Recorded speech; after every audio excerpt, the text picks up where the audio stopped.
like the video, thumb up the video.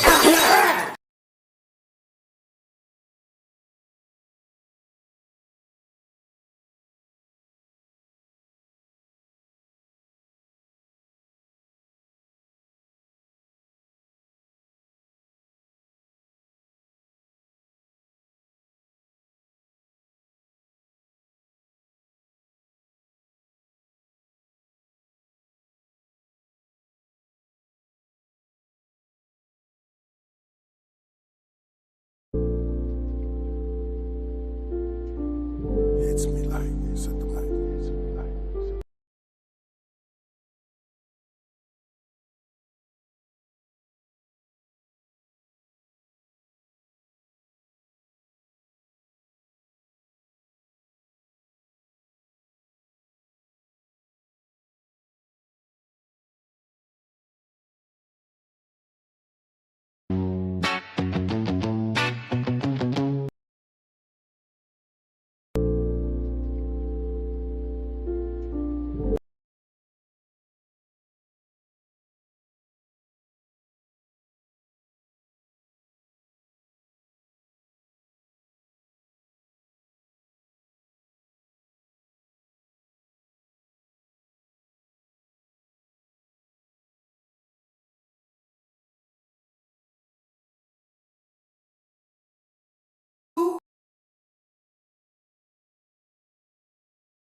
The HOK is the toughest environment,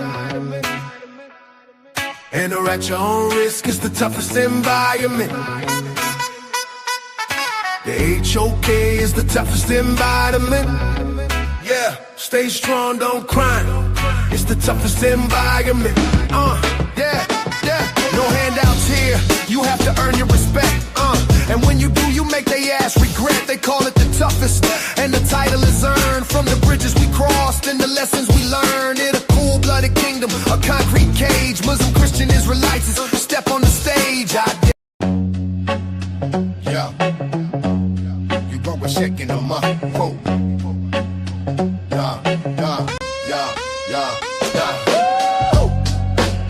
Who wants to smoke?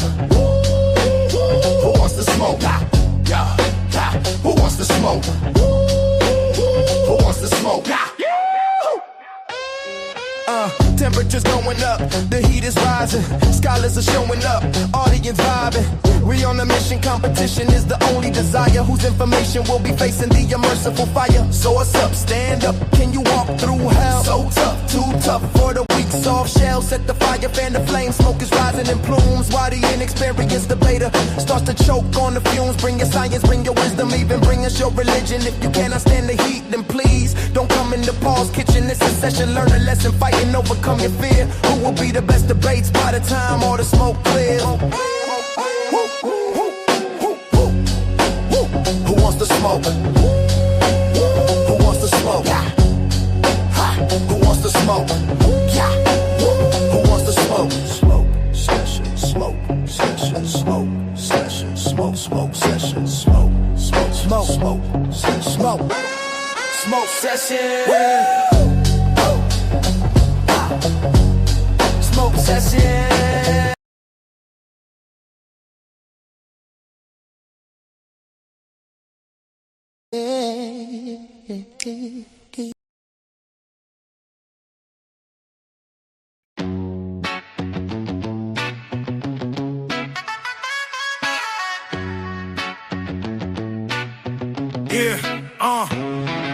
The HOK is the toughest environment, and or at your own risk is the toughest environment. The HOK is the toughest environment. Yeah, stay strong, don't cry. It's the toughest environment. Yeah. No handouts here. You have to earn your respect. And when you do, you make they ass regret. They call it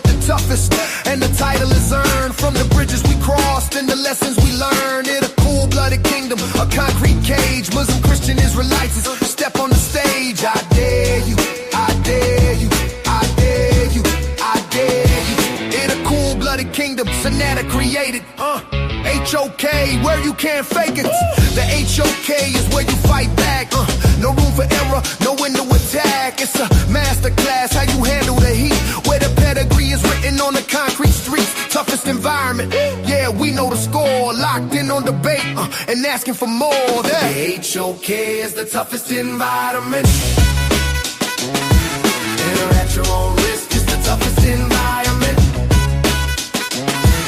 The HOK is the toughest environment. Stay strong, don't cry.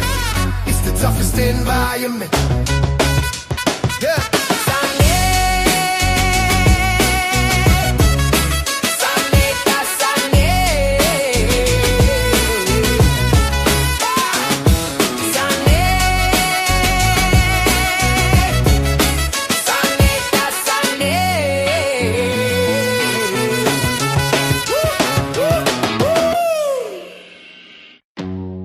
Yeah. Y'all already know what it is. Y'all already know what it is. Let's get it. Let's get it. Yeah, y'all already know what it is, man. We waiting on our guest to come in the building. Chief X is back, and he's back at it again, calling out Jabari. He's back at it again, calling out Jabari Osaze. We got a couple of debates coming up for you. Of course, it's paid debates. People don't show the love. But of course, my sister Sakina Ra will be getting a free ticket. She always showing me love over here.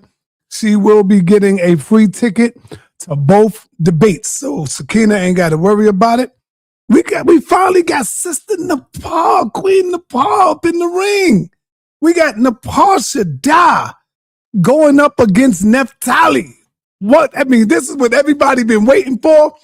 And I think the topic is, if I'm not mistaken, are we primates and are humans animals? Neftali says, no way we are primates and no way humans are animals. Nepal is taking the opposite one. She said, yes, we're primates. And yes, we are animals. So this right here is going to be one y'all don't want to miss. I keep asking sa.neter, I would like to get a CD with the music. You know what, brother? I'm going to finally put that together. We got snow. We got a big snowstorm coming this Sunday, and it's going to last until the next day, all the way to Monday. And so I'm going to do that. I'm going to do that during that time, you know?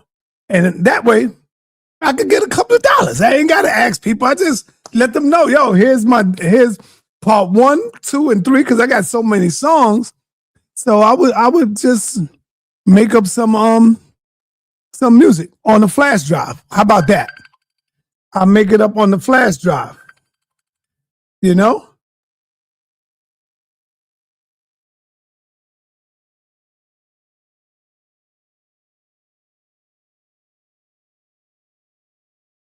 Yeah, so family,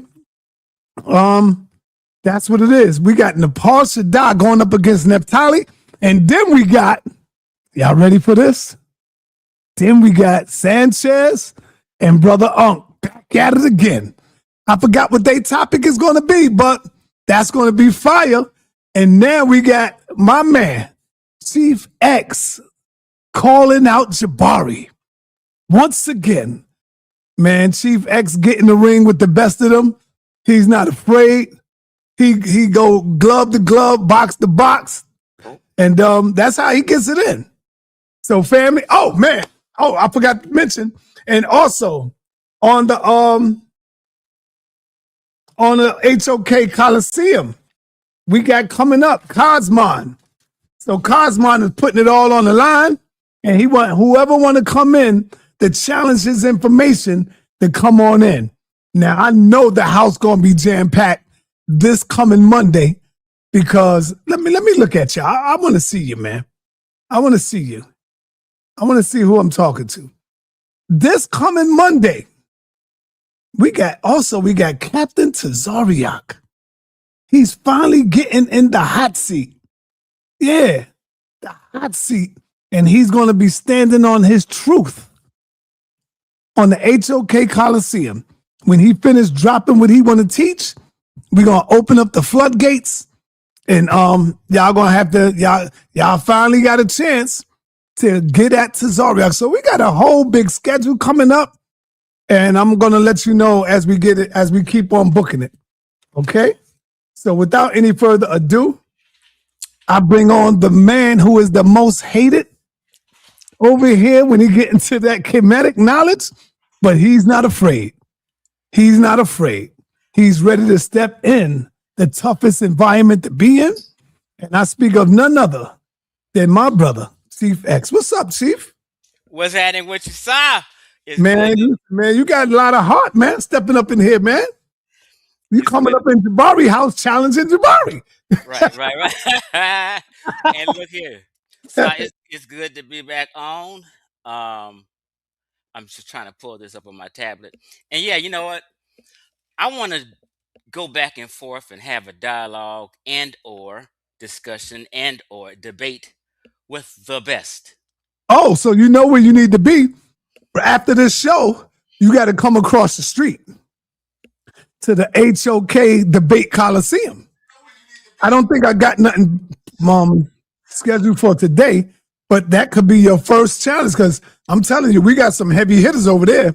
The Bomb Squad, this is some young boys. And these brothers is deep. They heavy. I'm not like Brother Amp. I don't want to debate these mentally disturbed people, man. That's not nutcases and these wackos. I want the best. Give me an articulate person so I can go up head to head with. Man, you probably won't even be able to get past these brothers, bro. I'm trying to tell you something. I'm telling you. Peace to the chat. Let me say this, sir. Go ahead. Peace to the chat. Now, a lot of people in the YouTube world was also Facebook friends of mine. So people have been looking for me. Can you turn your mic up a little bit?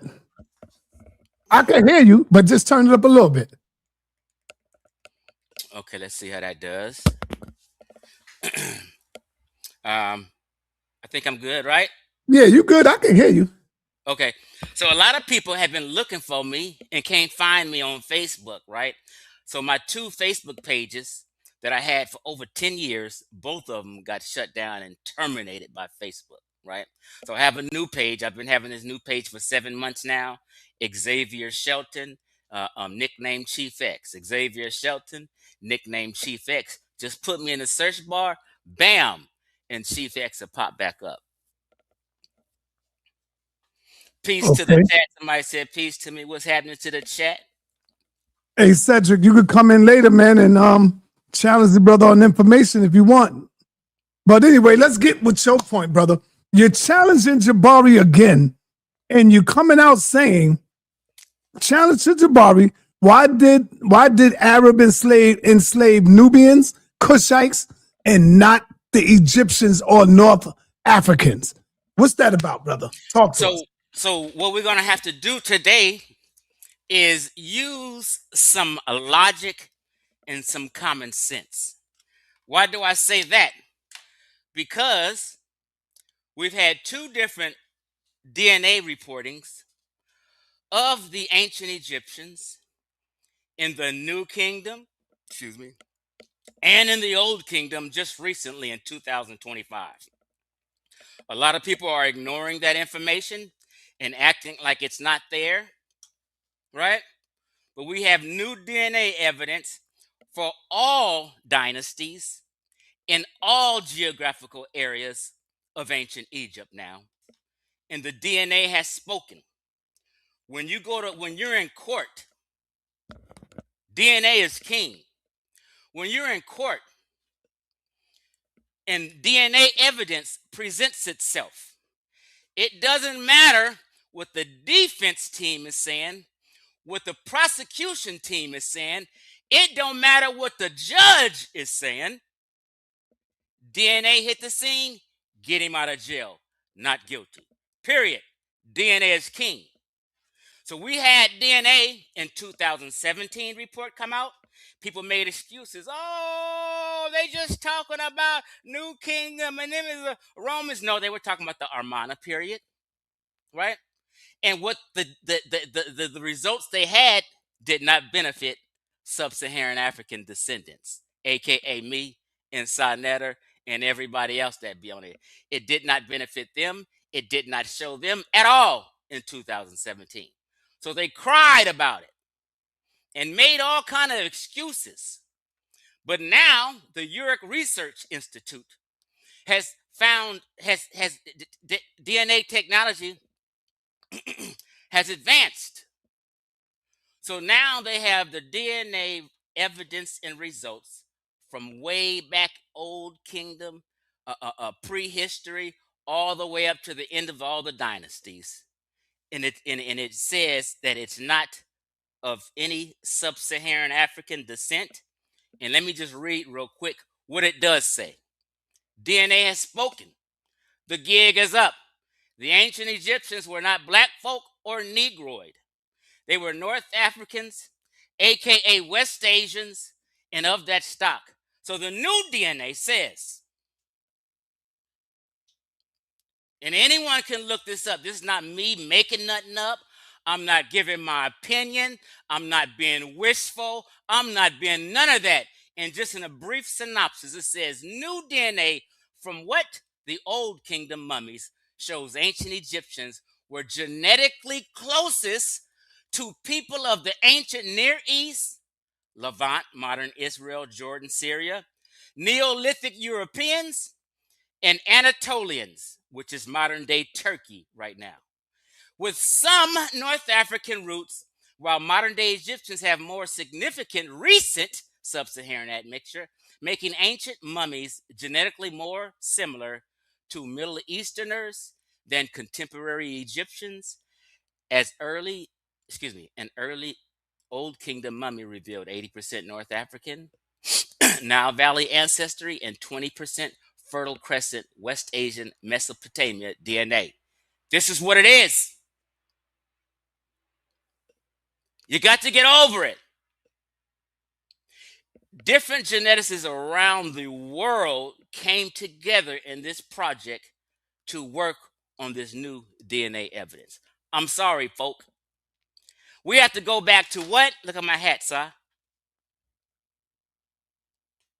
I can't hear you, sir. You muted. But yeah, I see you. West what? Africa? It says West African, yeah, American. So it's just okay. a play, and a guy sells clothing, West Africa, and African American, right? It's just a play. I've been sporting this hat for a long time. We have to get back to our people and our distant ancestors in West Central Africa and leave other people's history alone. It's okay to study other people's history. It's okay to learn the sa.neter. It's okay to study all peoples around the world's history, but it's not okay to steal their history and claim it as your own. That's what's not okay. So I got a presentation I'm going to do, which asks a logical question. Since we've got the DNA straightened out, we're going to present some logic to people where people have to answer these questions and use some logic and common sense today. Ain't no getting away from anything today. This logic is so solid, people are going to have to rethink everything. This is not my opinion. Whatever I say today, I will I will also back up with facts, sources, and literally show you what I'm saying is true. So you can't wiggle. Don't come on afterwards trying to move the goalposts and change the subject, get all nervous and get the wiggling and going on. Nope. You're going to have to face this head on.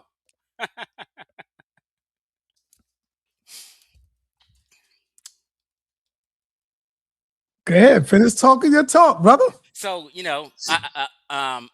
want me to wait before I get into the presentation or just, Nah, yeah, you can keep talking first, Okay. Let the people know what they're about to see. Get them prepared. So I've been, so 6 years ago, I Yeah, came you've out. been doing this for a while though. You've been saying the Kemetic were not black for a while. Right. So 6 years ago, I came out and I said it's time to remodel the conscious community because there's mold everywhere. Right. There's deception, lies, and pseudo history and revised history all throughout the conscious community. So we're gonna have to remodel it. And I made the video and I said I'm about to debunk the entire conscious community single-handedly. Listen to what I'm saying. Us and people was, oh God, oh, don't have Chief X on no more. Oh my God, he's telling too much truth. He's screwing up the money. Stop, please don't have Chief X on no more. But they can't Yeah. stop. What'd you say, A Bob? few people called me today and was like, yo,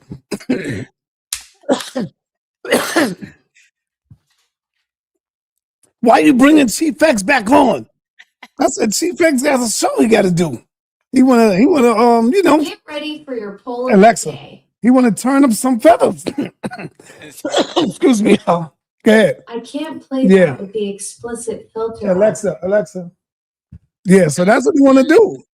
He wanna overturn some feathers, man. So I said, single-handedly, I'm about to debunk, turn I upside can't the play that entire with the conscious explicit. community, ass cack all its elders and anybody else, right? We're going to get back on the right track. We're going to stop embarrassing ourselves on the world stage and everybody thinking we crazy and full of it. We're going to get back on track.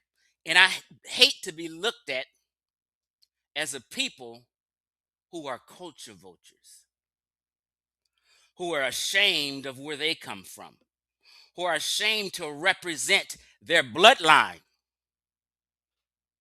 but want to represent some other people's bloodline. That DNA has came out and said, hey, that's not you. I'm sorry. So I set out to do this. Everybody for the last 6 and 5 years have been arguing this topic because I jumped it off. And people owe me all kind of cash apps. I gave people content to talk about for the last 5 I gotta ask you a question though, brother. Yes, sir. How come scholars like our brother Dr. Reggie, you know Reggie, what's my man? Jabari, Smash Rockwell, all of these are Shaka most. How come they never came up with what you coming up with? Is this some type of new discovery that you finding out? Because all of these Kemetic teachers and scholars are not saying what you're saying. Right. Because it's a thing, sir, with our people. We have what you call foolish pride. This is the main reason. Foolish pride. People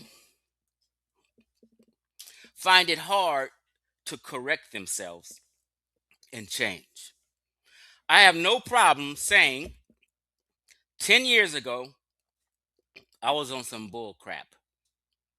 10 years ago. I was into some pseudo stuff, some revised and fake history, right? And you have to grow. I don't have a problem changing when I see new information. But a lot of people do based on foolish pride. They can't say, hey, no, I was wrong back then. I'm coming anew now, right? So people have been saying and teaching something for so long. And a mass groups of people been teaching something so long, they don't want to today say, you know what, I was wrong. They don't want to change. So it's what I can call what's another word for it? People have just been disingenuous because the proof is out there. So this is why Smash, Reggie, and Jabari and all these guys never ever speak about DNA and genetics because it kills the game. You muted, sir. What about Dr. Ben and Dr. Clark and all these grandmaster teachers, Dr. Amos Wilson, and brothers like Anthony Browder, who been to Egypt on countless missions and digging up and finding things. They never came up with what you're talking about. Grifters. They've been grifting, sir. They've been getting that money. They said, let me remove all the professionals and the experts out the way, and we're going to deal with you and teach you. They're not experts in my book, right? Now it's a few people. You know what? What's his name that you just mentioned? Anthony Browder? Anthony Browder. About 3-4 years I ago. saw Quasi. Yeah, Anthony Browder, a few years ago, I challenged him. He hasn't answered yet. He made a video and claimed that this tomb that they was excavating had some Andinkra symbols in it. And he put up a fake picture to deceive people. And for 4 years ago, for 4 years now, I've been calling him out on that and to show some proof. That topic died. He let it go. Nobody else spoke on it anymore because I called him out on it. And there is no proof. It's a lie. Okay? So a lot of these people were dishonest. And sometimes you got to understand that some people, like back in the day when John Henry Clark and Dr. Ben was speaking, years ago, they were speaking before the genome was mapped.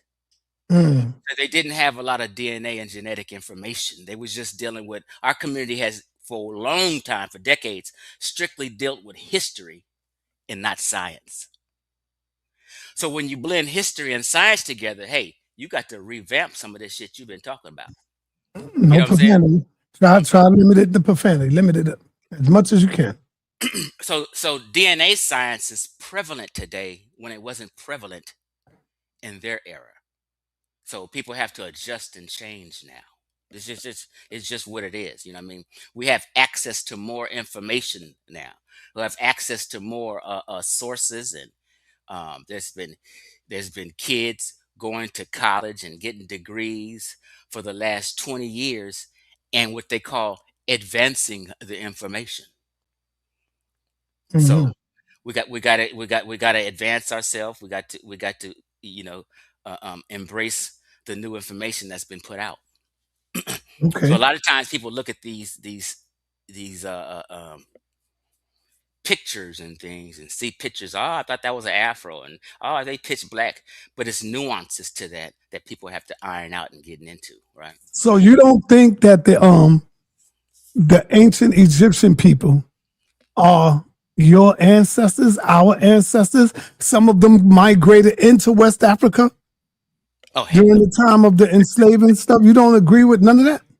See, people have been lying on the ancient Egyptians, sa.neter, Right. Okay. for so long, right? The ancient Egyptians never said or never wrote that they disappeared or migrated anywhere.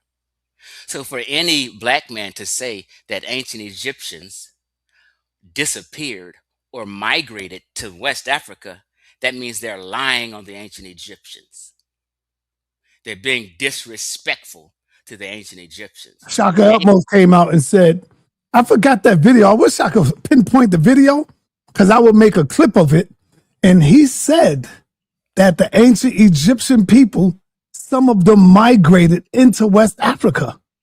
And he showed some sources. So I wish I could find that video. I could find that video. Lie. There's no writings by any ancient Egyptians talking about they migrated to West Africa or anywhere in sub-Saharan Africa. Zero info on that. People need to stop lying on the ancient Egyptians. They recorded everything of importance. And if they did go to West Africa, then there's no remnants of their proof there. I've been to Ghana. I went to 5 museums in Ghana. Not one museum had anything. I'm talking about anything Kemetic related. It was Andinkra symbols, wasn't no Ankhs, wasn't anything about ancient Egypt in West Africa. Let me ask you the reverse. Let me say this, though. Let me say Go this. ahead. This Go is ahead. important. I say this all the time. Ancient Egyptians, and I asked some people, can they prove otherwise? Ancient Egyptians had no idea that there was a Western hemisphere. Okay. Wow.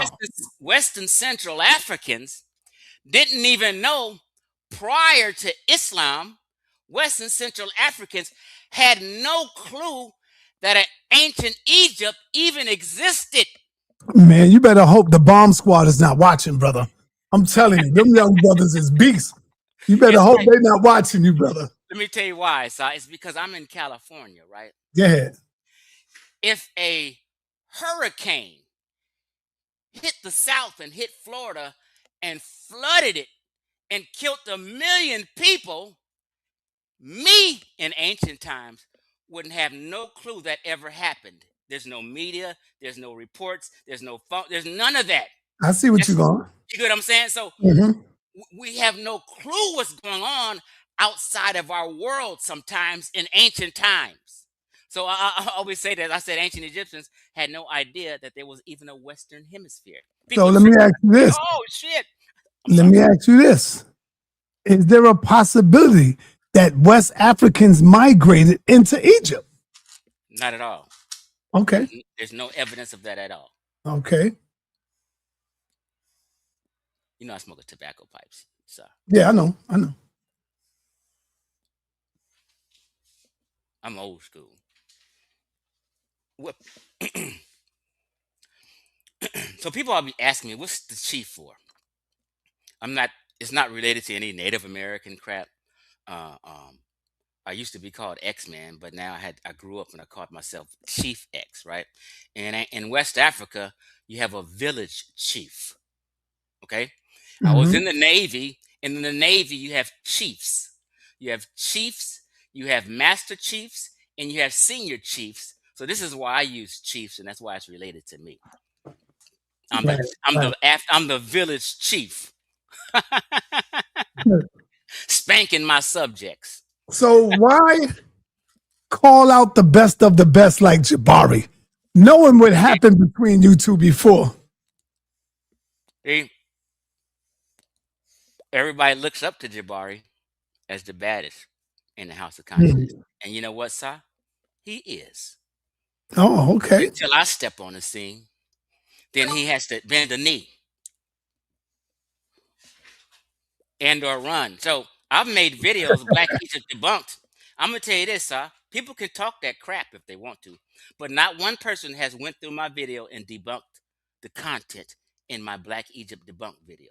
Not one person ever. They act like they do. They just talk. But like when I debunk something, I'll play people's words, and then I will post the rebuttal. Well, I'm surprised the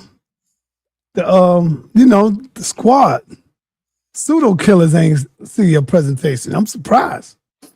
Well, the pseudo killers now agree with me.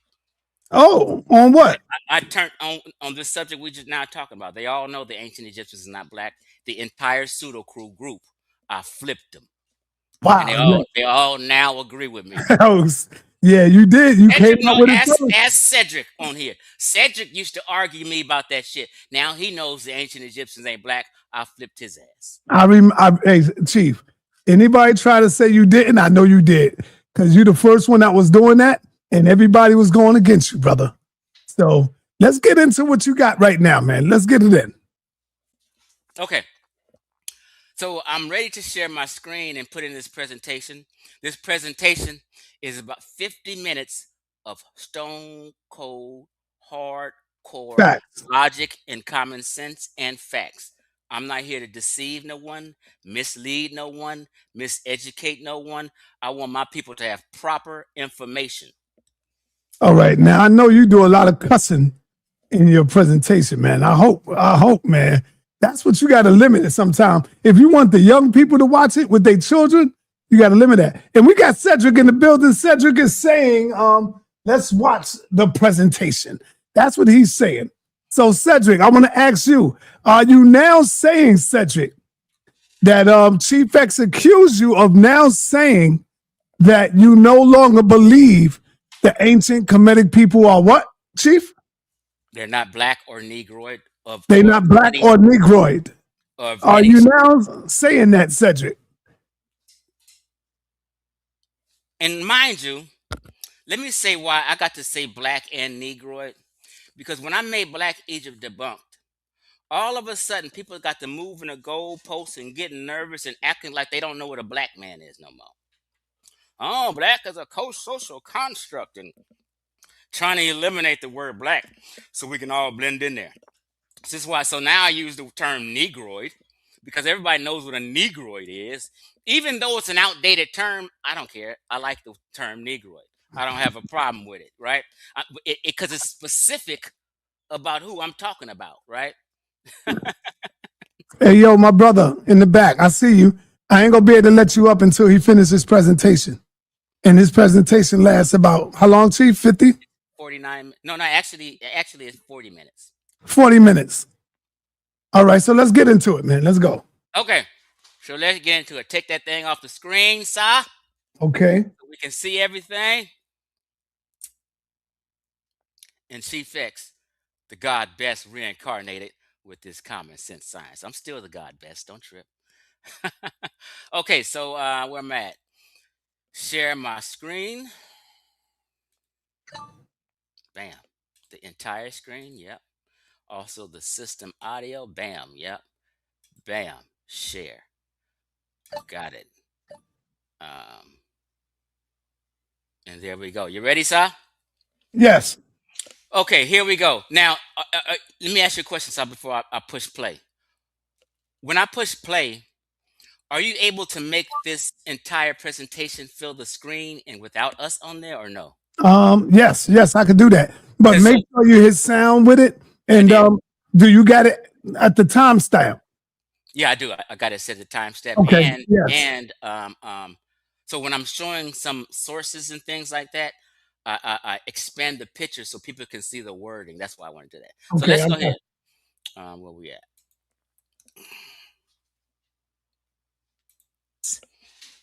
The title says Challenge to Jabari. Jabari Osaze. Why did Arabs enslave Nubians, Kushites, and not Egyptians? Why would Arabs invade with an army of 4,000 people and change the political structure of ancient Egypt and turn them into Muslims, and they began to embrace Islam?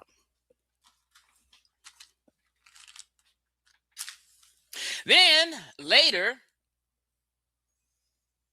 they surpass the Egyptians and go all the way south to begin to enslave Nubians, which, by the way, jumped off the Arab slave trade, aka the trans-Saharan slave trade. Nubians jumped that shit off. Why didn't Egyptians? Why weren't the Egyptians the progenitor of the Arab slave trade?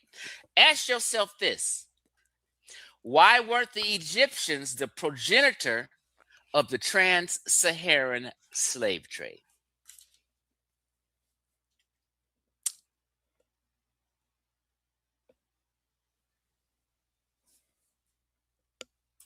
Huh? Think about that. The Kushites, aka Nubians, are considered black folk.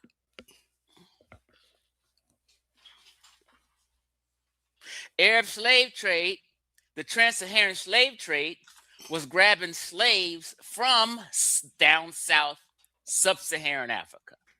Now, some people consider Sudan, the land where the Kushites were, to be part of North Africa. Fine. It's listed as North Africa. It's also listed as East Africa.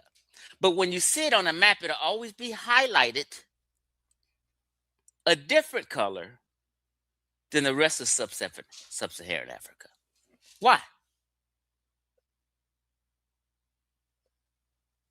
Out of all the North African countries, if you want to place Sudan there, they're the only country or region that got enslaved by the Arabs.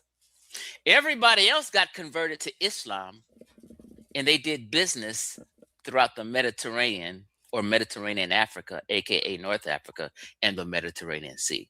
But the only group, if you consider Sudan to be part of North Africa, to be enslaved in what you call North Africa, is the Nubians. So we're going to use some common sense science and some logic here today. And this is a challenge to Jabari Osaze. I need him to answer this question and use logic. Do not manipulate my words. Do not take what I'm saying and presenting out of context. Keep it plain and right there. So let's just start by saying that. Oh, hold on, partner. I paused it. Oh, we're gonna get into the etymology. You just close your mouth and listen. You can't understand or hear or digest anything if you typing and emotional in the chat. Egyptians has always, Dr. Banu, I knew somebody's going to be on point. Right?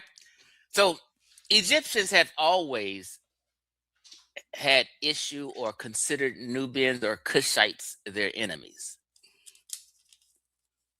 Nubia, Kushites paid tribute to the Egyptians. Paying tribute means, let's just get this out the way real quick. Hold on.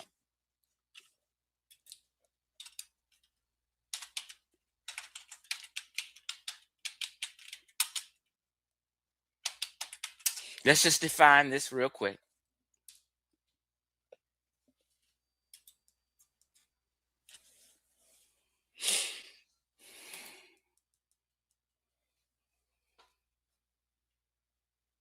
Hold on, y'all. This is just give you an understanding of what we're about to talk about.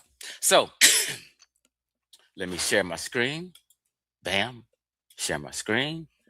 Bam. Share my screen. Bam. The entire screen. Yep. Also share system audio. Yep. Bam. Here we go. Got it. All right. Let's do this. Let's define what a tributary state is. I hope you guys can see. Let me make it a little bigger. Nubia, now called Sudan, or the Kushites, were a tributary state towards Egypt, which was the dominant superior state. Okay? What about a tributary state, Chief X? Let's define it. A tributary state is a pre-modern, that's what we're talking about, a pre-modern state. We're talking about ancient Egypt and Nubia. A tributary state is a pre-modern state in a particular type of what? Subordinate relationship. Who are they in a subordinate relationship to? They're in a subordinate relationship to a more powerful state, like I said, which involve the sending of regular tokens of alliance or tribute to what? The superior power. Understand this. Now, this token often took the form of substantial transfer of wealth, such as the delivery of produce or slaves. The delivery of what, Chief X? The delivery of gold, common sense science, or slaves, so that a tribute best be seen as a payment of protection money. Remember that, what I said. Protection money. Paying tribute, in other words, give us this motherfucking gold and these slaves, or we will whoop your motherfucking ass. I'm sorry, Saad. It's just this. So in order to not get your ass whooped and beat, guess what you do? Give up what they asked for. Gold and slaves.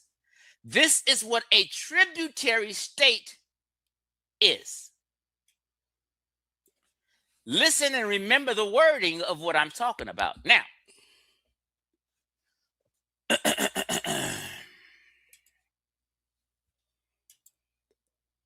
Now,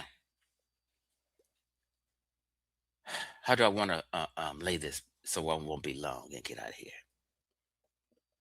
Okay. Nubia, the Kushites, during Arab rule of Egypt, listen to my words. Nubia, aka Kushites, during Arab rule of Egypt, Nubia and Kushites became Christian nations.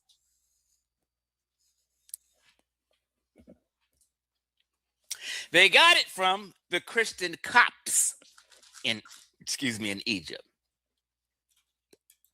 Coptic, same thing. But guess what? When the Arabs invaded Egypt, although Muslims should not enslave Muslims, they enslaved Christians, aka Nubians and Kushites. But they didn't enslave Egyptian Christians or the Copts. Common sense science. Let's talk about it. Real quick, we're going to sew this up real quick.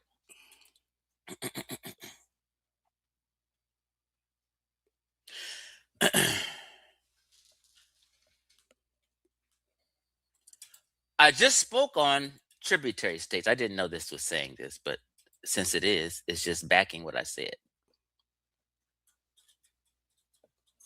Okay.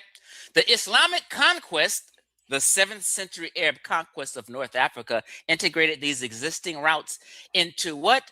Larger Islamic systems, with Nubia becoming a source of what? Tribute. What? Including slaves under a treaty. What treaty was this? Let's talk about it. The treaty was the Bact Treaty, right? I don't know if I'm saying that right. But look, Christian Nubia and Muslim Egypt signed a treaty. The treaty was, not only did they have these treaties in ancient times, thousands of years before Arabs invaded Egypt, they had it after Arabs invaded Egypt. It was known, the treaty known as Bact. Let's blow this up so we can all see and be clear. The treaty known as the Bact Treaty, right? The Bact Treaty,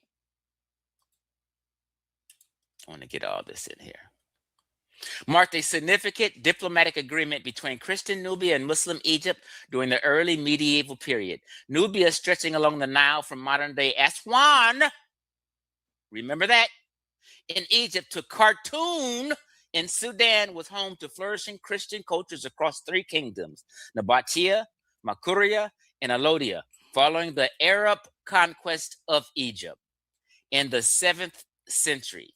Hostiles arose between the newly established Islamic forces and Christian Nubians who had previously held power over Upper Egypt. Right?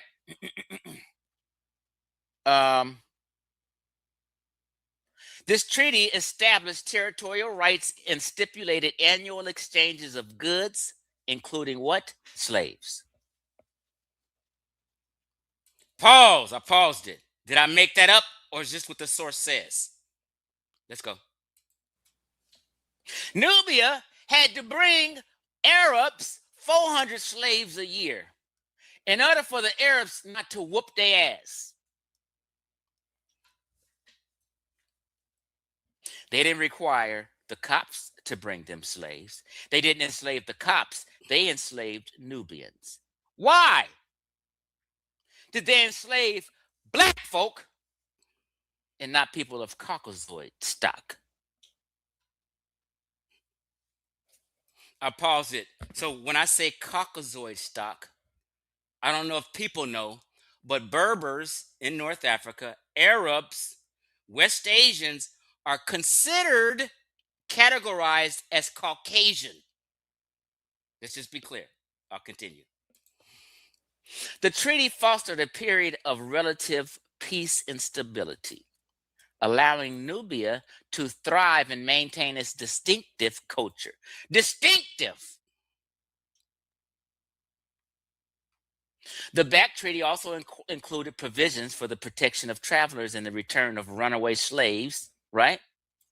So the back treaty was about Kushites, aka Nubians, paying tribute to Arabs who took over Egypt in order to keep peace. In other words, they got punked.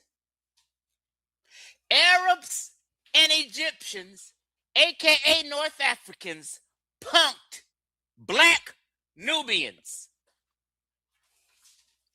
This is in the period from 700 to 1400. Listen to me. The area is called Makuria, which is all the way down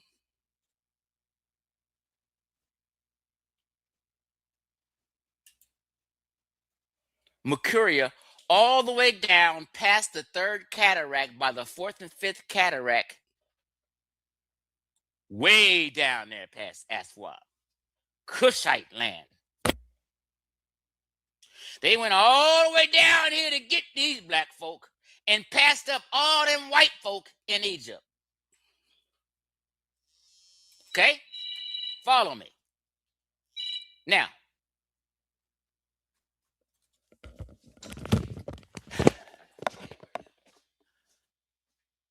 what was Makuria? It was a medieval Nubian kingdom in what today is northern Sudan and southern Egypt, the capital Dongola, right? Where is it? Like I said, halfway between the third and the fourth Nile cataract, way down there. Now, after the Kushites got their ass whooped and ran up out of Egypt, look, coming to being after the collapse of the kingdom of Kush in the 4th century, it originally covered Nile Valley from third cataract somewhere. That's not what. But I just wanted to get you the understanding of where it was. Pause. Let me clarify. When I say Caucasoid, I do not think Egyptians are white. Arabs are not white folk. Berbers are not white folk. Sometimes I'll say white, black, just to use a juxtaposing term. Okay, but no, they're not white folk. White folk are people from like England, Sweden, British. But Arabs and Berbers are not white folk. But they are Caucasian. In 1651, an Arab army invaded but was not repulsed, and a treaty known as what? The Back Treaty, like I said, was signed. Why? To prevent further Arab invasions in exchange for 360 slaves a year. Now, you guys are going to have to debate that. I didn't make that up. Everything I say, I will prove today. You can't even argue it. Some say 450 a year. But in order, what? To prevent further Arab invasions, meaning to prevent us from kicking your ass, you give us 360 slaves a year. And this treaty lasted until the 1300th century. The Arab slave trade, the trans-Saharan slave trade, was from 700 to 1400. They're telling you right here. Now, why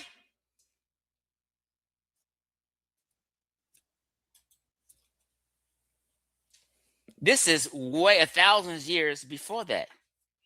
And what does it say? Slavery in ancient Egypt, labor, loyalty, and a life beneath the pharaohs. And when it talks about slavery, they show this image of Nubians. Then they go even further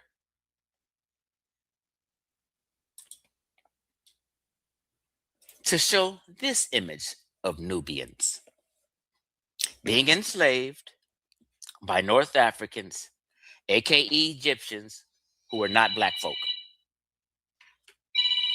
Are you with me so far? We're going to be done in about 20 minutes. I'm about to wrap it up. Okay? Now that we understand and we've shown and we've seen this, check this out.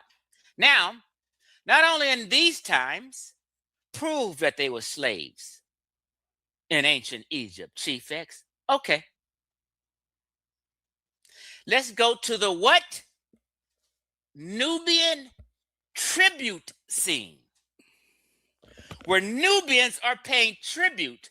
In told you earlier, a tributary state is a state that pays tribute to a more powerful, dominant state that runs your motherfucking ass. We've seen that definition. Let's go. Here are Nubians in ancient times paying tribute to Egyptians who are not black. We're going to break all this down. You can tell Egyptians ain't black from this scene right here. Check this out. When you see these Nubians in the tribute scene, I don't know if you can see my arrow, but I'm waving it around Nubians on the left top corner. And you see the white thing around those in their neck? That is a rope, meaning they are in bondage. They're bonded and shackled up by their hands and their neck. And these are the slaves that are being brought to the Egyptians in this tributary scene. You see them? Now, before they got here, they were selling on this boat on the left, right here, shackled up on the left on a boat with ropes on their neck. You see them? Yeah, now pause for a minute. Okay, I pause. Sorry. Yeah, but the title says the Nubians was enslaved by the Arabs. Those are not Arabs? No, these are not. I'm showing you Nubians paying tribute. Right. I'm going to break Right. down. The Nubians are the ones that's enslaved, right? These are Nubian slaves. Right. So who's enslaving them? Their own Nubian people brought slaves to the Egyptians. They brought their own people to the Egyptians. Right. I want you to get to the part where the Arabs are enslaving them. Okay, that's what I'm saying. We're going to get to that. I got it. All right. Okay. They need slaves in gold, they said. But I paused again. So I pretty much did already. I read the back treaty before this. I was telling you. Oh, all right. All right. Go ahead. That's right. So look at all this gold and shit they bringing them. Look at these Nubians right here bending down in the middle. Bending down, honoring and praising the Egyptian, the non-black. So this tribute scene is black folk bowing down to, bending a knee. You see them right here like giving praise to their master, the dominant force. I'm not making this up. I'm breaking down this tributary scene. They're bringing trinkets, gold, animal skins, and everything to the Egyptians. Who are they paying tribute to in this scene? Let's look at the Caucasian man that they're bringing this to. Let's slide this over to the right. Bam! King Tut. You see this Caucasian man right here? King Tut. King Tut right here is who they paying tribute to. And you have a lady who's a fan bearer fanning him. This Caucasian here on the right. This Caucasian they paying tribute to is nothing like these folk right here. These black folk, aka Negroids, are slaves and been given to this Caucasian King Tut. They're different.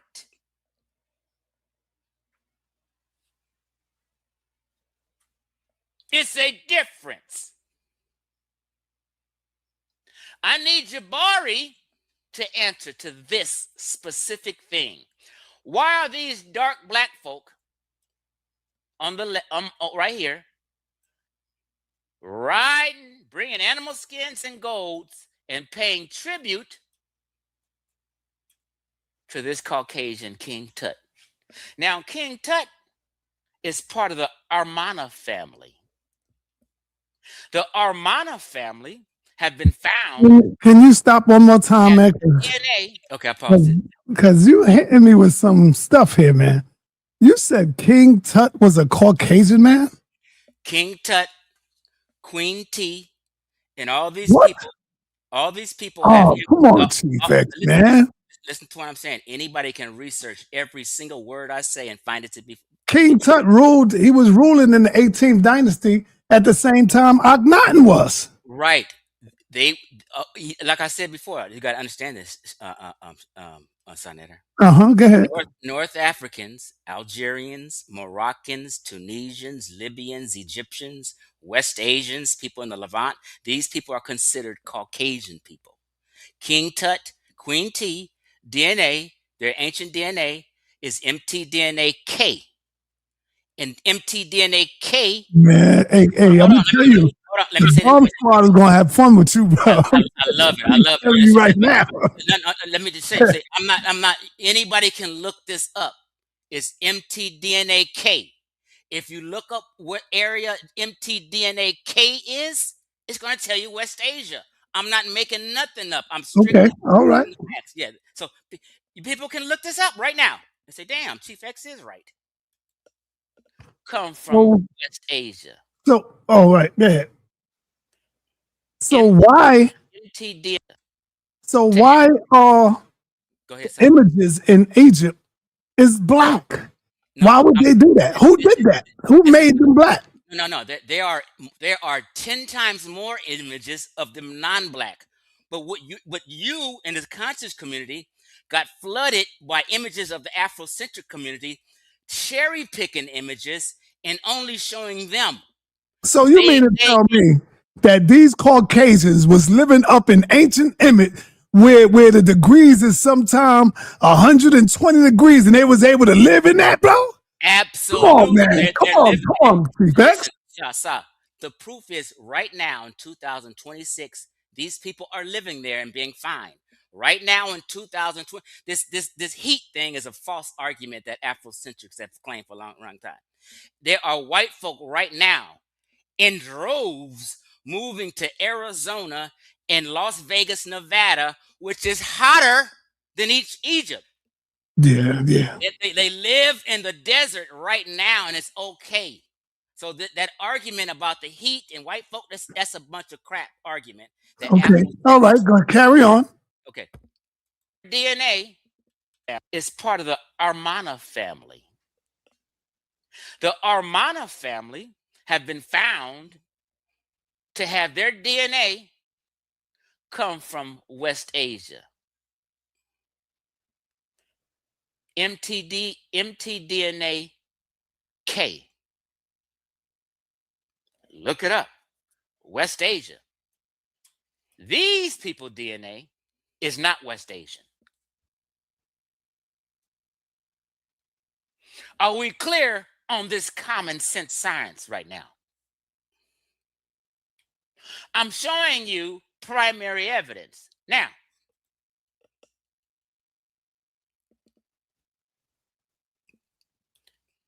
people be talking about Aswan and shit. Guess who the governor of Aswan is today? Oh, well, y'all think it's a part of Nubia, all of Nubia. No, this is the governor right now of Aswan. They pay tribute to him. Aswan is right there by the first cataract, a little above it. Caucasian folk has always run that area and had black folk running that gold. Now, let's break it down even further so we can get up out of here. Yes, the people of Kush, Nubia, Kushites, aka Nubians, were predominantly Christian during the Arab rule of Egypt, forming powerful Christian kingdoms like Macquarie, like I said. Right? Maintaining what? Their distinct Copt-linked Christian faith for centuries after Egyptians fell to the Arabs. So what were they maintaining? Their Coptic-linked Christian faith, because that's who they got it from.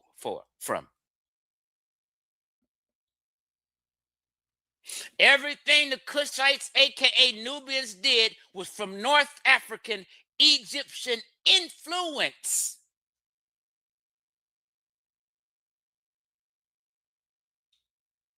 Are we clear? Now, let's move on and close this on out. Yes, Egyptians used Nubian slaves primarily for prisoners of wars, captured in conflicts, or acquired through trade. For what? Labor in construction, agriculture, and domestic service. People have to admit that every claim I made, I showed source and proved it. You got to stop crying. Okay? Nubians were a significant, not a little bit, but a significant source of enslaved people. Now, real quick, when Arabs, it's about to get deep, y'all. It's about to get deep. Let's go.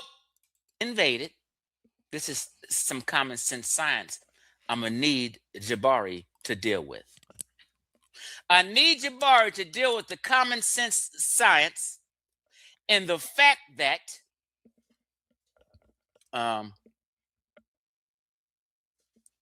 why would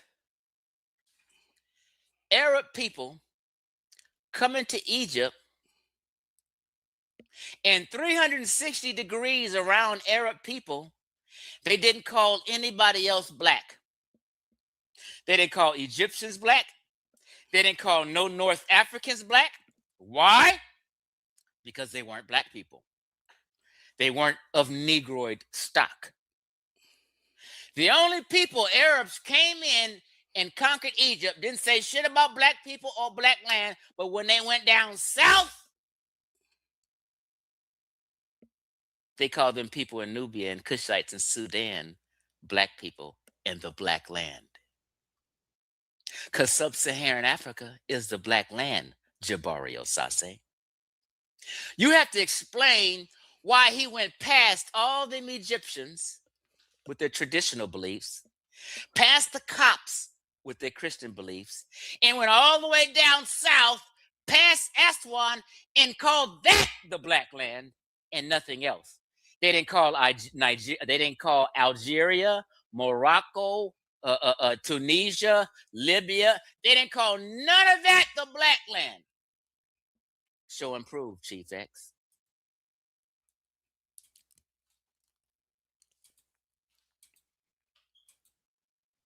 Wait a minute. Why my shit ain't coming up? Okay. Here we go. Show and prove, Chief X. Now, the name Sudan comes from the Arabic phrase Balal al-Sudan. Shut your mouth. Sudan comes from the Arabic phrase Balal al-Sudan, which means what? Land of the blacks. Why didn't he call Egypt land of the blacks? Common sense fucking tells you it wasn't a land full of black folk. They called it that. Why? They were referring to the dark-skinned people of the vast Sahel region, south of the Sahara, a name medieval geographers used for that area that is now modern Sudan and surrounding regions.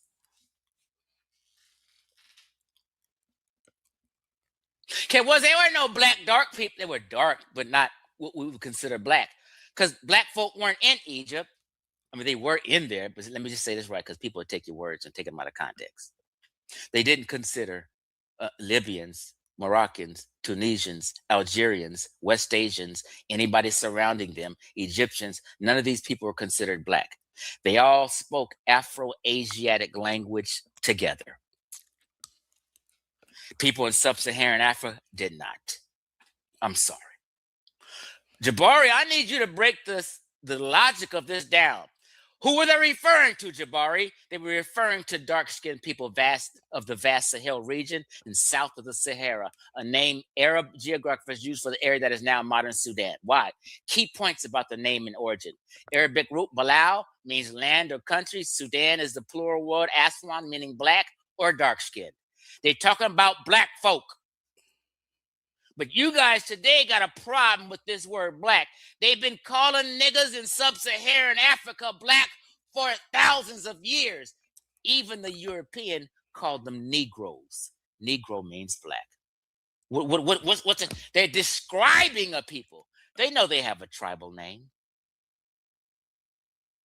They know they have a name that they call themselves. But saying black folk or these dark-skinned folk south of the Sahara is just a description about a group of people in different regions in sub-Saharan Africa. Calm the fuck down. I have no problem being considered a black man. I'm not ashamed of it just because the black folk was enslaved by the North Africans and the Egyptians and the Arabs. Okay? Not only that, the term was applied to a broad area of Africa, not just the modern country, encompassing people from West to East Africa. I'm from West Africa. I don't know about you. No, I'm not from West Africa. Excuse me. Let me say this correct. My distant ancestors are from West and Central Africa.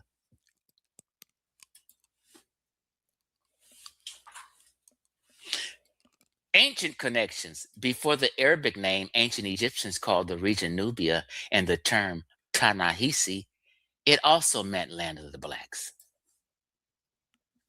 Understand this common sense science I'm telling you right now.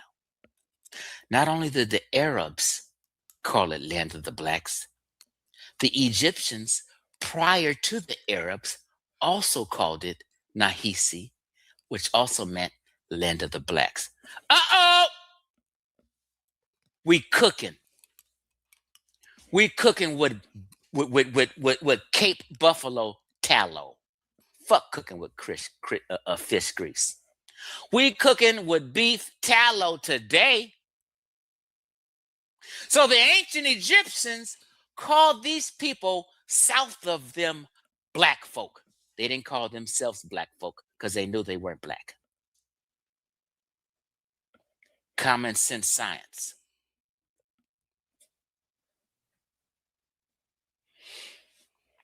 While the name historically described a vast region, and now primarily refers to the country of Sudan in Northeast Africa, reflecting its diverse black heritage. I'm sorry. So what it says is today it only refers to Sudan, but back in the day it referred to the entirety of sub-Saharan Africa.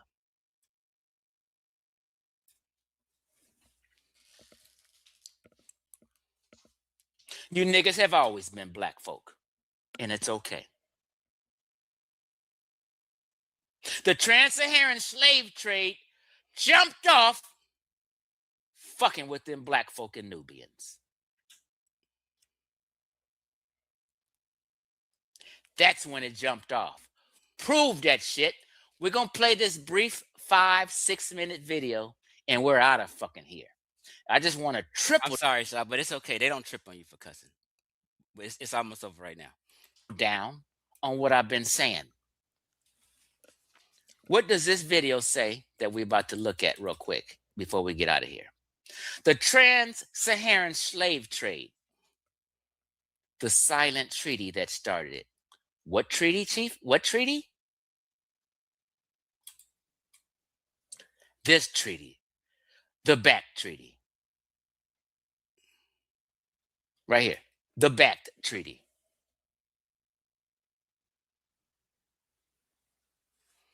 Are you following the chronology I'm kicking? The trans-Saharan slave trade jumped off with these Nubian black folk and Kushites, and then it spread it west all the way to Morocco, all across the Sahara, all across North Africa. And they developed trade routes, and them North Africans, Berbers and Arabs, was always getting you niggas from sub-Saharan Africa.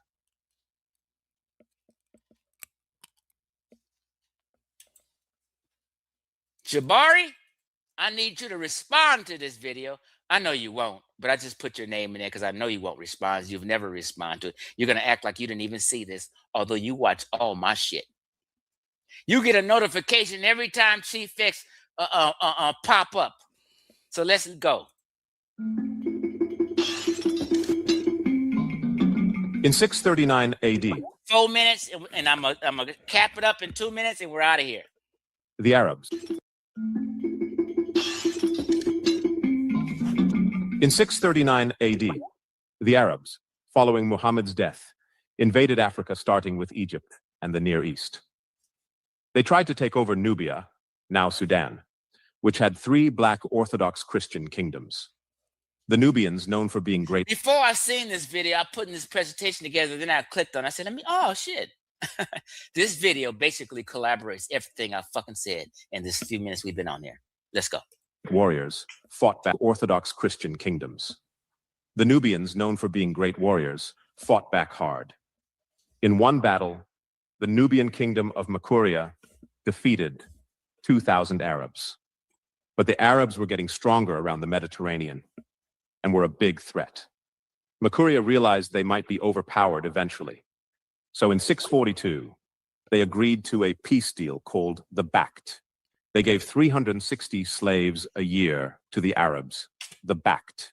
They gave 360 slaves a year to the Arabs, called the Bact.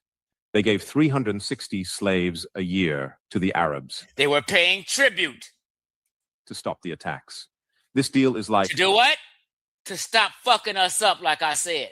What happened with slaves a year to the Arabs to stop the attacks. This deal is like what happened with Haiti. Haiti had to pay France a lot of money after winning their independence war, so France wouldn't attack them again. The Nubians, especially under King Zachariah and Georgios, tried hard to change or cancel the Bact agreement. The Bact started the trans-Saharan slave trade that's still going on.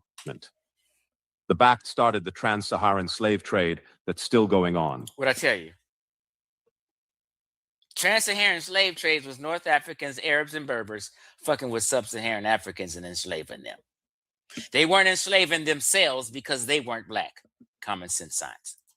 And has led to 11 million Africans being enslaved. Trade that's still going on. And has led to 11 million Africans being enslaved. Here's what the agreement says. Article 1.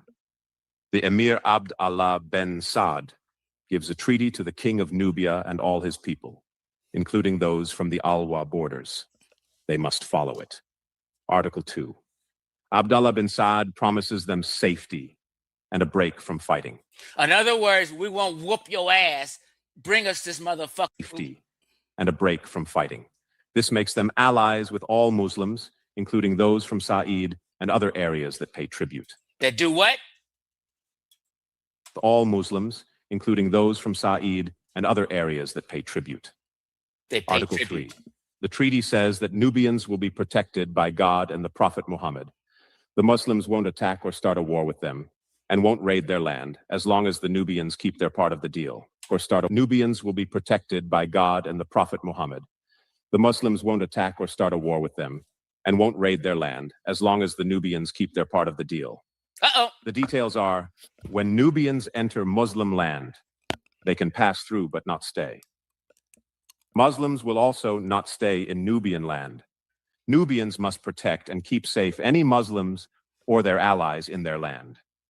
If slaves owned by Muslims run away to Nubia, the Nubians shouldn't keep them. They should send them back to Muslim land. If a Muslim fighting against other Muslims seeks refuge in Nubia, he should be sent back too. The Nubians shouldn't support or help him. Article 4. You must take care of the mosque that Muslims built near your capital. Let anyone pray there without stopping them. If a Muslim comes to pray, don't bother them until they leave. We're almost done, people. It's about to, we're wrapping it up right now. You are responsible for keeping the mosque clean, the lights on, and making it look nice. Article 5. Every year, you must give 360 slaves, both men and women, to the Imam of the Muslims. These slaves should be the best from your country and healthy. Don't include very old men. Like yesterday I was saying that people just think that when slaves was on the ship in the transatlantic slave trade, they was trying to fuck over these slaves. I'm sorry, sir.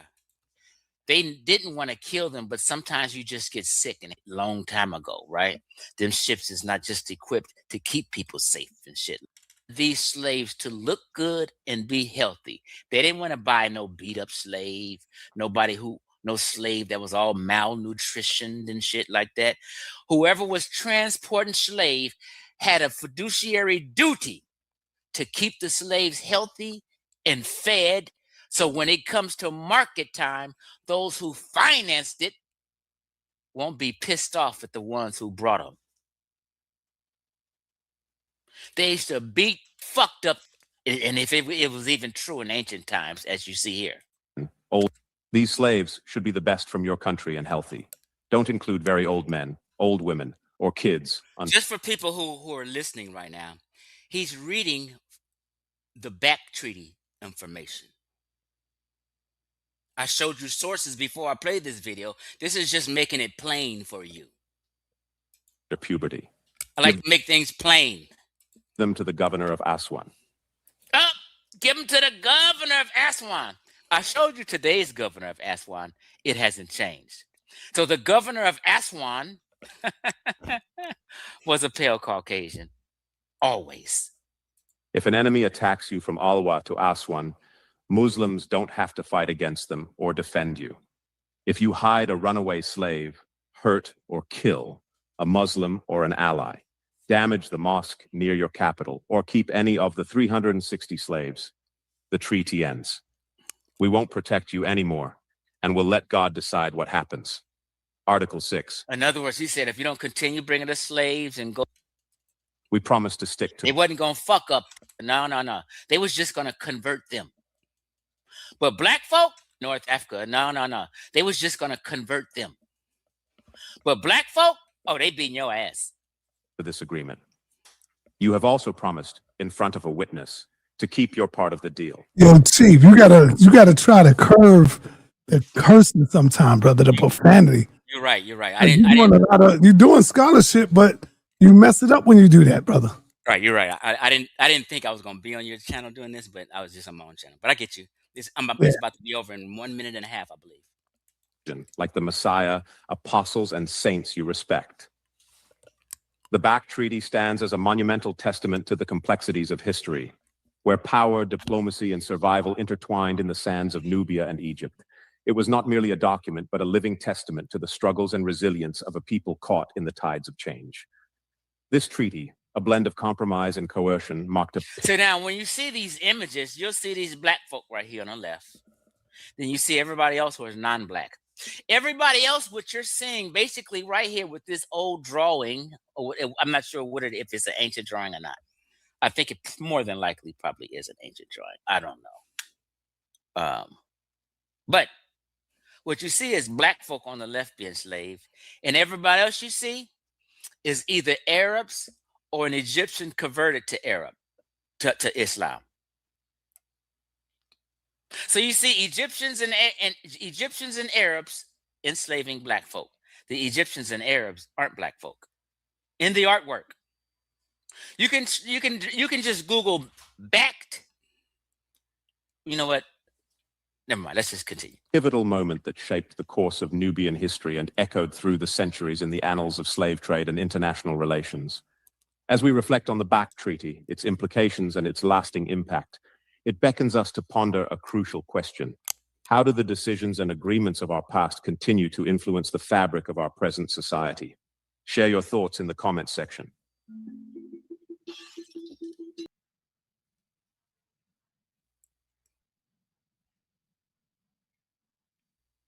All right, Chief X. Listen, man, I told you the bomb squad got news. They got word that you was on. They see the information. All I'm gonna ask you is allow them to speak, brother. And you gotta stand on what you say you representing. This is a young group, and they you know, I think you might have to pass on the torch, man. Pass the torch to these young brothers, man. You calling out Jabari, you gonna have your hands full right now. Here's one of the members of the bomb squad. Old enough to be your son, man. This is your son. These are your sons here, brother. And they putting in work. They studying. Here's another member of the bomb squad. Man, I see. He's only in his 20s, brother, early 20s, brother. And they ain't out there selling crack, selling drugs, talking that craziness. They in the books. They in the research. They studying, man. This the bomb squad right here, brother. And then we got some of the OGs in the building. We got Apostle in the building. I'm going to ask everybody.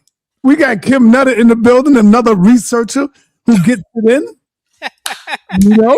Well, you got all these. Look. Sa, let me ask you this question before we get to 10. Yes. Is your ancestors from West Central Africa? No, hold on. Let me bring them in first. And then we got the man right here who always do fact finding research, brother. We got my man right here on the spot who will Google, who will fact find and see what you're saying. He goes by the name of Rock Hufu. All right. And then we got a pseudo in here. You know, he go by the name of Red Son. We got pseudo Red. Pseudo, hey, yo, I like that little dog, man. Yeah, it's my puppy. Well, yeah. What I'm noticing his entire. Hold on, brother. Hold on. I can't start with you first. And then we got my security team in the building, man. Can't forget my security team. He's always on point, and he go by the name of Suntan. Suntan is in the building. So you see Suntan coming with the mean face already, bro. He like, check this out. Check this out, Sa. Go ahead and make your point before I bring on the brothers. Okay, Sa, is your ancestors from what? Huh? Sa, is your ancestors from West Central Africa? Brother, they from West Africa, brother. Okay, West Africa. Now, hold on. I got another member of the bomb squad. These are young brothers coming in. He go by the name of God Energy. God Energy. Oh my God. You right. Yo, I don't think you're gonna be able to get past this team right here. And then we got another researcher. See, these are all new cats to you. You didn't see this team right here, brother. Then we got another researcher who is also bad, and he go by the name of what? Oh shit! I can't even get him in now. Too much. Damn. King J, I can't bring you in right now, King. Stay right there, and I'm gonna let somebody down. All right, we're gonna first start off with Gary. Gary, you want to make an announcement before you go? I want to make a comment. I want to get on him. So, you have to understand, I'm of West Central African descent, and 100% of these brothers on the screen are from West Central Africa descent. But for some reason, they got a Kemetic Egyptian name, which is strange to sane people. It's like a Samoan with a name from Ghana. Like that's really strange to sane people around the world. But yeah. So I'd also, before they go, come on, man. Please stick to the topic of the things I said. In the video I said before I even started, because half you guys wasn't even watching from the beginning. You just jumped in maybe halfway through the presentation or whatever. But anyway, I said everything I claim and say, I will prove with a source, and I did that. So not only are you going to argue with me, you're going to have to argue with the experts in the sources and or prove otherwise that what source was wrong. You cannot do that. You didn't prepare. You jumped on here. Let's go, man. Hold on. Let me finish. Let me finish. Calm down. What you did was got emotional because you heard some stuff that debunks your belief that you had for a long time. You snapped. You said, "Oh, let me get up on here." Nothing you heard was misinformation. First of all, now let's go ahead, Sa. All right. Before I go to any, let me see. 1, 2, 3, 4, 5, 6, 7. Okay. I'm gonna have to go to Suntan first because he was here. He's the elder, and Suntan might want to drop something. Suntan, you got the floor, brother. Peace to the panel. And Chief Facts, Chief Bad Peace, our little brother side. Chief Facts, good to see you. I was wondering where you was at. I just want you to deal with this. Show this on the screen, side. I'm gonna fall back. Wait, hold on. He about to show some pictures and do all this. Nope, it's not. These is okay. Don't cut him off, Chief. He didn't cut you off. Read that for me, Chief. You just cut him off. That's okay. That's okay. Read that, Chief.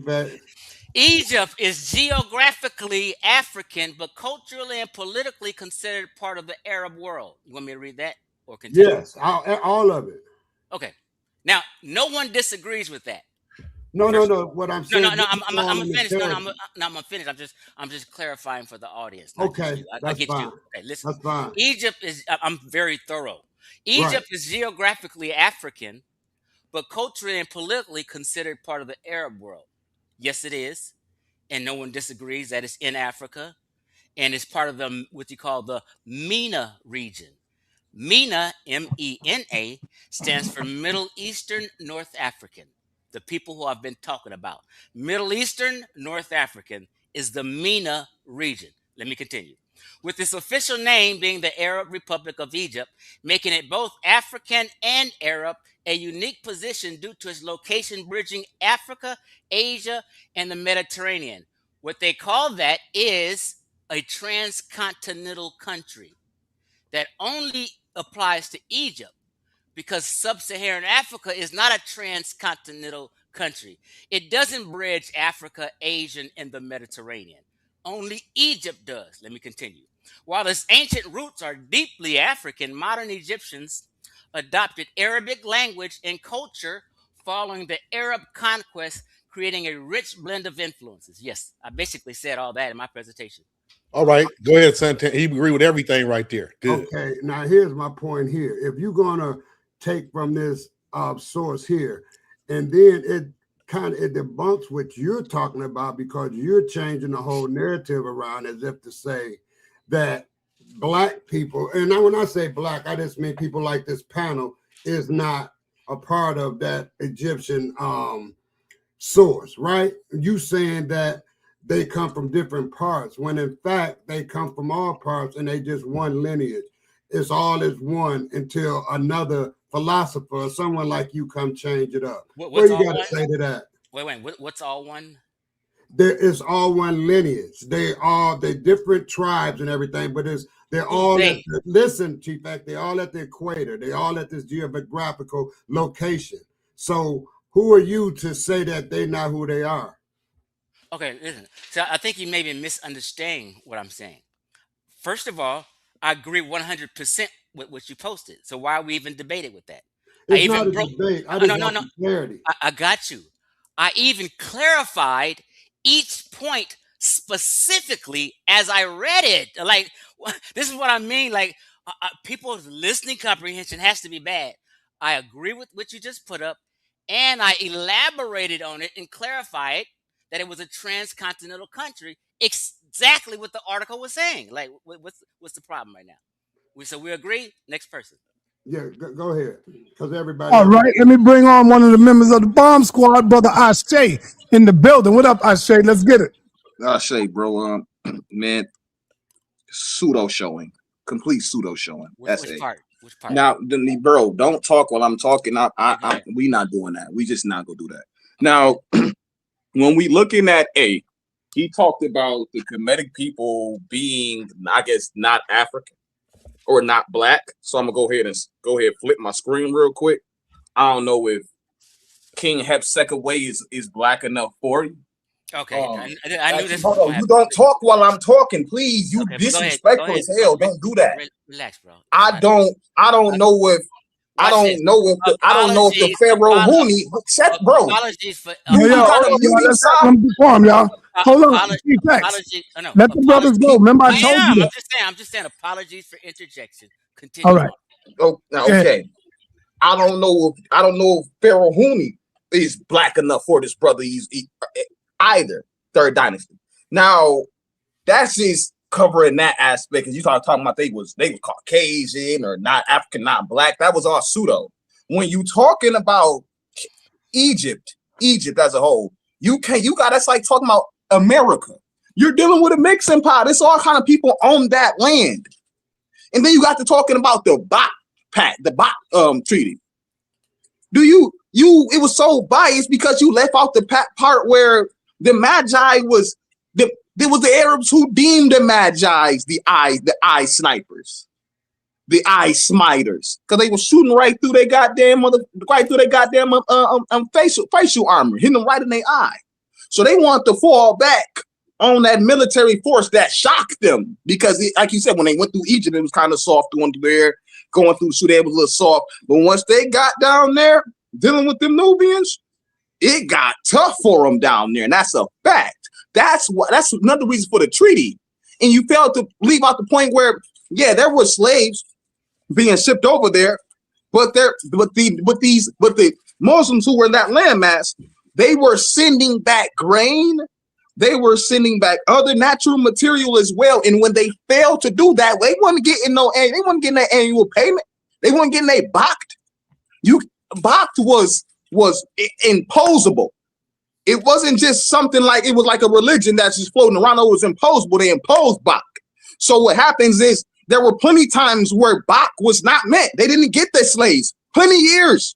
Because Egypt at that time was failing to hold up their part. You left all that out. This is so biased, bro, and it's shady scholarship to me. So, like, my last point is this, bro. You spoke about Egypt. You spoke about Nubia. You used all of these Greco terms, but you failed to just identify what was happening with the particular groups of the people. You keep trying to encase Egypt, and you cut yourself so bad with the Sudan thing when you showed that the Sudan that we referring to today is not the way that they was referring to Sudan back then. They had a pseudo understanding of the African continent itself when you're dealing with Arabs and Romans and Greeks. They called the whole goddamn continent sometimes Ethiopia, Egypt, Sudan, Nubia. These are all philosophical misappropriations for the landmass because they didn't do their due diligence to actually go through the landmass and figure it all out. So you sided with pseudoscience and antiquated science and came up here and embarrassed yourself, fam. I'm gonna fall back. All right, I'm gonna let Chief X respond to that. Then I'm gonna go to the next bomb squad member. I told you, Chief X, this is not nothing to play with. This is a whole new sheriffs in town, brother. There's new people here, man. This ain't the pseudo killers. And that's not to slight the pseudo. The pseudo is the bomb. Those are the fathers. The pseudo killers are the fathers. All right? So let's go, Chief. You want to respond? Yeah. Let's go. Okay. He didn't really say nothing. He tried to show a stone image and tell people that's a black man. He didn't speak to anything at all about my presentation except mentioning the back treaty and Sudan and what it refers to. You can't debunk what Sudan means. I didn't make that up. The Arabs told you what it means, and they told you who they considered Sudan and land of the black folk. I didn't make this up. You can do the thumbs down, do all this stuff you want. It's nothing you can do and erase what Sudan means. That's what it means. They called a specific people land of the blacks. You can't do nothing with that. You're just ranting emotionally and putting up stone pictures as if that means something to anybody. You didn't say anything. Also, I talked about the back treaty, and then I played the video about the back treaty where he broke down all the tenets of it. Word for word. It's nothing you can do about that or debunk that. Everything I said about the back treaty was 100% correct. Now, if you want me to go on 3 hours about the back treaty, I can bring in some other elements, but we didn't have that kind of time.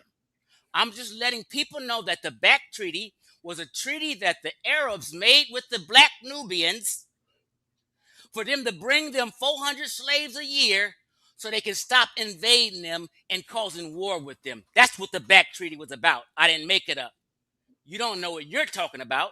And I broke down the back treaty, and you probably never even heard of it. But all of a sudden, you want to get on here and argue about it. All right. Let me bring on, hold on, y'all. Put your hands down. Let me bring on another bomb squad member. And I'm going to tell you, man, let me warn y'all, Chief X is not one to back down. He fight back. He stand on his square. He don't just run. You see, he comes back. So let's please first respect each other. Let the brother speak, and then uninterrupted, and then we're gonna let Chief respond uninterrupted. Humble, let's get it. Peace and blessings, y'all. Peace, Number brother. one, I wanted to point out that the brother, just like a lot of other people, was not bringing primary source of what they were talking about. He was bringing Google searches, right? Number two, he wasn't even reading the full Google searches. Y'all know how I get the screenshotting. So now let me read some of this stuff, right? Yeah, he do the same thing Jabari do. He kill you with your own sauce. So he pulled up how, oh yeah, Egypt had Nubians as laborers and things of that nature. But what he failed to mention and read the rest of the source is Egypt and Nubia had a relationship, and warfare because of territories often took place. He failed to mention Nubia enslaved Egypt as well. This is what they did. And it didn't happen one time. This happened over a course of history. Now, why is this important? This is important because this brother here is smashing thousands of years together. On one hand, he talk about the Egyptians and the Nubians, or the Cometians and the Nubians, right? And then he talk about the Christian Nubians and the Muslim Egyptians as if they're the same people. They're not the same people. So you can't equate these two with the same. So now let's go to that treaty he talking about. Oh, well, what they did that treaty all the way back. Number one, it couldn't have been a treaty during that time because there was no Christians or Muslims back during that time. And if there were, I would challenge you to show me one. Woo! What time? Hey. And I land my plane with that. Thank you for allowing me to speak, brother. Yes, sir. Yes, sir. What time? All right, Chief. What time? Hold on. What time were you speaking about? 2100 BCE, the time periods you was talking about. What wasn't going on in the time periods I'm talking about? When they were enslaving one another, when you brought up that source about them enslaving them, right? Mm-hmm. There was no Egyptian, there was no Muslims or no Christians then on the early part of their relationship. There was no Christians or Muslims then. Who claimed there was? You did. I did not claim that they were. Listen, I did not claim. All that together. Listen.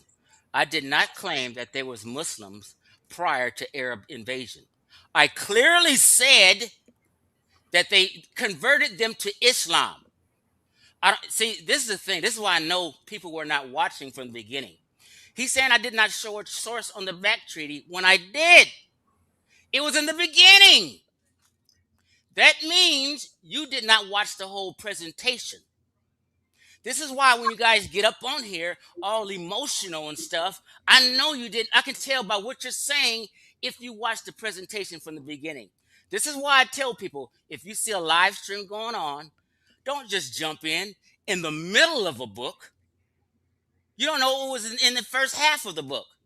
You jumped in the middle, and you never rewinded it to the beginning because you want to keep up with the chat and all this old stuff and play games. Just get the information. Then you would have been better equipped coming up here. I did show a source on the back. You're wrong. You're late. Okay? And I never said that they were Muslim Arab. I was giving you a timeline and giving you some science, because at the beginning I kept saying, we're going to have to use logic today and common sense today, because we've already hashed out that the DNA agrees with me. So now the DNA debunks y'all already. That's why y'all not even talking about that. The DNA debunks you in 2017 and 2025. Now I'm just trying to give you some logic for you to use your brain and think. So I went over several time periods, and I was specific about them time periods. I was showing you that Egyptians, before the Arabs, was enslaving Nubians and people of the Black Land. And I showed that they were bringing tribute, and I showed the tribute scene. I don't even know if you've seen that. I showed the tribute scene, primary evidence. You said I had no primary evidence. I showed the tribute scene where they were bringing them trinkets. I didn't say that they would bring in, I didn't say King Tut was Muslim. I even showed King Tut and juxtaposed it with the Nubians. So so I don't know what you're talking about. Next person. Right? God energy. What's up, brother? Let's get some of that energy, man. Let's go. Peace, y'all. Yeah, this is definitely a fallacy based and latent argument, Oh, right? Because y'all. one, Go ahead. Go, brother. yeah, when he brings up how the Egyptians enslaved the Nubians, he also uses that in the argument to say during the Muslim era, the Arabs enslaved the Nubians the same way that the Egyptians enslaved the Nubians. He's implying that the similarity is that the Egyptians and Arabs are not of African stock. So that's why he's conflating the two actions. But just like Humble said, you can't do that because the source clearly states that during this Arabic Nubian period, it clearly states that this was after the Arab invasion of North Africa. So during this time period, those Egyptians would look different from the Nubians because an Arab invasion and displacement of peoples has already happened. So it's a false equivalency to equate a time period where a displacement happened to the earlier time period. It's anachronistic, which happens a lot. You're also ignoring the work done by Christopher Ehret, who points out that it's actually further down in the Nile Valley, in the areas of the Nilo-Saharan speakers, where half of the early Egyptian culture comes from. So, and the source clearly said that Egypt has deep African roots. So that's what's being swept over here is Egypt's deep African roots to make a slanderous accusation. When you talk about the difference between sub-Saharan Africans versus Saharan Africans, the sub-Saharan African is an example of the Saharan African. You can reference the work by Joel D. Irish in his work, Dental Non-Metric Affinities, tracking the Bantu expansion to its root, where he showed Hold up. God energy. Hold up. What you were saying? Like if I interject, I'm trying to understand you so I can reply. You said, what did you say before that again? I would like to be allowed to finish. I'm sorry. Yeah, go back. He was saying go back. If I didn't hear you, then I can't respond. So I'm just Go asking back you 2 to clarify. sentences. He didn't hear you. I'm not trying to interrupt you. I'm just No asking problem. for clarity. God energy. He's what the name of that source. So about the Saharans being sub-Saharan Africans, right?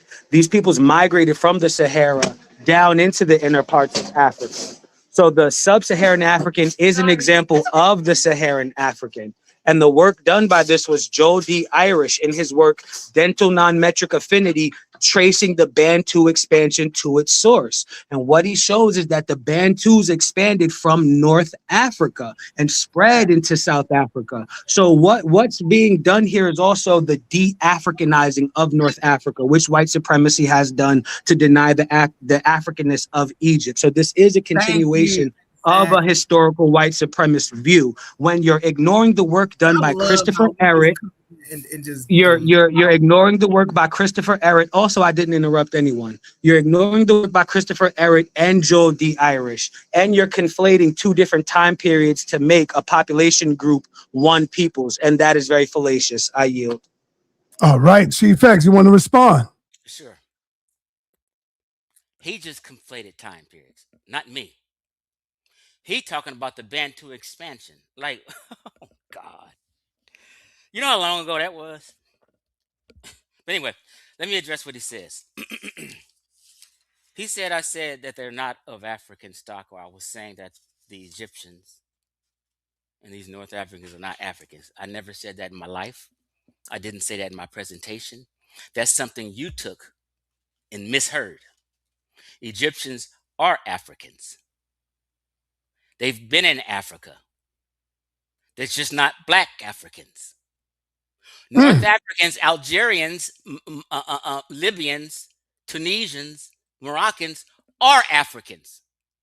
Nobody disagrees with that. They're just not black Africans. You have black Africa and you have Caucasian Africa, or what you call Mediterranean Africa. We are not Mediterranean people. Mediterranean people were never black people. North Africa is Mediterranean Africa, and they did business in the Mediterranean with each other. Okay? Now, he said these Egyptians, when the Arabs came, were displaced. You didn't watch this presentation from the beginning either. I addressed that. I said, there's no writings from any Egyptians anywhere on planet Earth, no carvings and no tombs or no carvings of anything. They never ever said that they were displaced or migrated anywhere. You just lied on the ancient Egyptians for no reason except being emotional. No Egyptians were displaced. The Egyptians that are right there in 2026 never got displaced, never left. They've always been there for thousands and thousands of years. Berbers have been in North Africa for 30,000 years. Google it. Okay? He also said,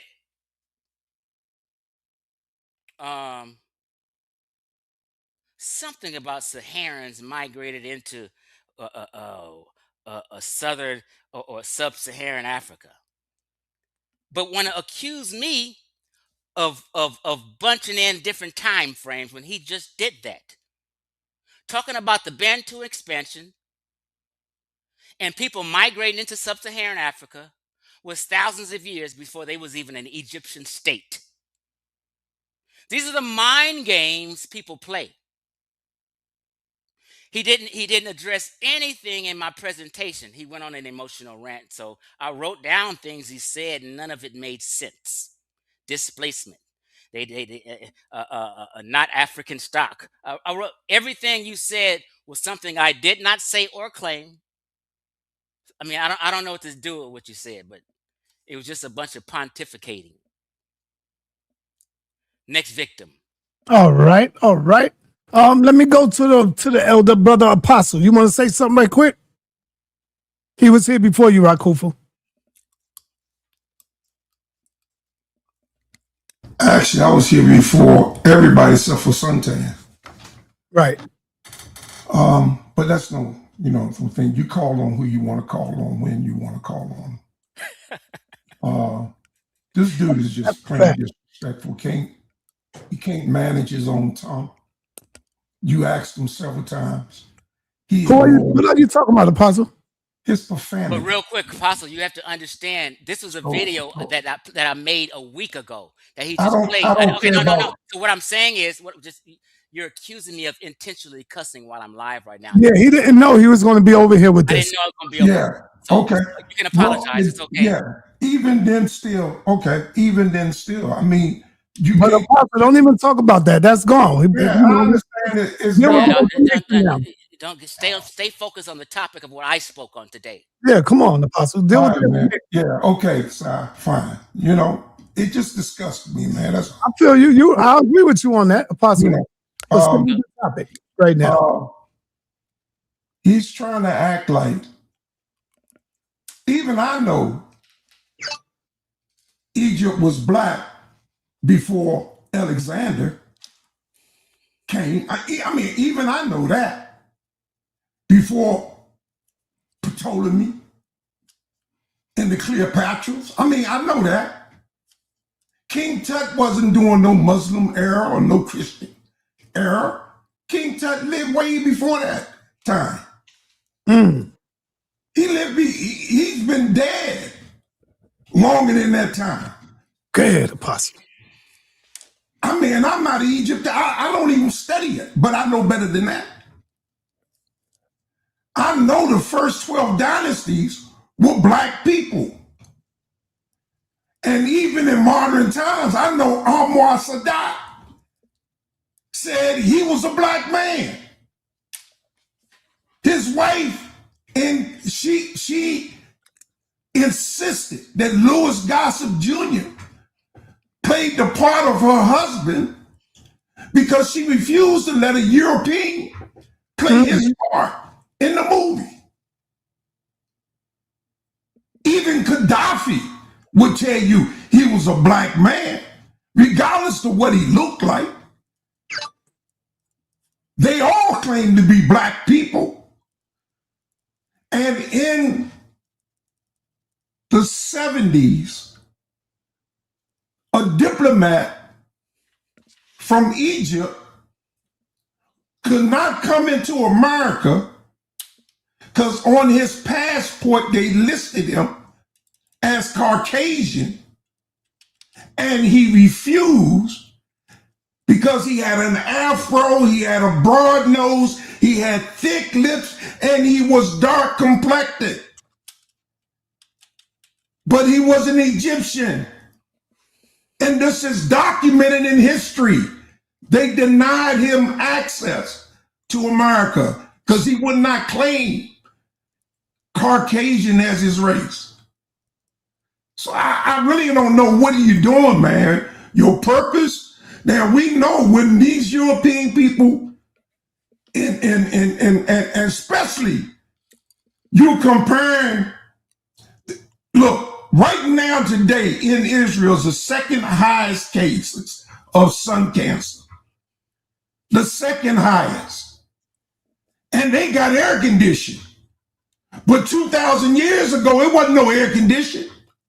They had no place to go in their homes and turn on a light and get out of the heat. That's why black albinos had to leave Africa. They couldn't survive the sun because there were no air conditions where they can go and get cover, man. Come on, what are you talking about? Go ahead and write your little fancy words down. And not one source did you show was a primary source. I'm not even sure if you know what a primary source is. All right. Thank you, Apostle. We're going to move on. Mute up for the Chief. Chief X. Yes. Jabari hit me up. He's in class right now, teaching his class. Jabari says, peace, brother sa.neter. I am in class, or I would come on and mess up Chief X again and again and again. If his presentation is like the title, he's better off taking a history class or taking a farm historian than embarrassing himself. Yes, Was you that can. meant for me? Alexa, stop. Yes, you can read this out loud to him. So let me see. Y'all can't probably see it right now. Because you got to take that off that funny screen you got, man. Yeah. I'm not sure who would like me to read Alexa. Tell Alexis to be quiet if I whoop her. You went mute. You muted, sir. Before you go in, Chief, are you saying that it was white Egyptians who built the pyramids, who built the Sphinx, and who built all of those great statues that you see out there? And the Pyramid of Giza. The pyramids. Alexa. The Pyramid of Giza is close to the Mediterranean Sea. It's in what they call Lower Egypt or Northern Egypt. Okay. So basically, hold on, Apostle. Don't talk.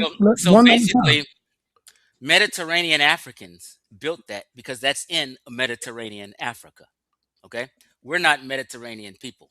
Okay, now can I let me go ahead. No, I'm not saying white people. So I'm saying Caucasian people. Arabs are Caucasian. Right. So you're saying it was the Arabs, it was the Caucasian, the Arabs that built the pyramids. No, not the Arabs. The Arabs invaded. Okay, so it was the white people that built the pyramids. No. Was they black? No, they weren't black. Who were they? That's what I'm asking you. Who are they? North Africans and Egyptians are not black people. Well, who were they, brother? Who were they? They are North Africans. Okay. Mediterranean Were they white? Were they white North Africans or black North Africans? No, listen, Berbers, look at Moroccans, Libyans, Algerians. These are not black. These are not white people. They're not black people either. But they're under the category of Caucasian. Ooh. I consider white folk people like the Brits, the people who enslaved us and things like that. Those are white people. North Africans aren't white people. North Africans enslaved white people, and they call that the Barbary Wars. The Barbary Wars were when North Africans was kidnapping Europeans and enslaving them. And they enslaved 2 million Europeans in the Barbary Wars. They enslaved them in North Africa. That's a fact. People can Google it. You can shake your head all you want. But white folk was enslaved. What you shaking your head for, Humbo? You didn't know North Africans enslaved white Europeans? Oh, man, This is basic history. Wake up, y'all. everybody, if y'all already spoke, y'all got to put your hand down. Let me get to the brother that didn't speak. I'm gonna get right back to y'all though. Let me address Apostle and what he said. Apostle was talking about stuff in the 1970s and in Sadat. He claimed that Gaddafi was black. Anybody can Google and it'll tell you Gaddafi was an Arab. He wasn't a black man. He was an ethnically Arab born to the Gaddafi tribe, a Bedouin group in Libya with Arab heritage. Google it. Apostle don't know what he's talking about, okay? Now, he said Egypt was black before Alexandria. We already talked about Egypt being a transcontinental country. Elder Suntan put that source up and said they were connected to Africa, the Mediterranean, and West Asia. Canaan, Apostle, used to be a colony of ancient Egypt. Israelites, Apostle, are not black folk. Ain't no black folk indigenous to no area in Canaan or by Israel ever. That is not black folk land. Elder Apostle has been stealing from people in Israel and West Asia and stealing their history and claiming that they're him and black people forever. It's a blatant lie. So he says that they were black before Alexandria. So I guess all of a sudden, bam, they just switched to being Caucasian soon as Alexander invaded. If that was true, you would see West Asians, which Egypt is connected to. You would see Libyans, which Egypt is connected to, with black folk, sub-Saharan African DNA. They do not have that, okay, until recent times. It's a transcontinental country, meaning if I'm in Ghana, more than likely I'm going to share some genes and genetic material with people in Nigeria. Why? It's the same region. It's the same people, okay? So I share genetics, if I'm a Ghanaian, with people in Nigeria. We're of the same region. People in West Asia, Israel, Jordan, Syria is all part of the Middle Eastern region, Middle Eastern, North African. These people are connected. These people have the same language family, not sub-Saharan Africans. Let's be honest real quick. He got to talking about 70s in America and black. This is a crazy thing he said. This is why I had to remodel the conscious community. He said black albinos had to leave Africa. When did that happen? When did a bunch of albinos get together and jump ship and start migrating out of Africa, going somewhere else? When did that happen? That's that pseudo. As they were created, they had to leave. Apostle, why you got to be the first one to do that, brother? Nobody else did it. All Come that on, stuff Apostle. is fake history. Discipline, brother. You're doing great. Pontificating Right. and just making up stuff. Well, the albinos had to leave Africa and they migrated. Stop. All right, let's move on. Thank you, Chief. Oh my God. We got a full house tonight. Everybody want to talk to you. I'm gonna come to you, King J, but I got it. Yeah. Real quick. Every time I do a presentation on here, Jabari says he's in class. This is the No, he's a professor. He is in class. I believe you, but I believe, what time is it in New York right now? It is 3 minutes to 8 o'clock. So are you saying he always teaches night school? Yes, he's teaching in college. No, I College agree. students is in college right now. Denying that. But Yeah. last time, I'm telling you, he just texted me and showed me. I got you. I believe you. That's what he says. Okay. No, brother. He is in college, brother. He's teaching. I'm not Believe saying me, Jabari would jump up here if he wasn't. you're missing my point, sir. I'm not saying he doesn't teach. I know he teaches at a college. I get that. I'm with you on that. Okay. I'm saying the 3 times I came up in here, I can play him. He always said I'm in class. But somehow he can, maybe because you texted him and said, I don't know. Yeah, but on the weekend you got to catch. One time it was 9 o'clock at night in New York. So that's what I'm saying. He must be only teaching night school. That's me. He ain't running from you, brother. If that's what you're trying to say, man. He's been running from me. I made this video for him. He hasn't addressed it. You had to bring, believe me, he's going to respond. And when he do, I'm going to call you, Chief, and let you know Jabari's on. But listen, this is my point, sir. He would have never responded unless you forced him to respond. I never forced him. No, you text him. He sees this on your show. But when I made the video, he's seen it. He wasn't thinking about responding. This is why I said he want to act like he didn't see the video when he does see all of my videos. Well, so Chief, he wasn't going to respond. you're a threat. You're a threat. If you need my spot, sir, I can drop out. Hold on, bro. Hold on. I can drop out. Yeah, I need your spot. Let me just say this real quick. What I'm saying, sir, is he's only going to respond if he's forced to, because the whole panel in this whole hour we've been on here, we've been putting him on blast. So he's forced to try to respond. But if he responds, you tell him to go on his own, play my video word by word, and prove anything that I said in my content wrong. Yeah, we ain't going to be able to play the video. He's not going to do that. That's too much cursing. We can't play the video. He's going to make up fake narratives and act like he debunked what I said. Okay, let me get to Rakufu. Let's go. Right. I see you. You next. Okay, so I'm gonna put 2 pins on the wall and put pins in these 2 statements that no profanity. Did you take notes today? No, he didn't. He didn't use profanity. No. That's his name. His nickname was on there. It says no profanity. I was just asking him a question before he go.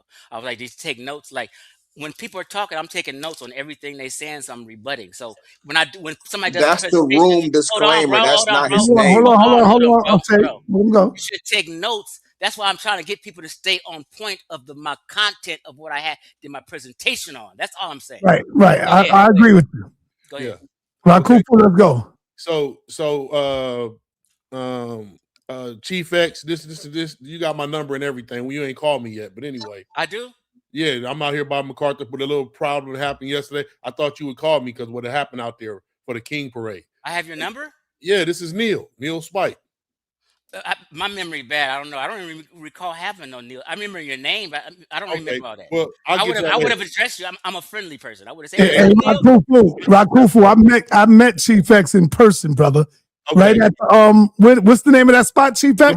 Leimert Park. Yeah, you took me around Leimert Park, Chief. I'm a friendly person, bro. I would say, me and the Paul was out there. We met him the last time he was on here, he said he was going to call me. I gave him my number. He said, "Oh, you out here too, Neil?" I was like, "All right, go ahead. Let me get my question. So I'm gonna put these 2 notes on the wall because I did. Unlike I don't know if anybody else did take notes, and I was here at the beginning, and you clearly said this verbatim, and I put it in the chat. What you said, I just said your word. Prior to Islam, West Africans had no idea of ancient Egypt. This is your statement. Correct, Chief X? That went over my head. Oh, man. Now, that statement is false. Before Islam, West Africans did have awareness of Nile Valley and ancient Egypt, just not in the latter. I remember. Yep, not in the latter Arabic, biblical, or textbook form people expect. Secondly, I'm going to put a note into the point where he said, where you get that information from? Where you read that from? I'm reading it straight from ChatGPT. With sources. I got a name and PhD doctors. It says West Africa. Kevin C. Let him go. Let him finish. I know. I just want to get clarification when he's saying. You're saying that someone said ancient West Africans knew it was ancient Egypt? Yeah, through oral traditions. It's like the Hebrews had oral traditions before they written stuff down. They said it's just not in the textbook form you're looking for. They didn't travel to Egypt, though, right? That's your opinion. They did. Okay. But now here's the thing. Kevin C. McDonald, PhD archaeologist, UCL, publishes on sub-Saharan African evidence for contacts with North Africa. Corinne D. Cecil Magnavita, PhD archaeologist, West African, Sahara, and East African connections. Scott McEachern, PhD archaeologist. Sam Nixon, PhD. The PhDs go on and say that they did have connection. Now, not just that, you said also that there is no indigenous or no people, no black indigenous Mediterraneans. That was wrong. Because was the black Africans of North Africa from the cave paintings of Tassili and Jir the original North Africans? Short answer, yes, with an important clarification. The black African population depicted in the Tassili and Jir cave paintings represent the earliest known populations of North Africa, long before today's later North African population make up form. So that's 2 of them right there that I just want to leave out. I'm going to leave with them 2. All right. You want to respond to that? Yeah, absolutely.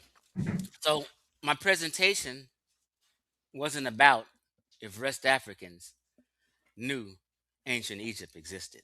I mentioned that just to throw it in there. That just that wasn't really part of my presentation. Enough said. No, I got you. So I'm just in jest. I'm just saying that. And in jest, I said the ancient Egyptians had no idea that there was even a Western Hemisphere. Right. That's what you said. And I asked people to show me otherwise. No one has ever done that in the last 8 years. Okay. Now, you was reading ChatGPT, which is fine, but if them the only two things you had to address, no, that's fine. I want everybody else to get. That was my two. I just wanted two to deal with. Okay, I got you. But so what I'm saying is, you're claiming, because I asked you, did West Africans travel to Egypt, and you said yeah. They never traveled to Egypt, bro. Okay, I got a book I just wrote. I want you to get it when you get a chance. But I ain't gonna. How they travel? I ain't gonna promote it right now because me got to talk hey, about. Yo, why don't you and Kim Netter get together? Give me some ties, and I can promote your book every time I go live, brother. Oh, yeah, so this is a pseudo That's history. all you got to do. When people claim, I'll tell you how much. Call me, Rafu. Yeah, when people claim West Africans traveled to Egypt, this is more pseudo history and fake history. There's no sources that claim that anywhere on planet Earth. I'm sorry. Okay, hold on. We got to move on because I got the doctor in the building, man. We're gonna find out if this is true. Let me go to King J real quick. King J, let's get it. Peace, I appreciate that. Peace to the panel. Shout out to Osaze. I'm sorry. Sa.neter has that no profanity up there. I thought that was that brother's name. Excuse me. Oh no, yeah, I got that up there. Okay, and one more thing. I gotta go in like 10 minutes, so let's go. All right, let's get it. Don't respond to him. I'm gonna try to make this the best question then. Shout out to Osaze. We kind of build on the same point. I'm gonna debunk the title of your video first. It says Jabari say, why did Arabs enslave Nubians and not Egyptians? So, are you familiar with 640 AD, the Battle of Heliopolis? 640 AD. Okay. Well, this is when the Arabs invaded Egypt, right? So previous to the Arab invasion, Egypt was under Byzantine control, right? They were Coptic Christians, right? So the Arabs invade Egypt first, right? They have these little wars with the Byzantine armies. They win Heliopolis first. They win Alexandria second. Then they win Cairo. Then they go to Nubia, right? In 642 AD. And so now I want to go to the actual what it says. Okay, because you twisted and I don't like the narrative you put on this. Historians continue to highlight the back treaty as a unique anomaly because Nubia was never conquered by the Umayyad Caliph. Similar to what the brother Osaze said earlier, you never addressed it when he brought up the pupil smiters. It says the Arab launched two major invasions, one in 641 and the second one in 652 AD, but were forced to withdraw both times. So they never invaded Nubia. I just want to make you clear that they never invaded Nubia. It was a stalemate. So it wasn't tributary or subjugation. It was diplomatic exchange, right? Familiarize yourself with that word, right? Okay. So let's talk about it. The pupil smiters were so precise they could blind Arab soldiers from a distance, preventing the Arab heavy cavalry from closing for hand-to-hand combat. They said the siege failed. Even with advanced catapults at the Second Battle of Dongola, 652 AD, the Arab forces could not breach the city synagogue walls. It said the strategic decision recognized that a prolonged war would be too costly and yield little booty. The Arab commander Abdullah Ibn opted to negotiate a settlement instead of continued bloodshed. So it's a sovereign exchange. It said the result was not a surrender, but a commercial and security pact between two equal independent powers. Also, it says the Nubians were powerful enough to occasionally intervene in Egypt. For example, in 747 AD, they invaded Egypt to force the release of imprisoned Coptics. So I just go ahead. All right, you done, King? That's a bomb, sir. I'm done. I want him to address. All right, King. Chief X, you want to Yes, sir. respond? Yeah, so everything he said just now, I said in the presentation. No, you I didn't. played, hold on.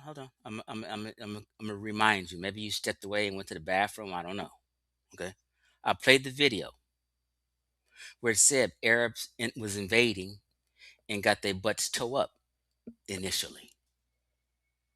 Did you not, you didn't hear see that in the video?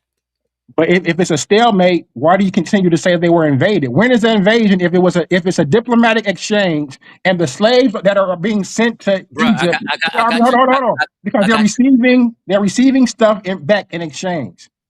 I got you, bro. Oh, go ahead. They've been doing business forever. Like, what do you? I got so many videos talking about the business Egyptians was doing with the Nubians and trading. They were trading for gold. We're talking about the Arabs and the Bro, Nubians. let me finish. Oh, you're talking about the Arab? Arabs and Nubians. Okay, yeah, okay. Yeah, Stay on point. yeah. I broke down the entire back treaty. Okay, the back treaty was about business, so they will not continue to invade. It said that. Okay, so when you're doing trade, you're doing business. It's not one way. It's both ways. Right. So it's not subjugation. So it's not subjugation, right? Bro, listen to what I'm saying. You said it was subjugation. Bro, I didn't say anything about subjugation. I said there was slavery. I said there were a tribute state, and a tribute state pays tribute to the more dominant state. Okay, so in the ways they paid tribute was trading slaves and giving them slaves and gold. It's exactly what the back treatment said. You Yeah. didn't. Why are the Arabs giving them anything in back? Bro, hold on. You can ask these little questions and these little nuances. That's not what I'm just strictly saying.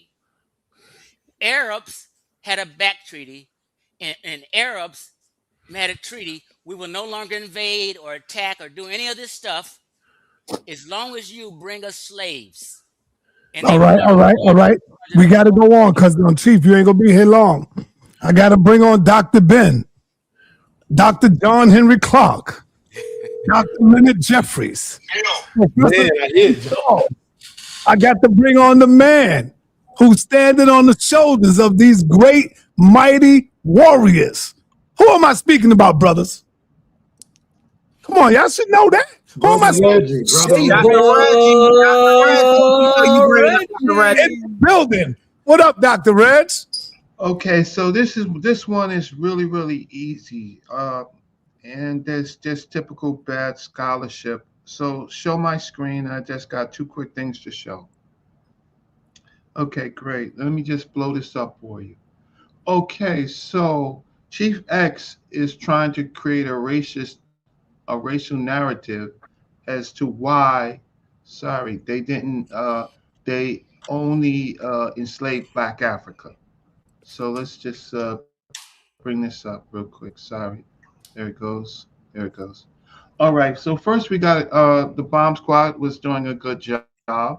I want to talk with them about not what they know. It's just a few minor things that sometimes they don't have enough time. So from the period of 332 BCE, I'm not going to go through all of this, right? Egypt was invaded by Alexander the Great. That's 332 BC, right? Then you get from 30 BC on, right? You get 30 BC, Rome now controls Egypt, right? So Rome, so we have the Greek rule, we have the Roman rule. The Roman Empire separates into the Byzantine, so the bomb squad was actually correct, right? So you have the 4th century We CE. all agree with that. No, let him finish, brother. Don't interrupt me. No, I'm just saying we all agree with the invasion. So Relax.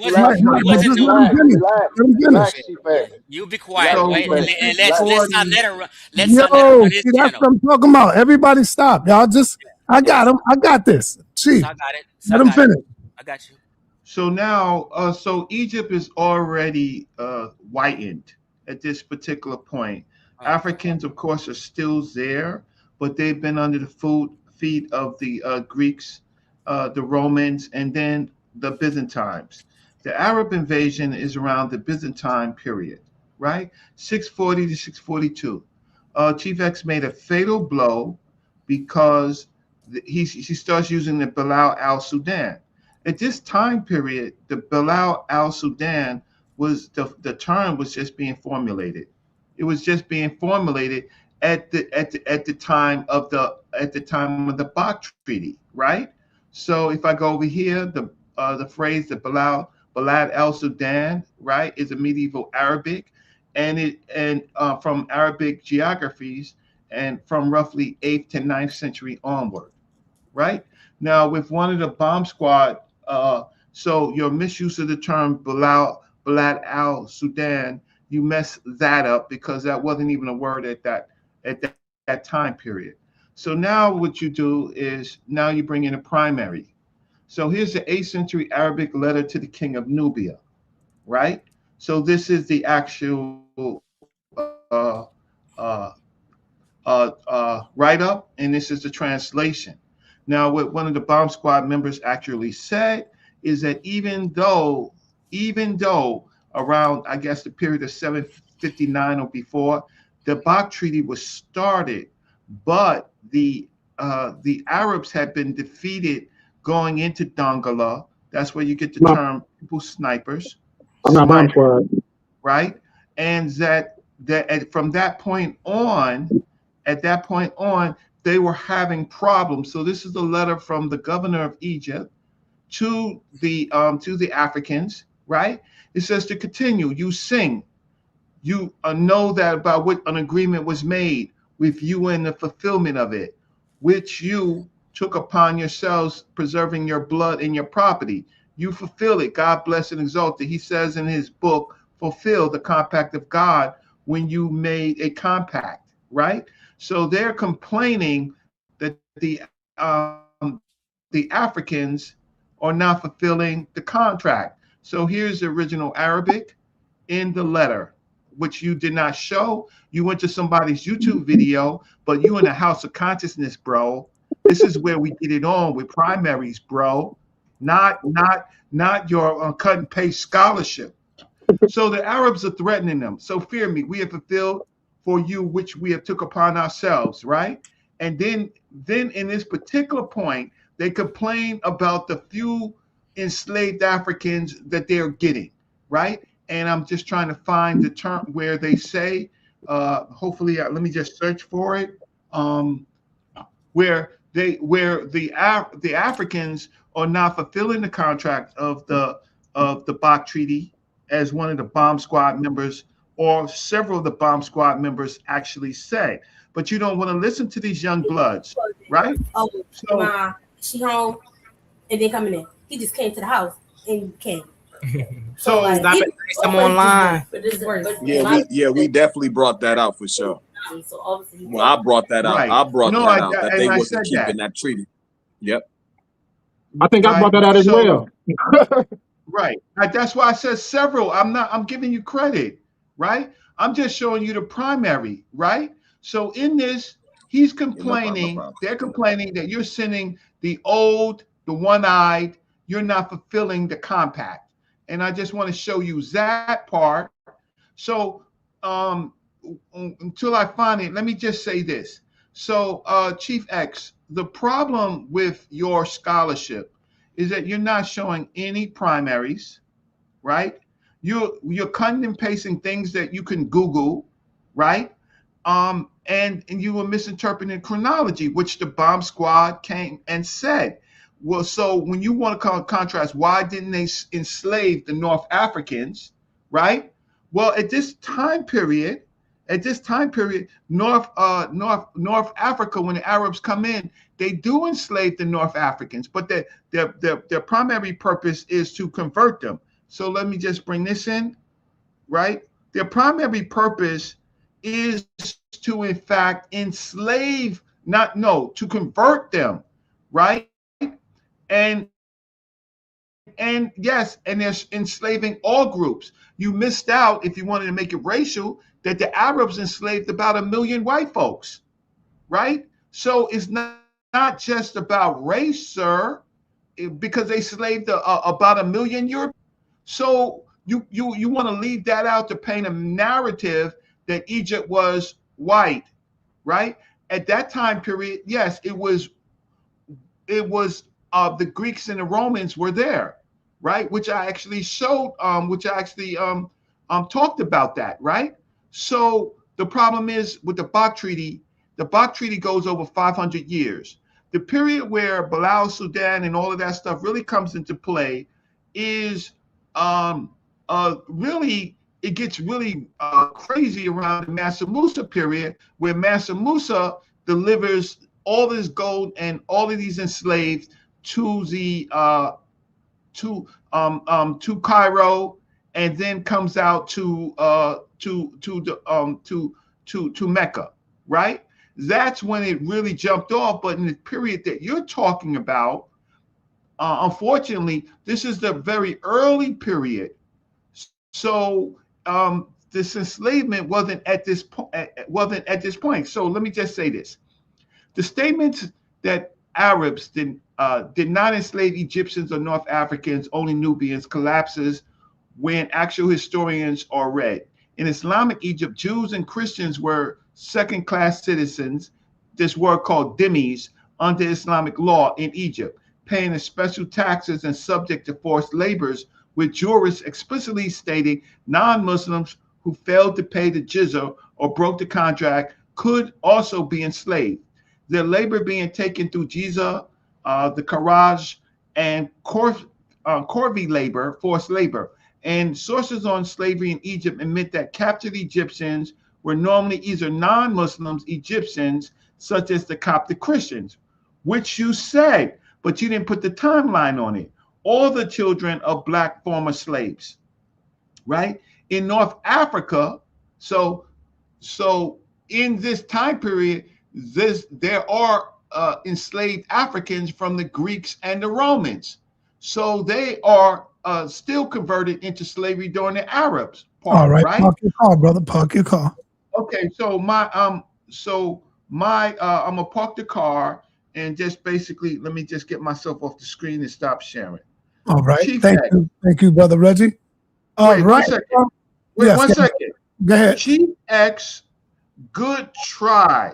Your chronology is wrong, and thus your analysis is wrong, right? Lay down to the bomb squad.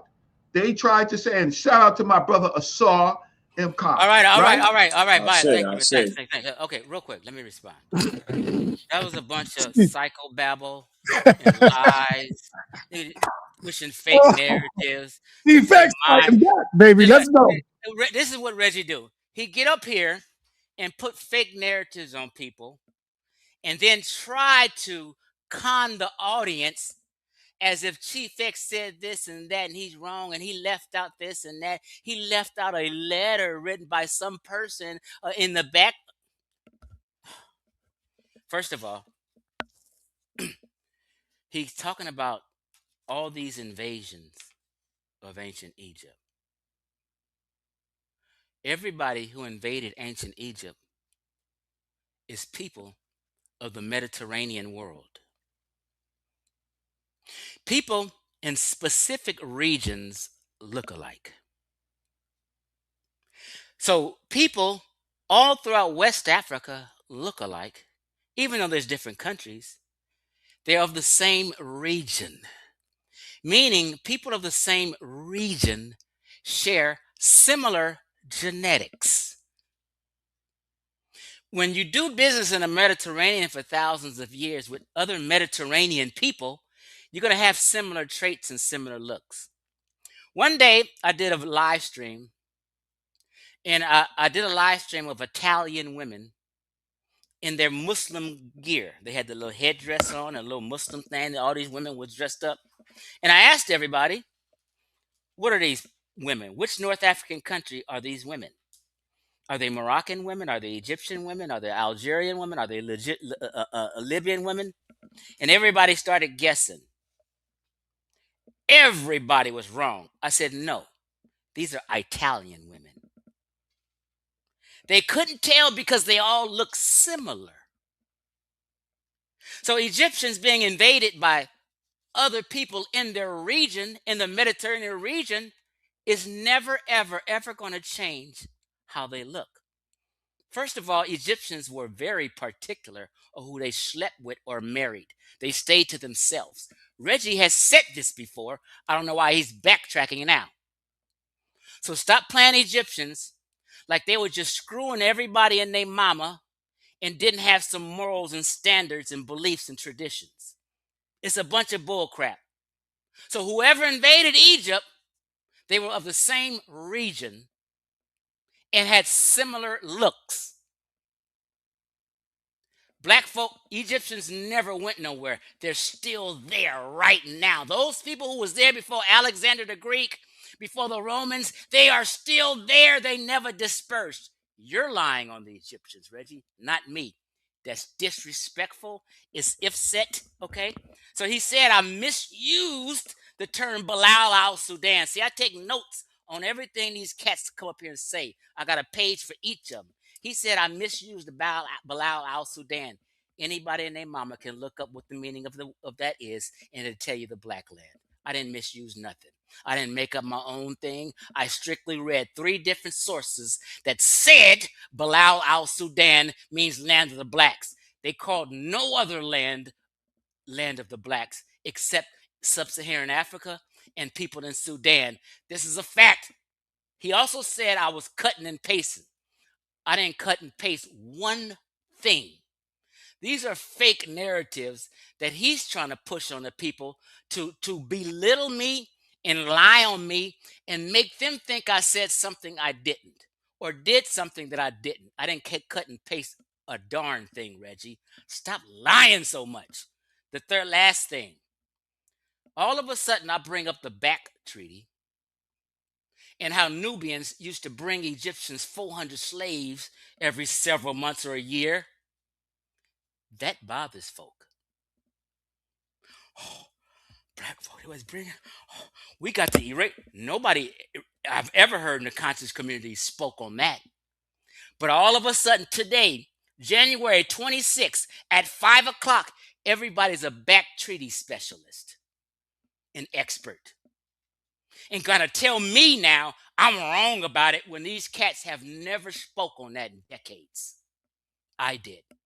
Now all of a sudden they want to debate me about the back treaty and what was and what wasn't. Shut up. You never taught about it because you was embarrassed to say and be honest like I am and say, hey, the Nubians was bringing Egyptian slaves so they wouldn't get their butts kicked. Okay? And I did say that the North Africans enslaved Europeans. You said I didn't say that. I clearly just went back and forth with a dude and said 2 million, from 1 to 2 million Europeans was enslaved by North Africans. I said that, Reggie. You lied on me for no reason. I'm done. One comment. All right. Just All one right. comment Nope. Next person, because I gotta go. One comment on that. You're scared. Hey, Reggie, let me go to the next one because I just have one quick comment. All right, what's the I said comment? that the Balad El Sudan was just being formulated in that period. It is later. So you were out of chronology when you used Bilal El Sudan to paint the picture. I'm not out of chronology. All right. Come on, y'all. I got to move on. I didn't even use chronology. I just simply said what it means. I didn't say they gave it at this time. I didn't say none of that. Stop with these lies and fake narratives. All right, let's go. This brother ain't gonna be long. He ain't gonna be up here with us because he's just gonna. He probably got a statement or something. And I speak of none other than Mikhail. What's up, Mikhail? Unmute yourself. Okay, shalom. Can y'all hear me? Shalom, brother. What's happening? Hey, shalom, sa.neter. Hey, shalom to the panel, y'all. I know it's been a while since I've been on here. Shalom. But yeah, you're right. I'm gonna be quick to the point. And it's messed up because I like, first of all, let me give you your love, Chief X. Some of the stuff you used to say back in the day, I like I can go with, I can look it up, it's real. But like on this case, I gotta say, bro, it seemed like you making stuff up. Mm-hmm. And no, I'm gonna just give me this little quick rundown, and then I'm gonna ask you a question. So based off your theory, what you just said, I listened clearly to everything you said when it was concerning North Africa and that whole region, right? And you were saying that the people that's over there right now are the same people that's always been there. That would almost be like saying that the Americans, which we know, the majority of Americans would be considered white people. Am I right? The majority of the continent of what you would call not only just North America, the Americas are lighter now. But we all know with common sense and a little history that there was indigenous people before them. That would also go with Australia. Australia, them people was very dark. And so I always thought, they usually say Hebrews, so religious, they're not historians. Well, I remember I learned a long time ago. It was like common sense. The 7th century, 600 AD, the Arab invasion took over that area what we call Egypt in Northeast Africa. Like we kind of just knew that. And then if you talk about the how you said the Amazons, y'all probably know what I'm talking about, but they're like the Amazons. Amazigh people. Amazi. You know about okay, you know about them, right? I figured you knew because you brought up Berbers. Berber's real name is Amazigh people. We call them Berbers. Okay. Now those people were always identified as Negroid or black, not tan. And then if you know that entire region, then you go through like Asia, you got the city people, all them, and then you come back around in the ancient times, you got the people in ancient Syria, Greece, Crete, all that. You still had what you would call black people in those areas. So it's almost as if you're saying they just happen to be around all these areas, but they just skipped Egypt. Like they just, for some reason, Egypt was like an invisible electrical fence.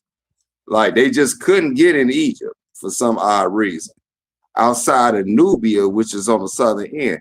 So I asked this to ask you, bro, and I'm asking you respectfully from a scholastic area, like what real proof, like historical documental proof, do you have, my brother, to say that black folks was in all these areas, but for some reason, when they come to ancient Egypt, they just had some type of electrical wire that would not let them be in that land. When if you just using I don't want to say common sense because that would insult you. I'll say if you just use it by population, it would be very possible or very probable that they're exactly the people that was in there. And I yield. All right. We're gonna move on. Let me get I appreciate what he said. Let me respond to that real quick, y'all. I'm gonna be quick. Nah, let me go so we can get you out of here because you're gonna be gone in a minute, Chief. We got two more. I can stay till after Asar. I was just gonna go to the gym. All right. But I'm gonna leave it address him real quick.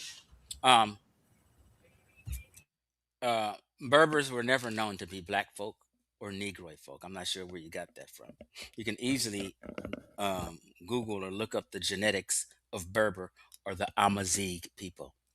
Black folk Negroids was never speaking Afro-Asiatic language. Okay,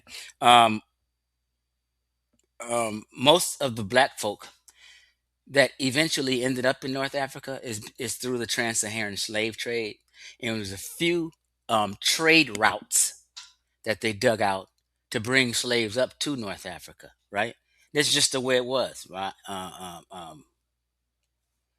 Black folk didn't really travel like that. People kind of were sedentary, right? So they came to North Africa in general by the trans-Saharan slave trade. And a lot of them Berbers took on sub-Saharan African wives as concubines, right? And they had babies with these women.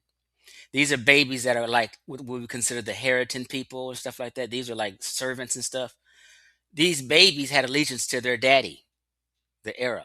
So it was eventually through the trans-Saharan slave trade, the Arab slave trade, black sub-Saharan Africans did make it up there, okay? But they weren't there prior. Now, you may have a few sprinkled in Rome and Greece that came from Nubia to go up in Greco-Roman world and become workers and entertainers. That happened. But that was a very, very small percentage. Right now, if you go to Egypt, if you see 100 people, you might see one black person. Chief X, can I interrupt? But I respect you being respectful. Okay. I'm sorry. All right. No, I respect you being respectful is what I want to tell you. No. Okay. Well, let me correct you. Trans-Saharan slave trade is totally different than the sub-Saharan trade. I think you mean the sub-Saharan slave trade, which would be the Arab the trans-Saharan slave trade is the Arab slave trade. Our slave trade was called the transatlantic slave trade. Well, that's okay. Well, that's the transatlantic slave trade. But what I'm saying is the sub-Saharan slave trade. That would be the Arab slave trade. You know about that, right? Yeah, but I hear you. I'm just trying to correct you, and I think I No. The reason I got you. But sometimes people be on a panel be so disingenuous. You guys can't correct each other. It's okay to tell brother, hey, no, brother, you got that wrong. The trans-Saharan slave trade is the Arab slave trade. In our slave trade of us coming to the Western Hemisphere was the transatlantic slave trade. Sometimes people get those confused. The Arab slave trade was the trans-Saharan slave trade. But you see, I made a distinction between the two. Yeah, there is. I'd make a distinction. Nobody disagrees with that. Okay. Well, the reason I brought that out is because what you're saying right now is exactly what I was kind of talking about. And what I'm saying is I'm going pre-sub-Saharan slave trade. And if you go over to the indigenous people, you said Berbers were never known as black people. I would like to know the evidence of where that's true, because sometimes Berbers and Moors were called the exact same thing. Do you agree that Moors were called black people? When you talk about the Moors, it's different time periods that explain different things. In general, I'm clear. I got you, bro. I got you. Trust me. Okay. I have a presentation on this. Are you subscribed to my YouTube? I believe I am. I am. So it's just been a long time. Right. It's been a long time. You should check it and hit the button and check.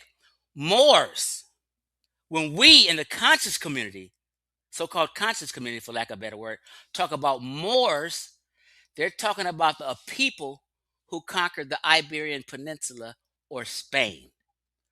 Right, we're gonna have to move on, y'all. We're moving on a whole different topic, yeah. Those were Arab dynasties, not black folk. All right, we gotta move on. Okay. We gotta move on, Chief. We gotta move on, Mikhail. All right, let's go, man. Kim Netta. All right. And then I got you. You came in last, man, like always. Peace to the panel. Then I'm gonna get back to the top, the brothers, man, the young brothers. I want to, if Chief X can, there was something that he presented in his very, very first slide or his very first presentation that I actually liked and agreed with. If you can pull that up for us real quick. What are you talking about? In his presentation. Nah, I don't want him playing the video again because there's too much curse. No, it wasn't no words in this. This was an AI overview. He can pause it right there. Ain't no words. You know what he's talking about, Chief? It's about the Arab conquest part that he had on there. What's your question about the Arab very conquest? first thing? I want you to pull it up real quick, if you can. I don't know what minute it was. It was a 50-hour presentation. Yeah, it's right at the beginning. Okay, but give me a clear hint. Make it plain. What is it? What was it about? I just said it was about the Arab conquest. Okay, what about the Arab conquest? You don't agree with the Arab conquest? I want you to pull the slide up if you just don't mind, so I can show you. I didn't have a slide. Well, put your video up. It's the very first thing he presented. The very Bro, first I thing. don't have time for all that. Just spit it out, bro. Just spit it Okay, out. well, anyway, in that slide or in his presentation where he was saying the Arab slave trade began it over in Nubia, his AI overview literally when he asked that question, it said, "Did the Arab slave trade start in Nubia?" It literally said no. He tried to skip over all of that to get down to the bottom and read some little footnotes about the Islamic conquest. So that's just one. He killed himself on that one. Two, I wanted to get to this part right here where Neil came on and he was addressing the fact that he said no West Africans basically knew about nothing or nobody up in the Nile Valley area. There was a genetic test done in 1999. It's called Use of Amplification Refractory Mutation System, ARMS, in the study of HBS pre-dynastic Egyptian remains, right? And in that study, they had six mummies. Out of the six, they found that three of them had the same sickle cell trait with West Africans, so they showed connection with them people there. And again, that was in the pre-dynastic time, 3,500 to 3,000 BCE. So that's he's dead on that. Where he said nobody was able to prove that to him in over 8 years. I don't know why he keep going with that. And I don't even have to address the rest about the back because Reggie killed them. Everybody else already killed them Okay. on that. That's just all I wanted to get off because he was Okay, just cool. completely wrong about all. Can Cool. I finish? I wasn't finished. Just be easy. Now, like I said, I just wanted to present that because if you look into that study right there, that'll show you pre-dynastic time. That's before you have any dynasty where West Africans was already up in that area with the people. So go ahead. Let me hear you try to get around that. It's nothing to get around because I didn't speak on no sickle cell. And because of people have sickle cell doesn't mean they're Negroid. Sickle cell was around.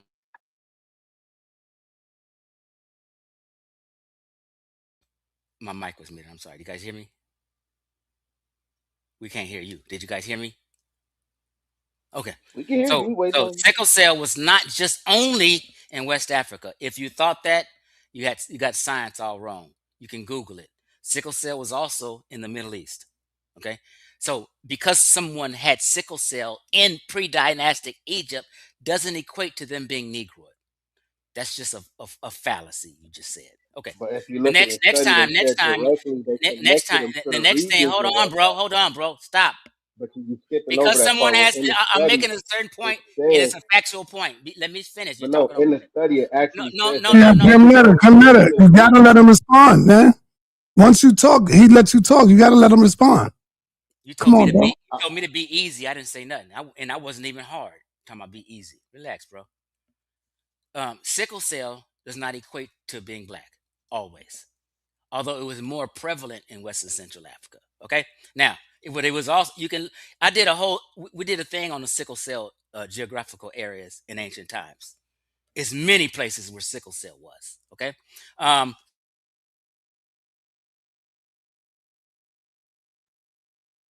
I don't know why my mic is keep being muted. I talked about the Arab slave trade.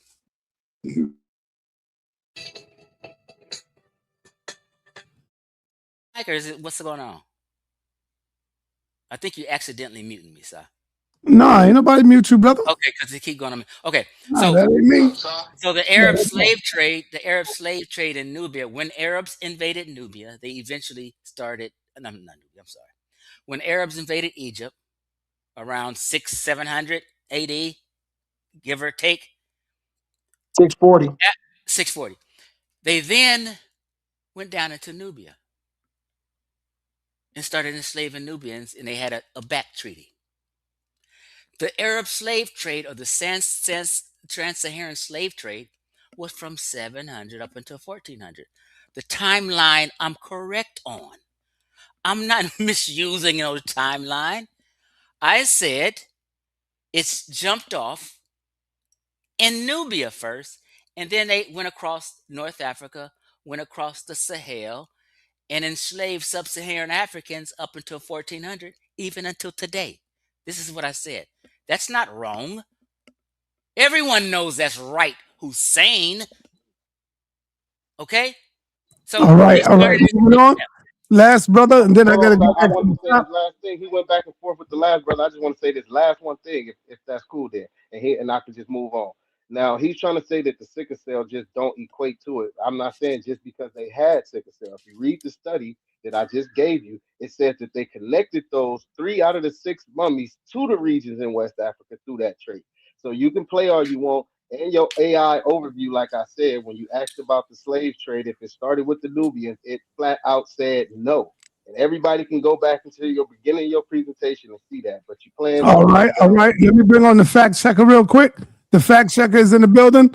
All right, Thank you. let's go, Rakufu. What you got? Okay, so Kim is right. That's in our book that we wrote. But what he failed to tell you right now, he probably wasn't looking at it, is that, and Chief X tried to get him with that, the got you moment of sickle cell. No, we're talking about a particular haplotype of sickle cell distinct with West Africa and Egypt, unlike anyone else. You can get the Google on it and it'll say, yes, you're pointing to a real What's the well time frame? documented. Let me finish. I'm talking. No, Yes, what's the time? you're pointing to a real well documented genetic fact. This was my question. There's a distinction in haplotypes when it comes to sickle cell. The ones that was found in Egypt and West Africa were the same type. The chat comes back, yes, you're pointing to a real well-documented genetic fact, and you're framing it correctly. Short answer, the sickle cell haplotype found in ancient Egypt, the Nile Valley, and those found in West Africa overlap, especially the Benin, the homies. Where the homies at, B? All the homies on the panel. Listen to them, G. Go ahead. All right, we're moving on, Chief X. Let's go to, because I saw him card that I'm coming right back around to these young brothers, the bomb squad, man. I gotta let the bomb squad in the building. Yeah, the bomb squad blowing them up. Imhotep to everybody. How's the panel? Everybody okay? How's the chat? Shout out to Sal. Got this in the building. Y'all know. Can I share my screen, Sal? Yes, let's get it. Okay. Let me hit share screen. And we ain't gonna be long, y'all. This is gonna be very, very easy, and it's gonna get ugly. Y'all see, I just put the dog walk emojis in the chat, right? Because that's what's gonna happen. So I ain't gonna play with you, my brother Chief X. We did this on Smash Channel and a few other channels. The whole genome ancestry of an old kingdom Egyptian has been sought out. What does it say? It says, we next tested how present-day Egyptian ancestry could be traced to the Bronze Age. Populations living in North Africa, including the Nubian individual, West Asia, Europe, and Sub-Saharan African using the QPADM. What does it say, Chief X? It says, despite the substantial heterogeneity, most present-day Egyptian genomes can be modeled as deriving their ancestry from 5 sources related to, what are those sources? Nubian, Middle Neolithic Morocco, Bronze Age Levant, and the 4,500-year-old individual from Ethiopia. Ethiopia. I thought there was no sub-Saharan DNA. 2, approximately, and this is for your clique who kept saying the Congo wasn't there, 230-year-old now individuals from the Congo. 56% on one for the Ethiopians, 52% on the other. Stop lying about ancient Africa and Egypt. Clearly connected. Let's go again. You're hard-headed. When they researched it, when BBC did, and in case y'all don't know what this is one of those scientific papers from Nature. You can't run from this. Whole genome ancestry of an old kingdom Egyptian. You're done. Let's go further. The bone structure indicated that the man was between 45 and 65 years old, though the evidence of arthritis pointed to the upper end of the scale. He was just over 5 foot 2 inches tall, which even then was short. These are those early Egyptians. Sure, I thought y'all said the Congo and Ethiopia and all that wasn't there. Let's go even further. To visualize the variation in the genetic ancestry, remember Takakori, y'all? Remember that came up recently? Let's see what the guy from Takakori, who went and supposedly was one of the very first Egyptians, they said, let's see what he was made up of. It says, Present-day individuals from the whole African continent near the East, Southern Europe, and all genotyped on the Human Origins S&P panel. So this is that whole thing. It says this. It says, when then projected the Takakori individuals and relevant published ancient genomes onto the first two principal components, they're talking about the genomes, the Takakori individuals plot broadly intermediate between West African and Near Eastern groups. I thought you said they wasn't in no West African. Albeit closer to West Africans, they're closer to West Africans, so you told us a big lie. To obtain a finer scale view, we restricted the African populations to West Africa, the Sahel, and East Africa, while retaining the Near Eastern and Southern European populations. So they tried to exclude the African completely out. And guess what happened? This PCA captured the geographical distributions of these populations. PC1 separates African from non-African populations, like I just told you. And what did it come up with? Both Takakori individuals maintained a distinct position intermediate between Sahel, West, and East African populations and formed a tight cluster with overlapping 95% confidence intervals. You should never talk DNA with us, brother. I'm going to hit you in the head again just because you're standing there and not running out the bed. You standing, I'm going to hit you with it. Stand right there. I'm going to be right back. That's what they tell you in the hood. Stand right. I'm going to be right back. Here we go. I'm going to hit you in the head again. The man's remains were found within the necropolis in the ancient city of Nuera. Remember, we just talked about that just a few minutes ago, right? Experts say the genome belongs to an older male who they believe had brown hair, brown eyes, and dark skin. Dark skin. He was most likely part of the elite social class. According to the researchers, what did they have? Was it the West Asian this brother keep talking about, or was it some African that we talking about? The results found that around 80% of the male's genome had links to lineage from North Africa. Well, how much of him was Asian? Scientists talk to us, with the remaining 20% originating from lineages in West Asia. So this is an 80% dark African male with only 20% West Asian. 20%. I'm gonna hit you in the head again. You still standing there? Can you wrap it up, bro? God you still damn. Standing there, brother? I'm gonna hit you in the head again. Didn't he just talk about all this? They wasn't over here. They wasn't over. Let's see what happened with this Islamic thing that he brought up, and then we're gonna end it on. Matter of fact, I ain't gonna end it on that note. Let's just pull up Gunther Dacker's. Bro. That's enough, bro. Come on, man. Now you're in trouble. Now you're mad. You're mad. You want me to stop it? It hurts. And you're misrepresenting. You're misrepresenting. You know what this is right here, right? You know this is Gunther Dacker's scale of who's who, right? No. Okay, let's read the top. All right, end it on this one. Okay. DNA studies. Ancient Egyptian mummies show more affinities to Africans than others, and modern Egyptians are not identical to the ancients, but cluster with Middle Easterners. So he done messed that up, reflecting admixture with foreigners such as Arabs.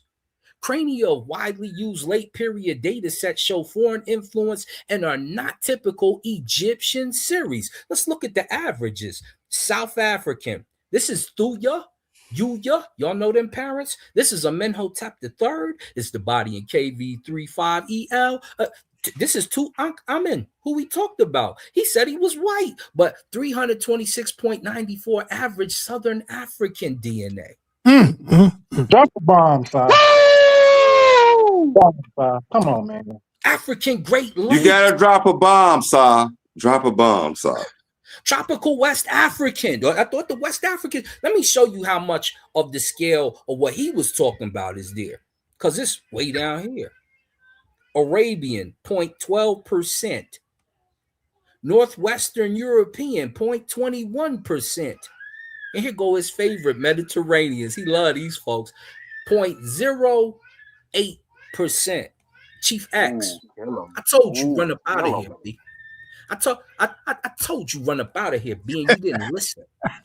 You don't listen. I know. Get me off him, side. Get me off that, yo. Chief, hey Chief, you want to respond? I want to bring on somebody that support you. Absolutely. Ready? Yeah, I got somebody that actually support you and that want to roll with you on that. He's a Hebrew Israelite. I'll bring him up. Real quick, let me just shut him down because he's bullshitting y'all, and he misrepresented. No profanity. No profanity. Shut your mouth. He misrepresented what he read and got these fools clapping their hand. They don't know what the hell he's talking about. Okay. Let me share my screen. Bam. Look like evidence to me. Bam. No. You look like the mother You got. Hold on. Stop talking, y'all. I'm trying to present. Why you don't want to share when I asked you to bring up Hold that on. lie Hold you on. had Hold on on. there? Because I gotta hold on. Let him go. Let him go. Y'all be quiet. Let Chief go. He's fighting back, man. Let him go. You couldn't even see. Oh, be quiet, y'all. You guys couldn't even see what he was sharing. You just took this habitual liar's word. You're getting emotional. He misrepresented. He got to talking about cranial stuff and all kind of stuff that I ain't never even spoke of. Okay, now, there go my screen. Your screen is down. Okay, first of all, you guys don't know. I'm gonna address the last two people because you guys be bringing up stuff thinking you got a gotcha moment and you don't know what the hell you're talking about. Okay, what does this say right here, Sa?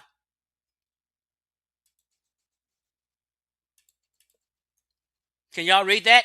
Anemia, first case reported from Egypt. Stop. Is this a source I'm showing? Yes. Hold on. Fight back, Chief. Hold on. Fight back, Chief. This is just what I do sometimes. The evidence suggests that the earliest ancient cases of sickle cell disease were found in Egypt. You guys don't know what the hell you're talking about sickle cell. I tried to tell you. Be quiet. And stop making up shit. Fight back, Chief. You're talking about some ancient things that are related, that are found in different geographical areas around the world. That's 100-year-old. Be quiet, boy. You have related genetics with people in sub-Saharan Africa and Europe that go back 45,000 years. But are we talking about 45,000 years ago? No, we're not.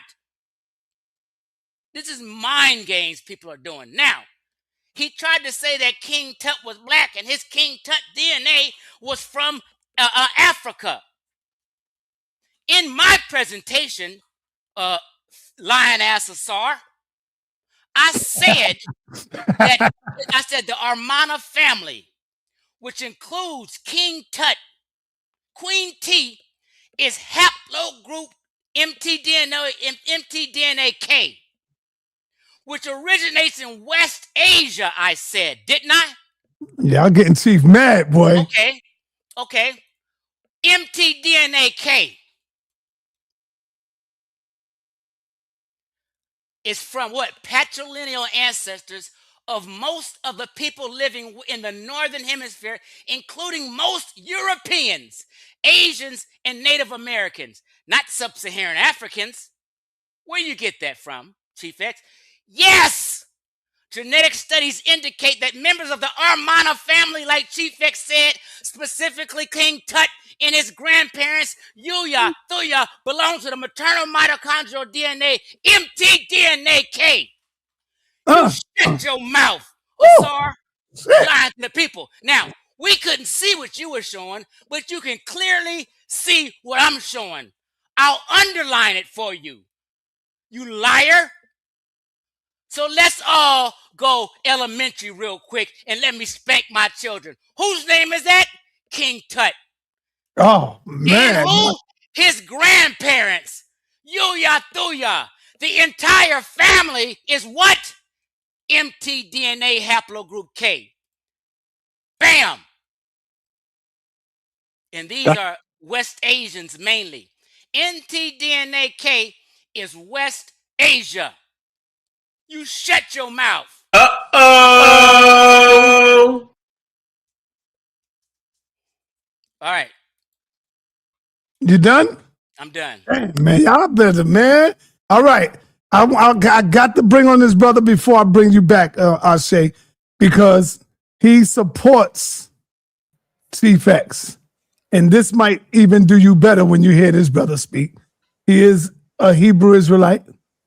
And this might bring more fire to you, brother. We got Easy Bands in the building. What up, Easy Bands? Let's go. What up, sir? Thanks for bringing Man, me one up. thing about this brother, Easy Bands, he fight back as well. He don't back down. He don't run. He stand on 10 toes. And he supports Chief X. What is it about Chief X that you support his presentation, brother? I support Chief X right now because he's basically exposing this community, right? He's holding a mirror up to the community. A lot of times when they're trying to attack the Black Hebrew Israelites or the Christians, they'll always go with, they'll bring out consensus scholarship and just basically dismiss anything you say. So when it comes to this topic right here, all the consensus scholars basically say that the ancient Egyptians are closer related to like the Near Eastern Mediterranean type group than they are to sub-Saharans. All right. That is consensus scholarship.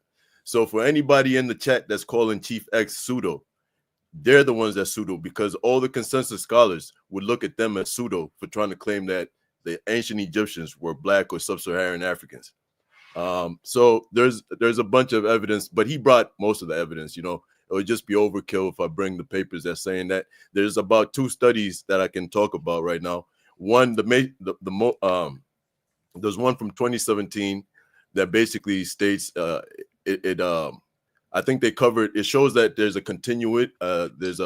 continuous presence of this Near Eastern DNA, or that relates closer to the Near East in ancient Egypt, and it goes back to I think 1500 BC or something like that. And then the one that Osaze spoke about, it said 80% North African ancestry or genetic ancestry, right, and 20% Near Eastern. Now the North African component that he's talking about is not the sub-Saharan, ancestry that we have. It's not. If you look at the Northern African, if you look at the Northern African group, they're more closely related to the Near Eastern people, right, in terms of their genetic structure, et cetera, et cetera. So I'm with Chief X 100%. He's holding up the mirror to the community, and if they have the same energy, y'all got to go with what the consensus scholarship says. All right, I'll just land my plane there. Chief X, brilliant job, brother. I appreciate that, because the consensus in the world of academia agree with me. Yes. You guys can listen to these pseudo cats on this panel, and these cats, somebody from Atlanta, and all these people talking stuff that ain't never took a biology class. Okay? I'm listening to experts who deal with this stuff on a daily basis. Okay? All right, you're about to hear some young experts right now. And we got to go back to the bomb squad to bring this energy back up in here. And I speak of none other than Ashe. Let's go, man. You heard enough, Ashe. You've been sitting there. I see you getting frustrated, but I got to bring the energy back up in the building. King J, I got to bring him back. I got to bring Humble back. Let's go, bro. Once again, man. Like Hope II, him and his wife, both Nubian individuals, if you would. These are actually Nubians ruling the kingdom. His man is playing. He's playing game. Mentuhotep II. Oh, Mentuhotep II. He's an Egyptian. Oh, now, yeah. Now the problem that this man is having is, I don't know if he's dealing with lookership. I know what it is, matter of fact, because I heard it within him when he said, "Be quiet, boy."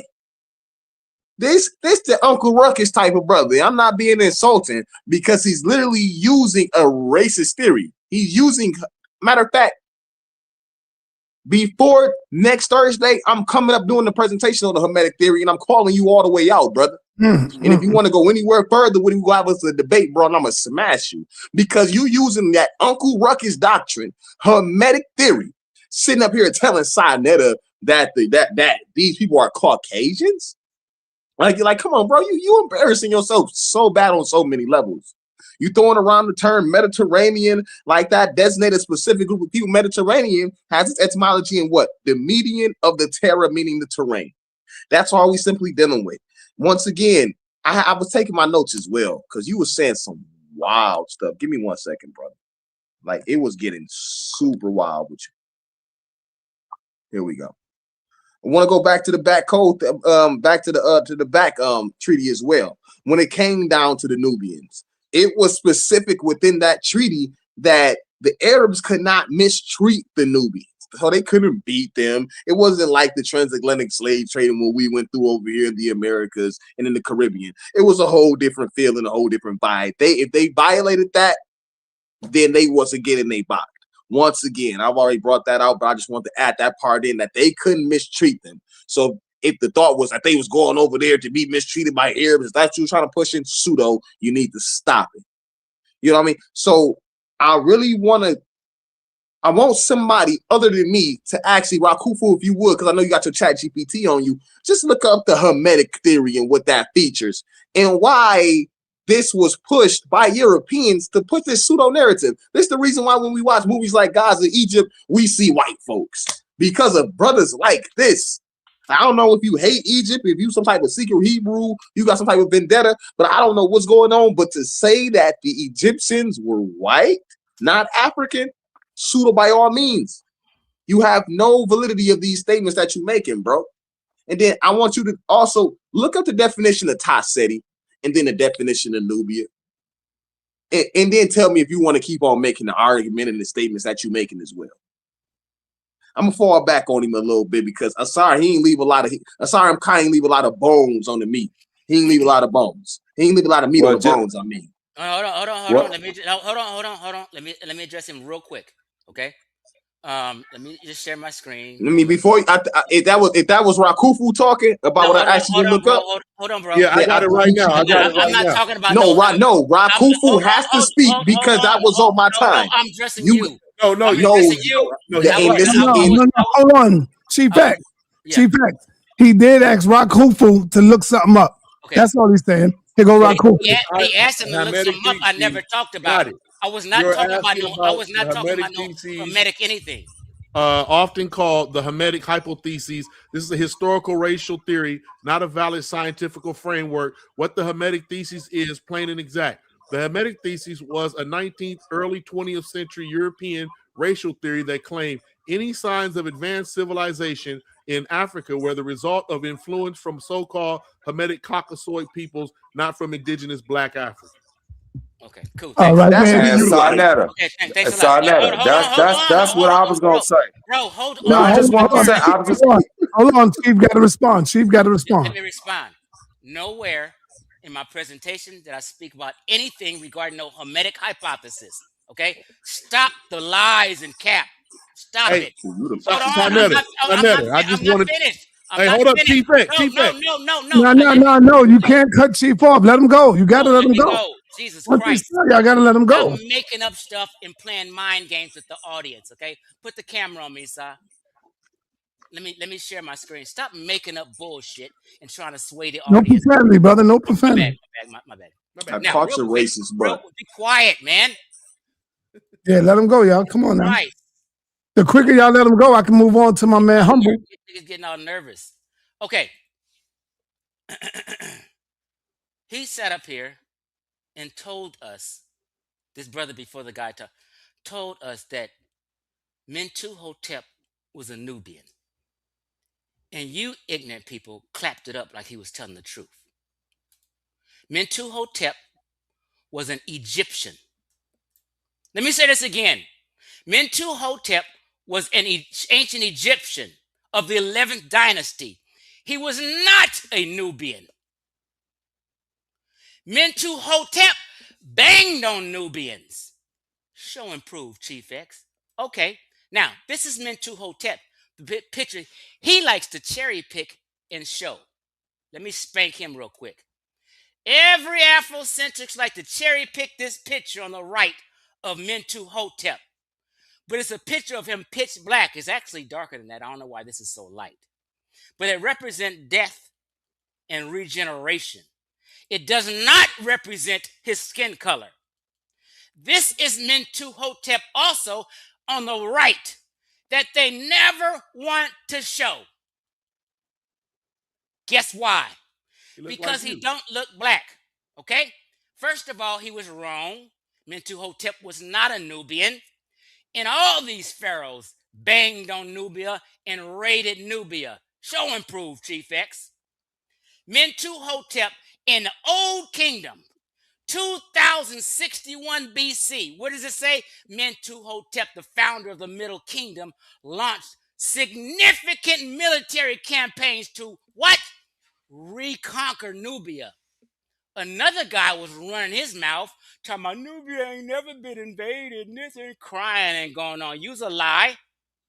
Narmer, after he reunited Upper and Lower Egypt, Narmer, the first pharaoh, made a U-turn and started banging on Nubians and snatching up gold. I can prove that too.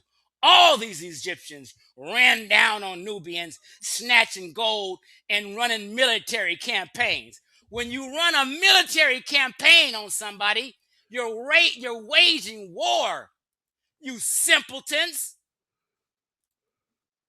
To reconquer Nubia.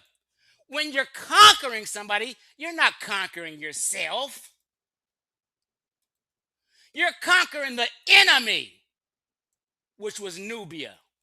They were foreigners to Egypt. Why is Reggie letting these cats lie? Listen, all these pharaohs, purpose, the campaigns were aimed at regaining control over Northern Nubia to what? To secure resources like gold, timber, and manpower. What they need manpower for? They need slaves to get some work done. That's what they need. Okay? Stop playing with me. Military actions in Nubia took place in his 29th and 31st years of reign, and potentially as late as his 39th. He lied and said Mentuhotep was a Nubian. He was an Egyptian. We need an apology from the brother. Or get him off the panel. If No, Hold on. Man, come on, man. Let me finish. You lied to the people, and you ought to be ashamed. You said that twice. Be quiet. He's slandering now. He got to come on, No, Si. I'm not slandering. I'm just there was no insult word. I said you lied to the people and tried to tell the people that Mentuhotep was a Nubian. It's the same crap that all these Afrocentrics been doing. So they've been lying. I'm not finished, bro. Bro, you just saying I'm a damn liar, bro. Come on, this ain't scholarship, bro. I got my scholarship. You asked for apology. I got up real quick. I'm talking right now. You said we can rewind the tape. I can rewind it. I got 3 screens up right now. You said Mentuhotep was a Nubian. He was not. You lied. Yes, he was. I got it right here. And on top of that, this nigga do too much. Why would he run a military campaign on Nubians if he was Nubian? Man, I'm getting out of here, Saw. These cats is crazy. Hey.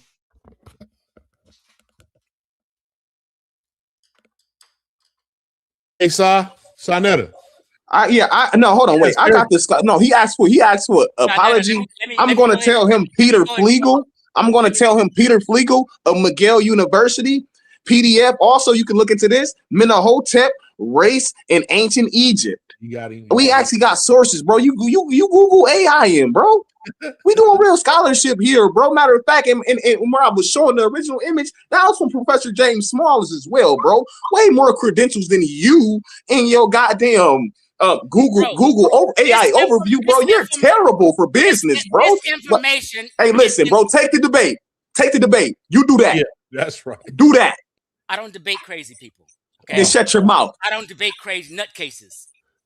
Wait a minute. Mentuhotep has Nubian family roots. Yes, there's a credible historical and biological cultural evidence. I'm gonna get out of here because I gotta run. Let me close out, fellas. Hold on. Y'all can talk all you want when I leave. I'm just gonna close out and say bye to Sa. Relax, y'all.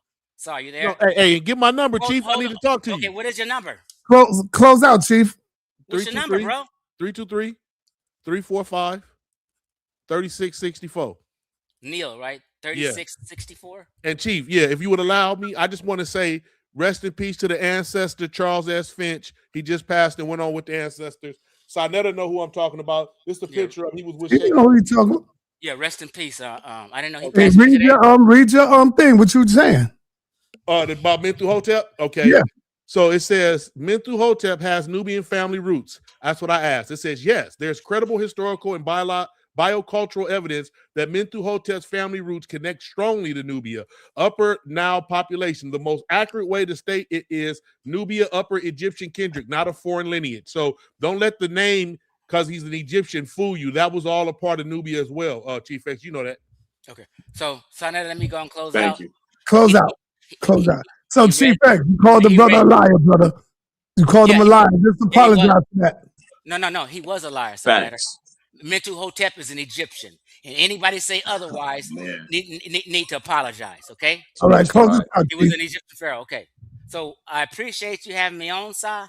I'm about to get my workout on. See, I've been looking good lately. This is 56. If I come out this shirt, every woman in here gonna get wet. Okay, look here. Hey, Chief, you go to 24-hour fitness, Chief? No, I go to the YMCA because I go swim. I go All swim. right. No more questions for Chief. Let him go. So I can bring in Humble and we can I go turn appreciate up. you having me on. Right. I think actually you should shut the show down after I get off because people gonna be all over the place. It's no rebutting. Thank God. So the show. So I appreciate it, Si. Yes, sir. I appreciate you allowing me to spank the entire community again. Jabari will not respond to this. He will not play my video word for word and debunk everything. And I No, told he gonna tell me to call you and come on the show. good. And I told everybody on this thing before I got started, rewind the tape. Every single thing I claim, not some of the things, every single claim I make today, I will back up with a source and prove my claim. I will not give you my opinion. I will not guess. I'm not going to be. I proved everything I said and showed a source on every single thing I said. If someone says otherwise, they're being disingenuous because they're in their feelings. And there it is. Chief X came in. He didn't run. He stood with the smoke, and he fought back. That deserved a bomb for Chief X. He took on the greatest minds right here, and the young brothers. And I need you guys to Chief X, you know I gotta show the people this. I took a poll, and I know. who we going with. I'm in enemy territory, Si. And they got 27% Chief X, 73% the panel. Yeah. Well, And now you know your homeboy just came up in the building. He might want to say hi to you before you leave. Got a quick question. He got a quick question for you, Chief. He's mad. He looking mad too, Chief. Why you lying, nigga? At no point. Oh no! Oh, come on, man. We don't want to do that, brother. Hold on, brother. Hold on. So why? Show up, though. I'm not. I want to know why can he call people liars? And when I say it, it's an issue. I know how to handle myself. But I don't want to mess the show up, though, brother. I know how to handle myself, though. I'm saying, why would this man get up on this panel, which is international, and lie to people and tell them that he turned the pseudo killers on calling Black Egypt? Why would he lie like that? Like, why would he phantom such nonsense like that? Like, why would he do that? He's the man who just now called North Africa, Caucasian North Africa, and Mediterranean North Africa. So I'm gonna do a show tomorrow. It's gonna kill all that dead. Easy work. Easy work. So what I'm saying is, I have a source that I've been using for years, right? It's called the Egyptian race argument on Wikipedia. And I always said that the Egyptians are not black, not white, okay? Because that's an anachronism, right? But they are indigenous Africans raised in skin color. That's what I've always said, bro, for the last 15 years. So all that hoopla and bull crap that he's trying to give people is crazy. Can you share my screen so I can get this nigga out of here real quick? Listen, I don't want to talk to you. Hold on. Try to have a dialogue with him. Don't run, man. No, I don't talk to the track. Okay, cool. Let me just say something before I go. Let me say something. Yeah, I want you to go so I can get you out of here real quick. Relax, breathe, bro. Hey, Chief X, did you call it Caucasian North African? Bro, I'm about to tell you everything. I'm gonna You're about to answer, Unc. Let him answer. Okay, make sure he answer that, because I don't want him to act like he ain't safe, like he did everybody else. There's three things, bro. You ain't turned nobody on that. And the next two things, did you call it Mediterranean North Africa and Caucasian North African? And did you say the Berbers was not indigenous Africans? Oh, man. Get that straight. Yeah. Hurry up, though. What you gonna say? Okay. I'm here. The click. Come on, son. You can let me just get them out of here quick. No. I get them out of here quick. Yeah. I see. Quickly. Yeah, I got mine right here, yo. I keep mine on me. Can I go now?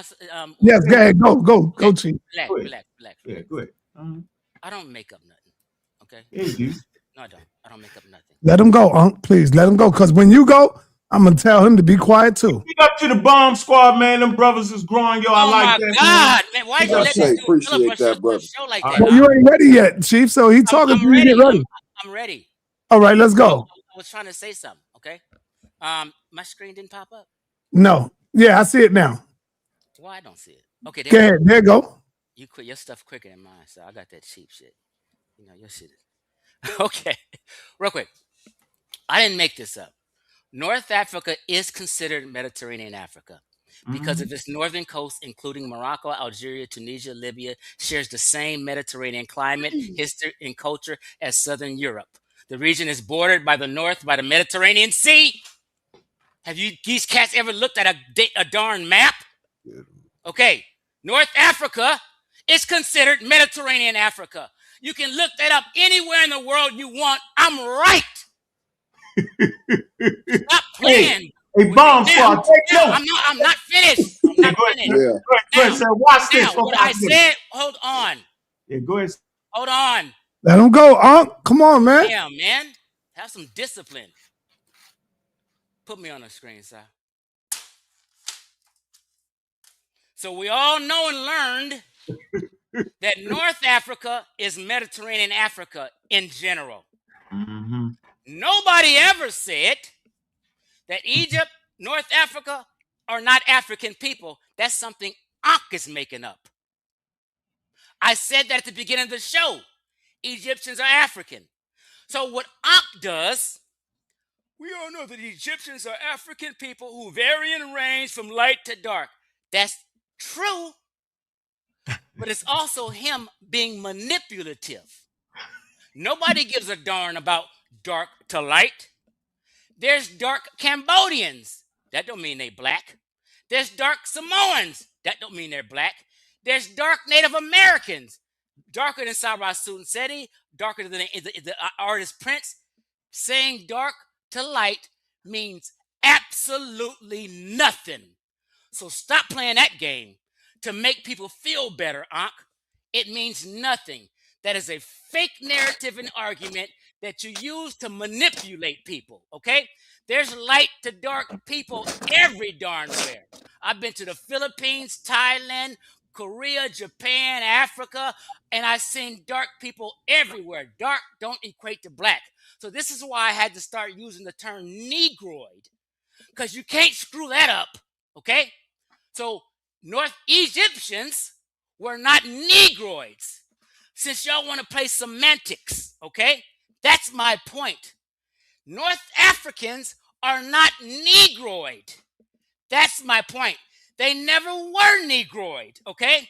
North Africa has never, ever been Black Africa and been Negroid Africa in the history of mankind, unless you're talking about someone hanging on the southern borders where there's a gray area. All right, let Unc respond. What I said was, I said North Africans and Egyptians would be considered, if you want to use the old terminology, Caucasoid people, Caucasian people. That's a fact. I can prove that, but I don't want to go here all day. So all right, let Unc respond, brother. Let him respond with non-interruption. You know, Negroid is actually a racist term. They don't even use that. Gives a shit. And come on, you gotta let him go. No profanity, brother. Hold it down. You've been decorum all day. First of all, when you start to classify people using racist terms, it's out of order, first of all. Okay? And so my point that I want to say is, would you consider the Nubians Negroid? Now, you know the way you answer this question will put you in checkmate. Real quick, answer the question. Do you consider them Negroids? Seriously, the Nubians. Here's the thing. Mm-hmm. When you say Nubian people, Nub- it connotates. Hold Tassetti. on. Let me answer. I got you. Just relax. All right. Mm-hmm. When you say Nubian people, it constitutes all kind of different groups in the area. Any of them. Oh my God. Yeah, remember, I'm talking. I'm just saying. I know, but I'm just trying to answer your question. Just let me answer. Okay, go ahead. Don't manipulate the audience and play with my words. Just don't do that. They can hear me, and they're smart enough to understand what I'm saying. All right, let's see. When you say Nubians, you're talking about a mixed bag of people. Correct. Some may be half black, some may be half Arab, some may have a Horn of Africa in them. So, it's a mixed bag. So No, at one, let me give you a time period. I'm talking about an ancient times. I know that's what I know exactly what you're talking about. Why mention Arab? Can you be quiet, man, for a second? No, listen. Just answer. I want to give you a time frame. Man, I'm trying. No. You're not going to dictate how I answer, No, and you're not going to let me finish, and then you go. I'll say go. Let him finish. Let him answer you, and then you can go. You can play these tricks on these niggas, not on me. Okay? Listen. So at a certain point, I said, you know what? Let me stop saying Nubian, because I realized saying Nubian is a mixed bag. You got people in the Nuba Mountains. You got people all kind of places. Mixed people. You got half breeds. All Not kind talking of about them, yo. Let him respond, man. I know what you're talking about. Yo, he would have been finished already, brother. But when you keep doing that, he got to start over. Don't respond to sa.neter. Let me finish. Okay. So at a certain point in ancient times, I said, let me stop this Nubian stuff. Because Black Americans in the conscious community more so focus on the Kushite dynasty that took over ancient Egypt in the 25th dynasty. The Kushite dynasty was way deep down by Khartoum. Them was black folk, okay? I'm not talking about them folk in Aswan who admixed. I'm talking about them people deep down by the 4th and 5th cataract where the Kushite dynasty jumped off. Them are the black folk, okay? And when them people, I said, I'm going to stop saying Nubian and just say Kushites. Because conscious community, that's all they care about.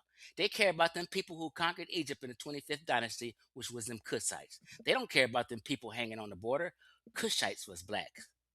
Egyptians wasn't black.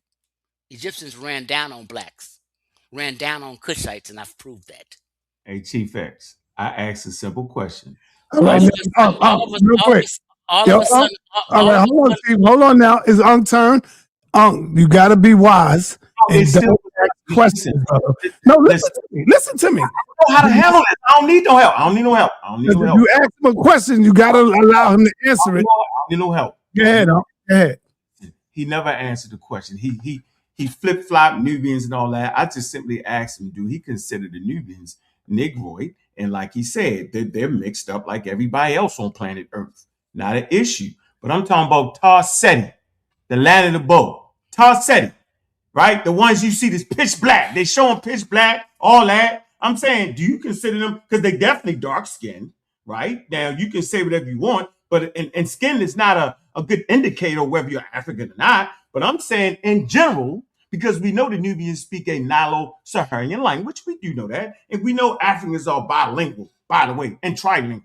So I'm asking you again, Chief X, not just the Kushites, in general, would you consider the Nubians Negro? That's all. Just yes or no. Seriously, just basic. That's all, bro. Can I go? Yeah, go ahead. And then we're going to get back to your source you showed, which beat you up. But go ahead. Okay. Mm-hmm. I not only answered it, okay. I went meticulously on it. You did? Yeah, hold on. Mm-hmm. You don't have to say, you just listen, bro. Okay? I said Nubians is a mixed bag of people. So I try not to concentrate on them. God damn it. I tried to concentrate more on the Kushites who conquered in the 25th dynasty. To me, the Kushites are Negroid. Okay. Thank you. So basically you're saying you do know that Raj and Witten found numerous, meaning many graves in Egypt, pan graves, right? all Nubian graves, right? All in Egypt. But I gotta get out of here. I gotta get out of here though. So hold on. Let me just All say right, this. go ahead, Chief. What? You What? can't do that, Saul. Hold on. You can't do that, Can I Saul. just say bye?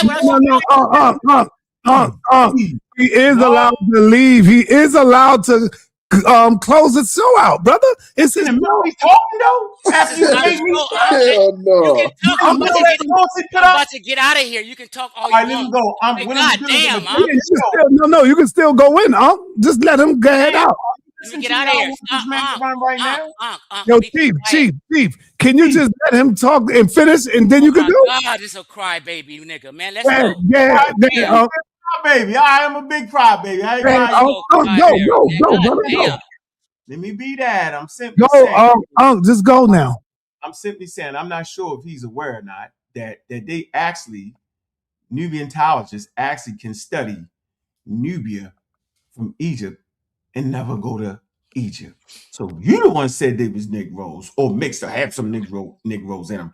I'm not never using that term. So I'm letting you know that when people get together, they have sex. So you having a wild problem right now. Okay. What you said was nobody in Negroes before colonialism. That's what you should have said, but you didn't say it. So the source, you put your source back up. Let me show you where your source, God.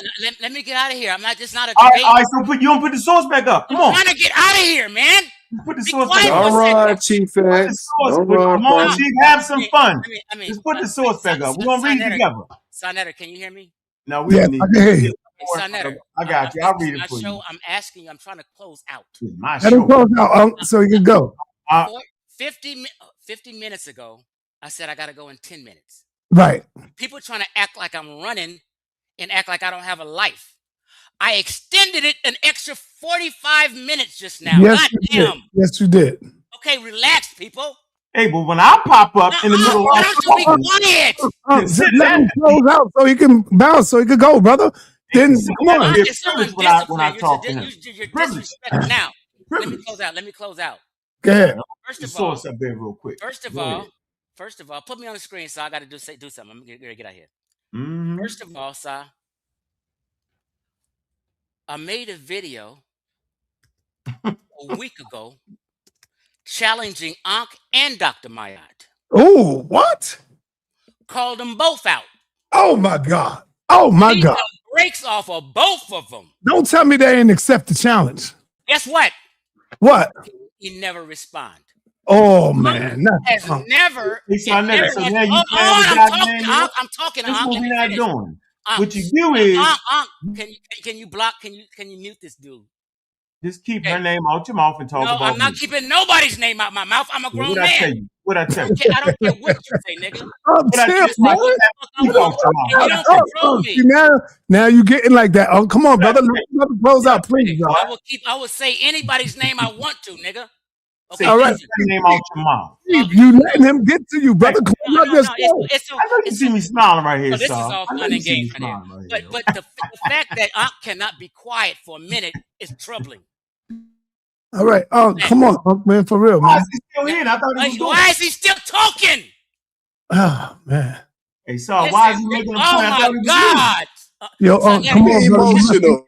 You have to get some control over this wild. You really messing the show up now, brother. Come on, man. Let me, man. Because I'm asking you, and you're not listening, brother. You're not respecting me, man. You gotta let the brother let him close out. Let him close out. Quiet. Don't say a word until I'm off the camera. Listen. I called him and her out a week ago. He's not responding. He watched every second of it. Ankh has never wanted to engage in a back and forth with me. He will tell everybody he'll never talk to me. But Ankh, if you was at the beginning of the show, is one of them cats who used to beg everybody not to let Chief X on. Why? Because he was scared. Oh, be quiet. He was scared. He was scared my information may get out and influence some people. He was the cat in Garfield was begging, do not let Chief X on sa.neter's show. Now, he has not answered any of my call-outs over the last 6 months. So he sees me on sa.neter talking to a bigger audience than my little channel, excuse me. So he's pissed. Oh, Chief X he's on sa.neter going in and 500 people are watching. Oh, let me get up here and address this cat finally. So he's only on here because he's upset that I'm on sa.neter's TV and I'm spewing this truth. And he's mad because he's named Ankh and he's representing ancient Egypt and he sells clothing representing ancient Egypt. All right. Let's not get personal. I'm gonna wrap it up. Yeah, don't get personal. Just come on, just keep it on the I'm scholarship. just giving you the psychology of why Ankh is on here trying to debate me and argue with me now all of a sudden because he hates the fact that I have a bigger audience. So Ankh brought his butt up here right now. This is why he's here. And he cannot deal with me on anything. This presentation he cannot deal with. And yes, I flipped the entire pseudo killer squad. They now say things like Ankh just said, that they're neither black or white. Nobody said that until I made Black Egypt. Wasn't nobody confused when the Nation of Islam used to say the black man is God, the black man is God. Everybody knew what the black man was. When Dr. Ben wrote his book, The Black Man of the Nile, didn't nobody say, oh, ain't no such thing as black people and all this old crap. They're mad that I debunked everything they believed for the last 4 decades. It's in the trash. I'm out of here, sir. I had fun. All right. Thank I you, just be Chief. passionate. I'm not mad. All right. Ankh, you can respond. Chief is still here. No, he's gone. Remember, he talked. This nigga. All right, yeah, go ahead, Chief. You out, man. Talk to you, brother. All right. This nigga right talking about me. Hey, Ankh, I'm gonna let you go, Ankh. Please, brother, maintain your composure. You're good, brother. Come on, in dog. the I got my gotta say this to you, brother. 'Cause you know, I know you for years, brother. In the show. You getting emotional on me right now, sir. Is somebody talking? When Do I Ankh was, still on, hear somebody when talking? Ankh was on the panel, he said, sir, I don't want him on All the right, panel. Chief, you gotta let him go, Chief. All right, go ahead, Ankh. Yeah, let's do Hey, it. Ankh, the ancestor passed, Ankh. Yeah, we know that. Yeah, come on, Rakufu. Okay. Rakufu. Hold on. Did you share my screen? Why can't I share my screen? Yeah, well, hold on. I got it. My fault. Yeah, you can share your own screen. My fault. I'm messing up. Here, let me share my screen for y'all. Let's put his source back up here. Yeah, let's get him straight. See, you see why he big talk y'all, mumble jumble y'all after death. Because y'all know what we say around here. Pseudo always dies at their source. This is where he dies at. Let me make it bigger for y'all. He can't read. See, that's what we talking about. His comprehension is not there. Let me make it big for you. It's right here. It's clear. It says North Africa is considered Mediterranean Africa because, watch this, its northern coast, including Morocco, Algeria, Tunisia, Liberia, share the same Mediterranean climate. That's why they're saying that. History and culture as Southern Europe, the region which is bordered to north by the Mediterranean Sea and to the south by the Sahara Desert, is a historical crossroads of civilization, okay? Has looked towards the Mediterranean for trade through migration. So first of all, the reason they're considering it Mediterranean is because of the climate. So that area is considered the Mediterranean basin. It has a particular climate. Now, when we talk about Alexandria, it's on the coast. It's a coastal city. The Delta has coastal cities. But guess what? Did y'all know that it sleets and hails in Alexandria? Did you know Alexandria is not an indigenous city? It's a city formed by the Greeks. Okay? So it's cold up there. No naked Africans is living in Alexandria, right? That's not part of the Nile Valley. Let's get that straight. I'm going to say it again. That is not considered an indigenous city. He's right. It's a Mediterranean city based off its climate. If you know anything about climate, we talk about this all the time. Now, here's the point I want to finish them off with, right? We'll end it with this. This is very, very important. Super important for clarity, right? Now, it's right here. So let's deal with Mediterranean North Africa. Share your screen. I ain't sharing. Hold on. All right. Let me get that. Thought I just shared. All right, I just shared it. Go ahead. All right, got it. There you have it. Hey, Ankh, can I ask you one thing before you go? No, don't break it. No, Rakufu, you gotta stop doing that, brother. But sometimes he like me to do that. Okay, I'll stop. sir. So what does the Mediterranean North Africa mean? What does Mediterranean? You want him to go before you go into it? And it's only No, I want to finish my bill. He's breaking it No, up. I don't care, his brother. No, he don't like It's that. only one statement, huh? No, he don't like cutting off. Let him go. Let him go. You're telling me later. I wish you would have done it. Go ahead, though. No, let me just hook it together. Let me tell you what scholars are talking about when they say this. Don't let the riffraff confuse you. It say, what does Mediterranean North Africa mean? This is important for clarity. It's a regional descriptor used in geography, archaeology, ecology, and history, refer to North African areas connected to the Mediterranean basin, primarily climate, ecological, and historical, not racial or biological. In most academic writings, geography, climatology, ecology, archaeology, and history, it refers to the Mediterranean littoral. You know what that is? It's talking about the coastlines. So it's talking about the coast. Look at the word Littoral. It's talking about the coastlines, right, of North Africa and adjacent uplands, area with Mediterranean climate influence, winter rains, summer dryness, and Mediterranean bata and long-term Mediterranean. It says regions commonly included: North Morocco, Algeria, and Tunisia, coastal Libya, Tripolitanian and Cyrenian, Mediterranean coast, Egypt, and the Nile Valley Delta. Context dependent. See? It says regional typically excluded: the Sahara Desert interior, Sahelian zone, south of the desert, North Mediterranean ecological zones of North Africa.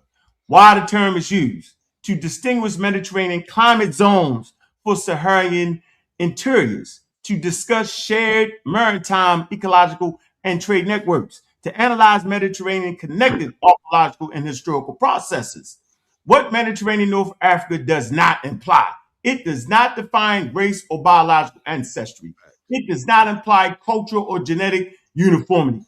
It does not replace indigenous or local identities. It says, in North Africa Caucasian?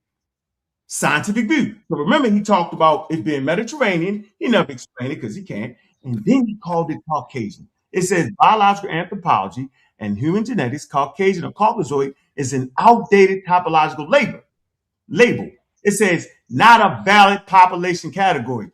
Human biological variation is predominantly clinical, gradual, like climates, clinical, gradual across geography, and does not break into discrete continental races. It says North African populations are heterogeneous. It says ancestry patterns vary by region and history.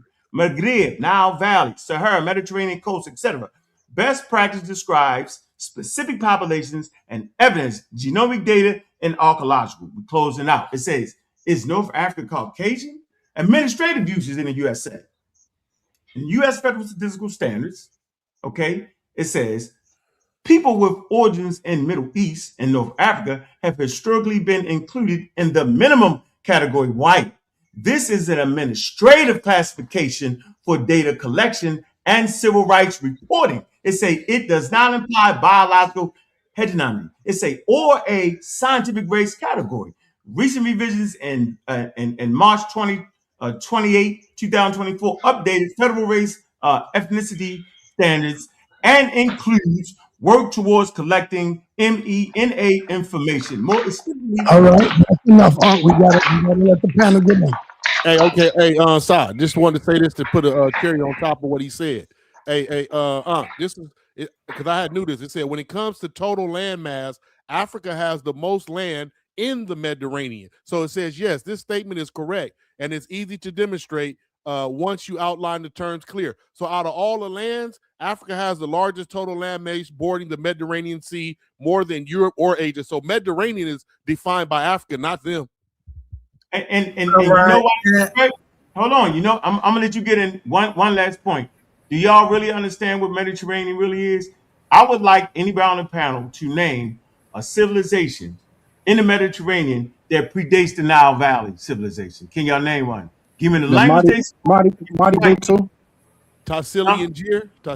Madi Butu culture is the first culture in the Nile Delta after the Green Sahara. All right, let me get humble in here, man. Humble. What's the blessings. So, I just really want to point out two things. Everybody really just beat up. Everybody just went in, and everything else. As I sat back, they really tackled everything. But it's two things that was very important that I didn't really hear anybody talk about. Number one, the brother said, I wouldn't use the Nubians. I would use the Kushites. I would say the Kushites are black people, but the ancient Cometians are not.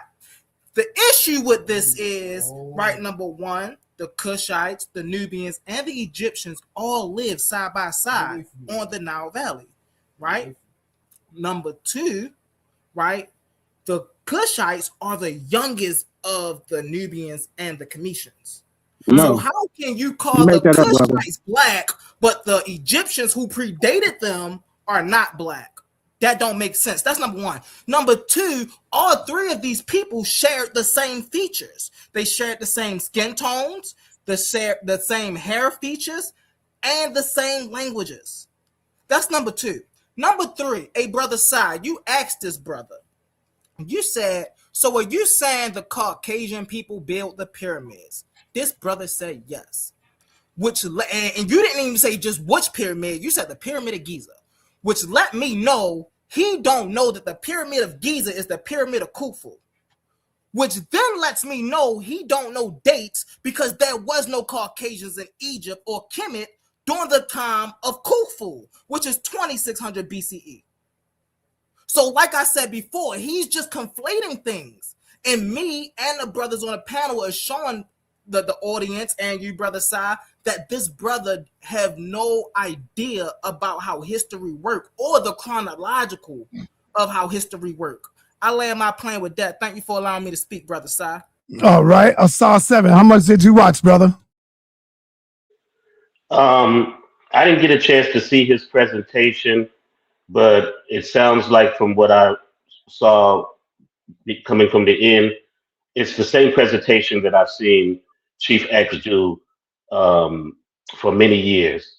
And this information that Chief X consistently tries to push has been constantly debunked. But what I want to really talk about is the real issue with Chief X, his agenda. And his agenda is centered in self-hate. Let me say that again. His agenda is centered in self-hate.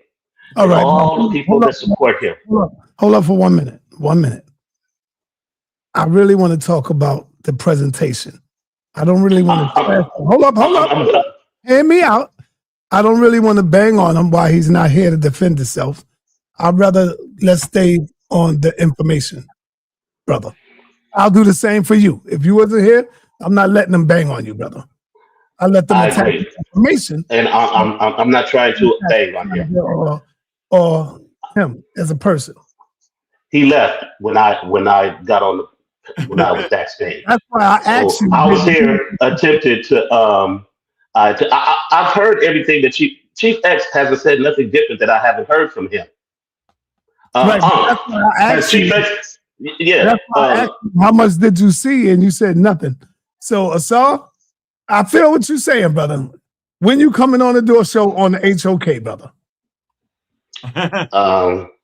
So I can bring. I think it's important that I say this, sa.neter. I respect what you're saying, and I'm not. And because I didn't see his presentation, I respect what you're saying, right?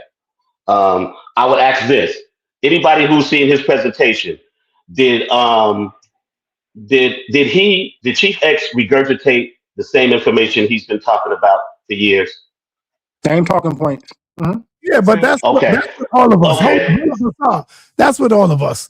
We all say the same thing, brother. For years, we've been saying the same. No, it depends on the topic, sa.neter. He's been pounding this information for years. Yeah, but that's the same thing Unc been doing. Unc been talking about evolution for years. We've been talking about Hebrews for years.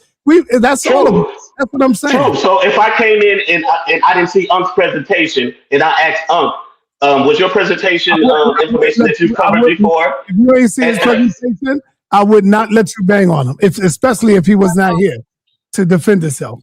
And I'll do that for you, and I do that for everybody else that's on the panel.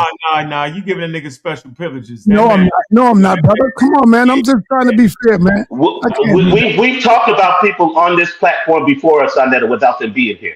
Inky actually do whole shows. Hold on. Inky does whole shows without people being present on the HOK. Hold on. This is 2026. I'm trying to do things right now, brother. I want to do things right. Y'all the one that be making me goddamn evil and shit. y'all the one that turned me into the monster, man. Come on, man. So why you gonna hold on? This would be for me to do that. It wouldn't be right. That's all I'm saying, man.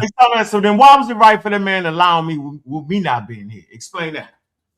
I'm listening. Because I seen you. You came up and you said, "Yeah, I want to deal with it." No. Early in the day, bro. No, you was up here earlier, and I told you, I said, "Not yet. I'll wait till I open up the panel." So let the audience know you called me. Let's get that straight. No, I didn't call you. Yeah, I did call you earlier and told you, "Come on and get in." Yeah. Okay. Now, hold up, Rakufu. Hold on. So the man said something about me, right, and my team with me not being here, and you let the nigga say it.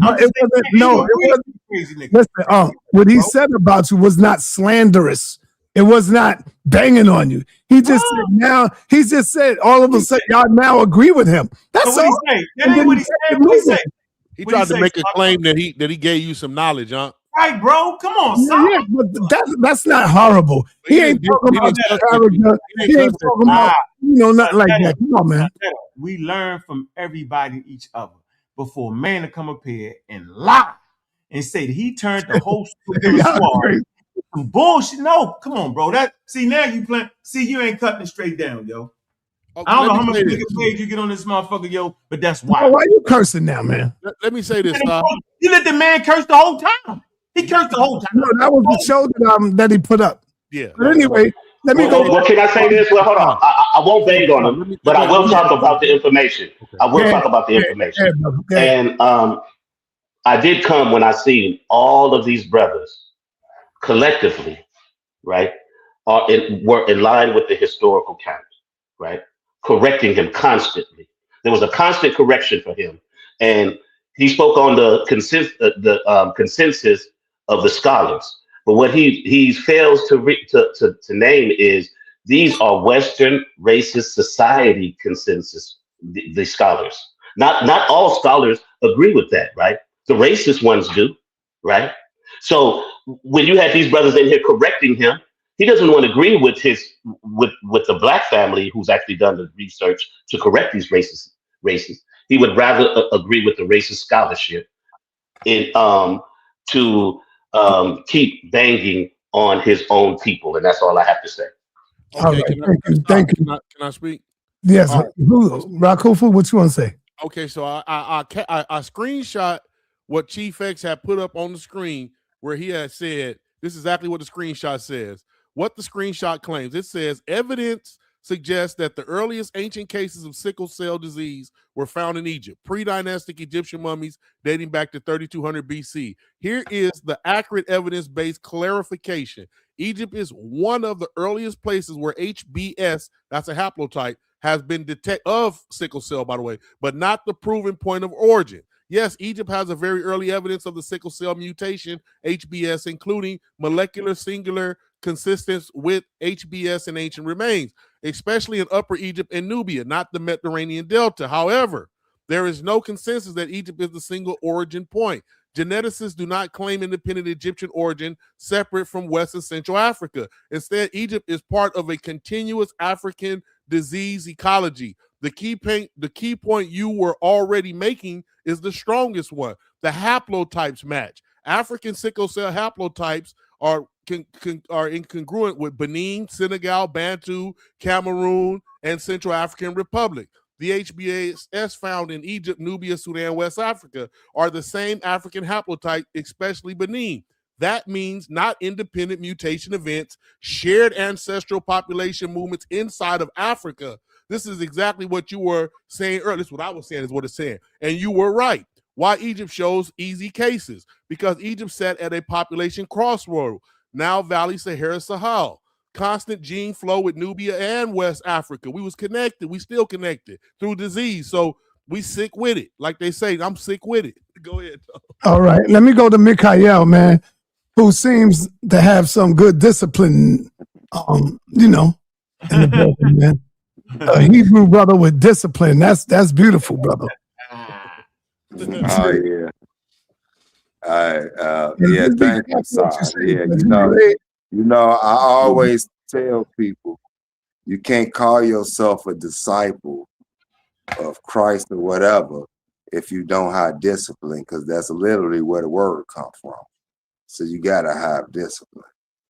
But I ain't gonna lie, I'm glad you called me earlier, son, because I hadn't checked on your channel in a while, and I came on this subject was very intriguing to me, and I'll tell y'all why. You know, most people think, you know, Hebrew Israelites, they just stuck in the Bible. You know, y'all always bring that up. You know, you love to do that. But when you go outside of theology, a lot of them can't find their way. And it was so crazy because I'm listening to this. Them two brothers that spoke before Chief X. I can't remember their names, but one of them I know. I say? Him and the other brother I know, I think it's Osaze or something. He my Facebook friend, so I know. You know, we used to battle back and forth back in the day. But I'm not gonna lie, they was coming with some and now I know it's bad when Art came, and I agree with damn near 95% of what, like, he killed it, and I'm like, damn, I'm agreeing with Art. Now I've never you gotta think.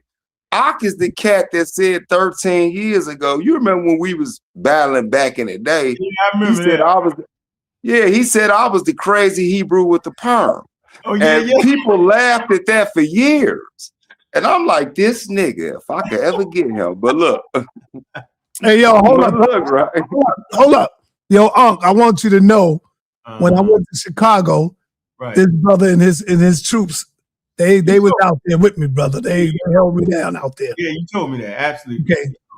I ain't seen him in years, man. And you know, Chicago. Yeah. I kind of I've been off the YouTube thing for a while, but everybody want me to come back, so I'm doing it. So y'all gonna see a lot. I'm doing we all grew up on YouTube, bro. That was years ago, bro. That was a long. Right?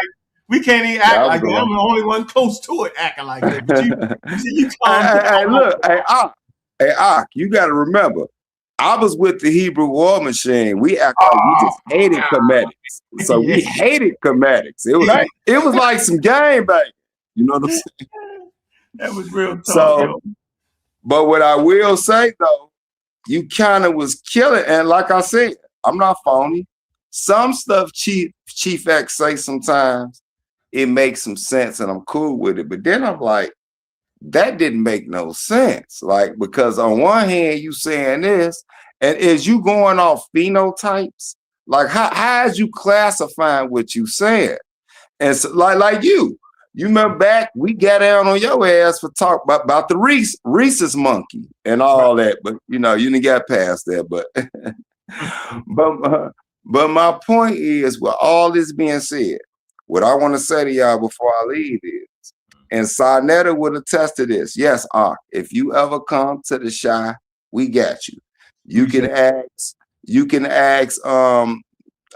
Priest Dayala from LOI. You can ask General General Hashar.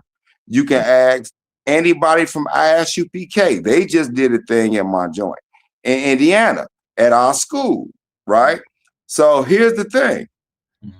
We don't just have a storefront. Right. We got schools, literally. We got kindergarten to 5th grade, and then we got another school that's junior high school to senior. We just had 3 college graduates for the first time. That this the only Hebrew Israelite school that I could think of in the entire country. You know what I'm saying? And we literally, people accepting them from college. So it's that legit.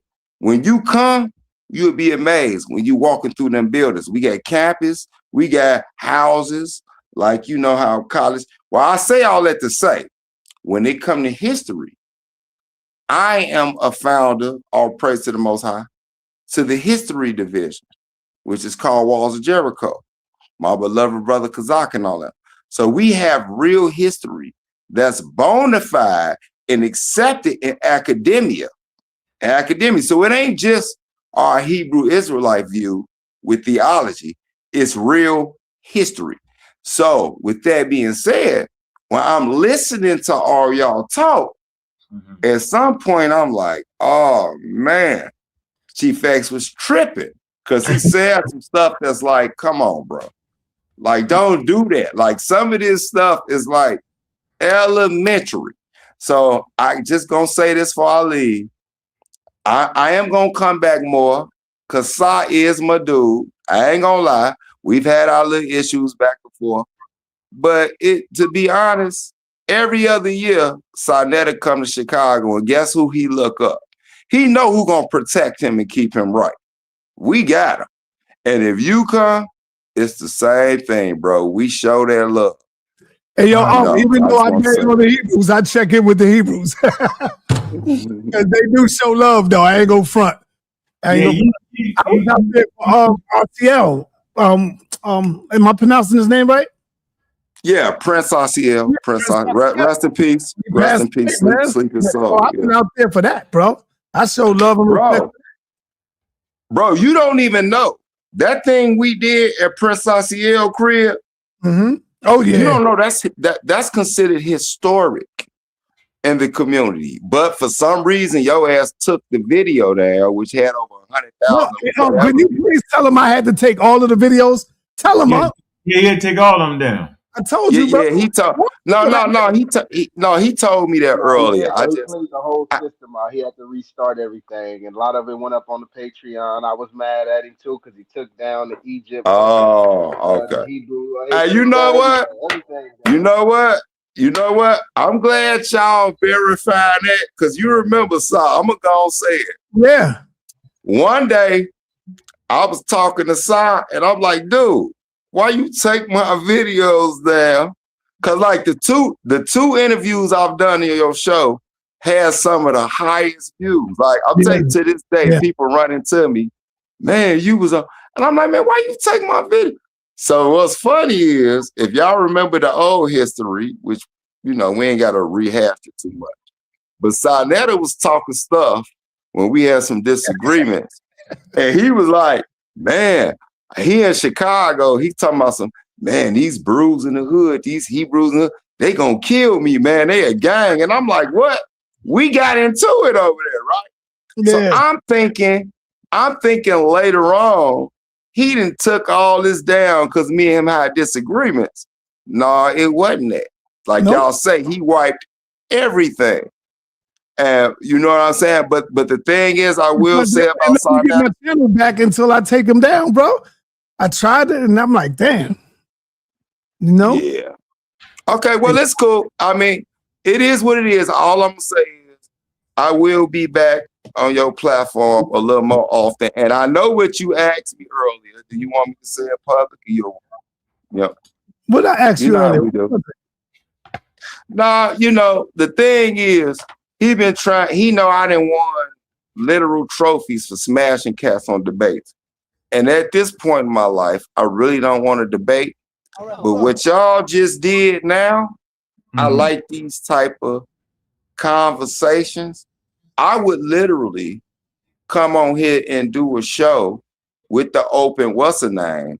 I just don't want to do, I'm so past the Bible debates because it's the same thing over. Y'all got to feel me on that. Like, it's not that I would lose. I never feel that.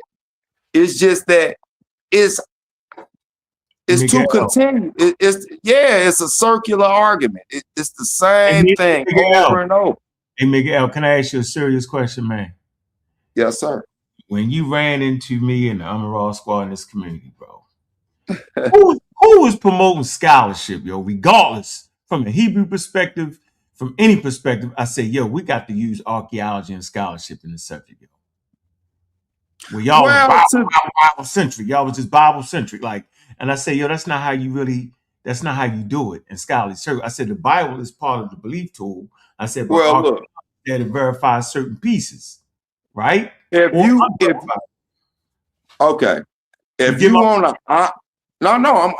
if you want an honest answer, yeah, give me an honest answer. No, I'm giving you an honest answer. Mm-hmm. I might not give you the answer you want, though. I know what you're looking for. I just want the honest answer. No. I'm gonna tell you. Mm-hmm. The way we had it set, the whole. All right, think about this, Ankh. You can answer your own question. Okay. Why did we even form the Hebrew war machine? To try to get us, because we was coming with scouts. Okay. Yeah. Okay. Right. So, meaning, it wasn't that we didn't have scholars, because I'm gonna tell you, in the Hebrew community, we call them scribes. We use the ancient term. We got scribes. We've always had scribes, right? Mm-hmm. But we said, no, we getting sick of these damn Kemetic Negroes. And it was really y'all. And then, you had, Amara Squad, but then you had, my boy, what, I ain't gonna need no names, but they split it off into other groups and all that type of stuff. But the whole thing was, we was like, yeah, Joe, we got to use our scholarship just outside the Bible, the Bible. You know what I'm saying? To start kicking these dudes' teeth in. So yeah, y'all was for the most part responsible for us forming up scholarship type squads. Hold up, but let me say this. I'm glad you said that. Because guess what you don't know you probably responsible for? What's that? Finna say something deep before we get off here. All right, go ahead. All right, you remember what Kanye West and Kyrie Irving went through? Uh-huh. Yeah. Right. Okay. Remember y'all had that brother on here? Uh-huh. Ron Dalton. Uh-huh. The one who wrote Hebrews to Negroes and did all that? Yeah. Well, that's my brother. That's my man. Okay. I'm actually in Hebrews to Negroes Part 2. If you go look up Hebrews to Negroes Part, I'm in that movie. Right? Mm-hmm. So y'all is part of the reason that this Hebrew Israelite thing didn't even spread it further than it did. So thank yourself for it. Thank Yahweh Elohim for it. All right, but hold on, Mikael. You're not telling the whole story, brother. I know you want to give. Here you go. I know you want to give Unc his props, but it was all because of me. It was all because. Oh, you know what? Yeah, that's why y'all formed that, because I was the one attacking the Hebrews on the street. I was the one bringing everybody to go in out, y'all, from Polite. You remember? From Polite, then Jabari, then Shaka, and then when all of them spread out, I took charge of that. I took the lead. Yeah. I went even deeper than all of them. That's how you left out. I give you that. You know what? Yeah, you stirred it all. Hold on, sa.neter. You really formed that. You know, the Hebrews in the hood, bro. Not true. No, sa.neter. Nah, I ain't gonna let you be outside your role, so you the licks. Nah, that's true, brother. No, you stirred the pot. No, sa.neter. Come on, yo, you ain't making. Hey, Michael, before. Hold on, let him finish, man. Let him finish. He getting ready to tell the truth. Go ahead, Michael. Sa.neter. Yeah, you can call me Mike. We cool like that, but most people call me Mikael Mike. It don't matter if you don't feel like saying Mikael. But here's the thing, right? Sa.neter, real talk. We've had our issues over the years. People don't even know. Like, I'm one of them cats that don't care about being YouTube famous or nothing. But when I go somewhere, certain people will know me, and they be like, man, is you such and such? Yeah, because I'm doing other work, right? But here's the thing, though. You, bro, you kind of started all this, to be honest. Like, you started all this from the good to the bad. You started it. And I'm going to tell you why. I'm about to say something. Do you remember how did I first get on the radar? You don't remember when it was with whole Polite can't come back to Chicago or Indiana? Right. Yeah, I know. Right. Remember, I'm the one that told him that. Yeah. Remember? Yep. Right. I can remember that. I can remember that. Because remember, I'm the one that told him, hey, I'm like, hey, when he had what was it called? New Covenant Radio or something like that. Right. Some, whatever.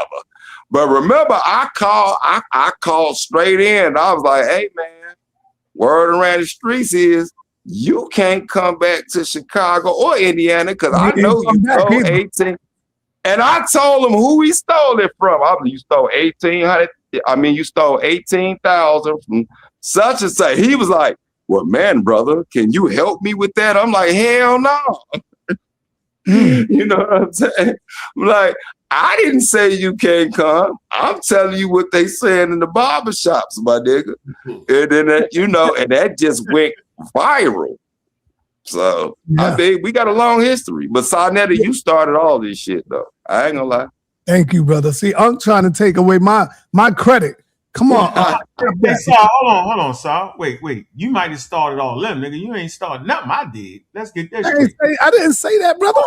I think I need to say it more often because all of them fit in that little comfortable box that you created. Let's just say.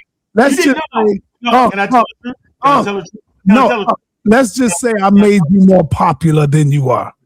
Now that's Can you give me that? That makes sense. No, that's true. Thank you. That's all I'm saying. It's a headache. Can I just respond to a humble right quick? Hey, you know what? Let me let Easy Bands up in here. Go ahead, Easy Band.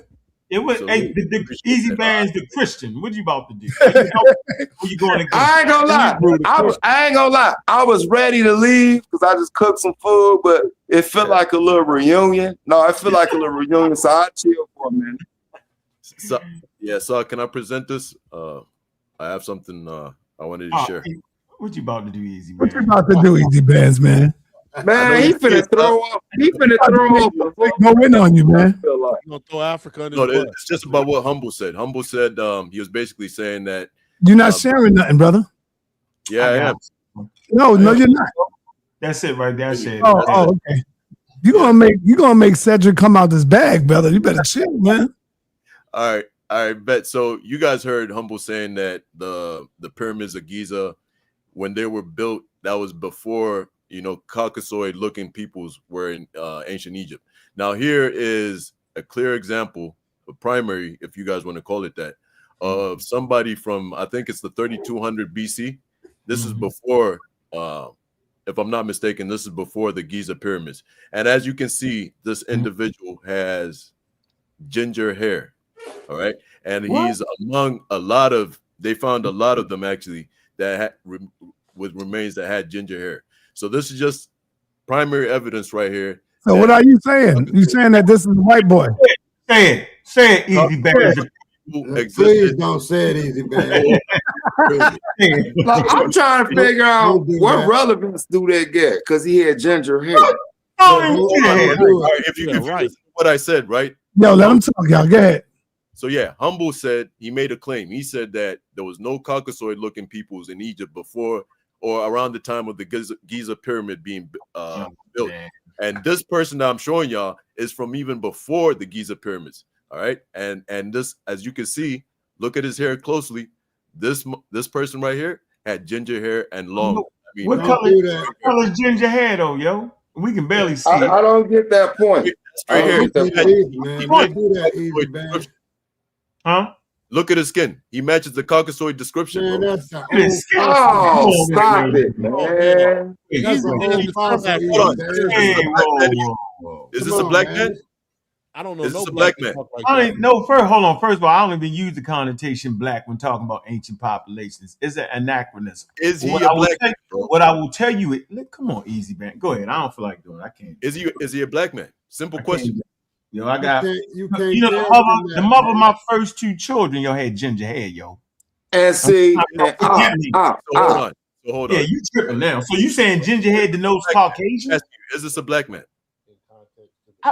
Man, no, it's an African. It's an African, bro. They didn't use the term black. That's what I'm trying to let you know. But come on, man. Activism. It's Hey, sa.neter. And see, this is exactly what I'm talking. No, I'm not trying to cut you off, Mike, bro. let me make a statement real quick. Okay.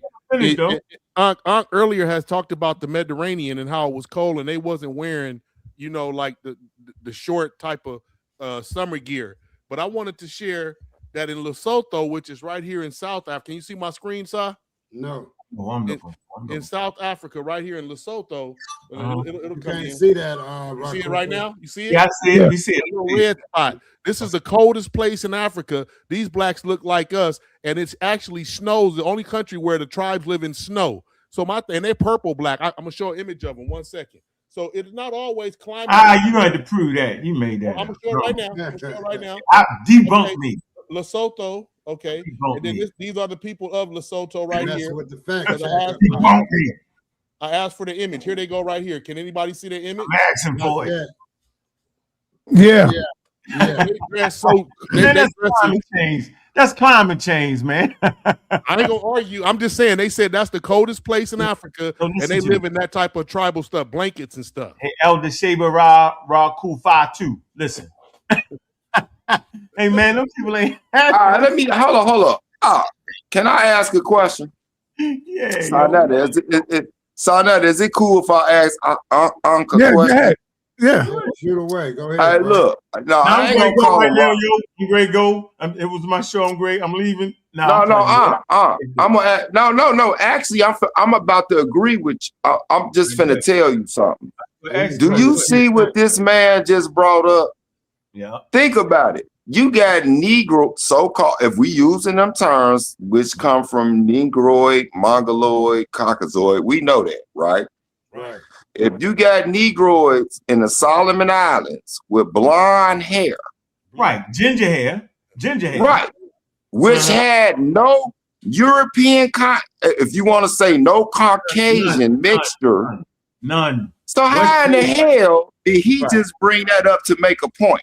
Yeah, that's a great point. I don't get it. Yeah, hold on. Let's make him get it. All right, let Easy Bands go. Let him go. So let me respond to him. Basically, we're not saying that the man is European. I never said that. Said he was Caucasian. No. Hold on, brother. I'm saying he fits the historical application of what a Caucasoid. He falls under Caucasoid. All right. Look at his skin. No, he doesn't. Hold on, bro. No, he doesn't. Look at his skin, right? Easy Band, you messing up, man. No, he doesn't, bro. You can see he's got white skin. You can No, see he's got hold on. historically, even by the black even the American how the hell you see a corpse that white skin?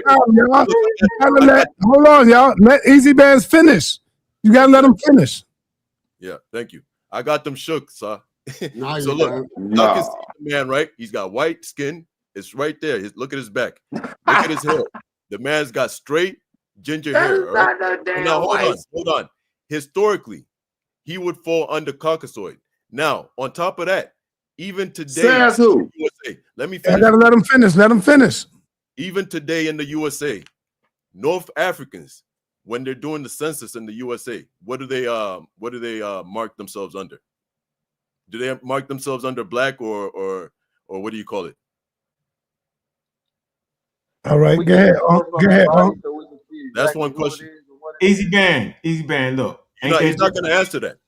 No, I don't know. I didn't know. It was incoherent. Do you not see the ginger hair right there? Today in the USA, North Africans, what do they? Let me answer it. I'll answer it easy for you. Go ahead. Being that I'm a bona fide history teacher, not just some cats around here reading ghetto novels and becoming smart, or looking at the internet or Google or CGI chat. Let me tell you, bro.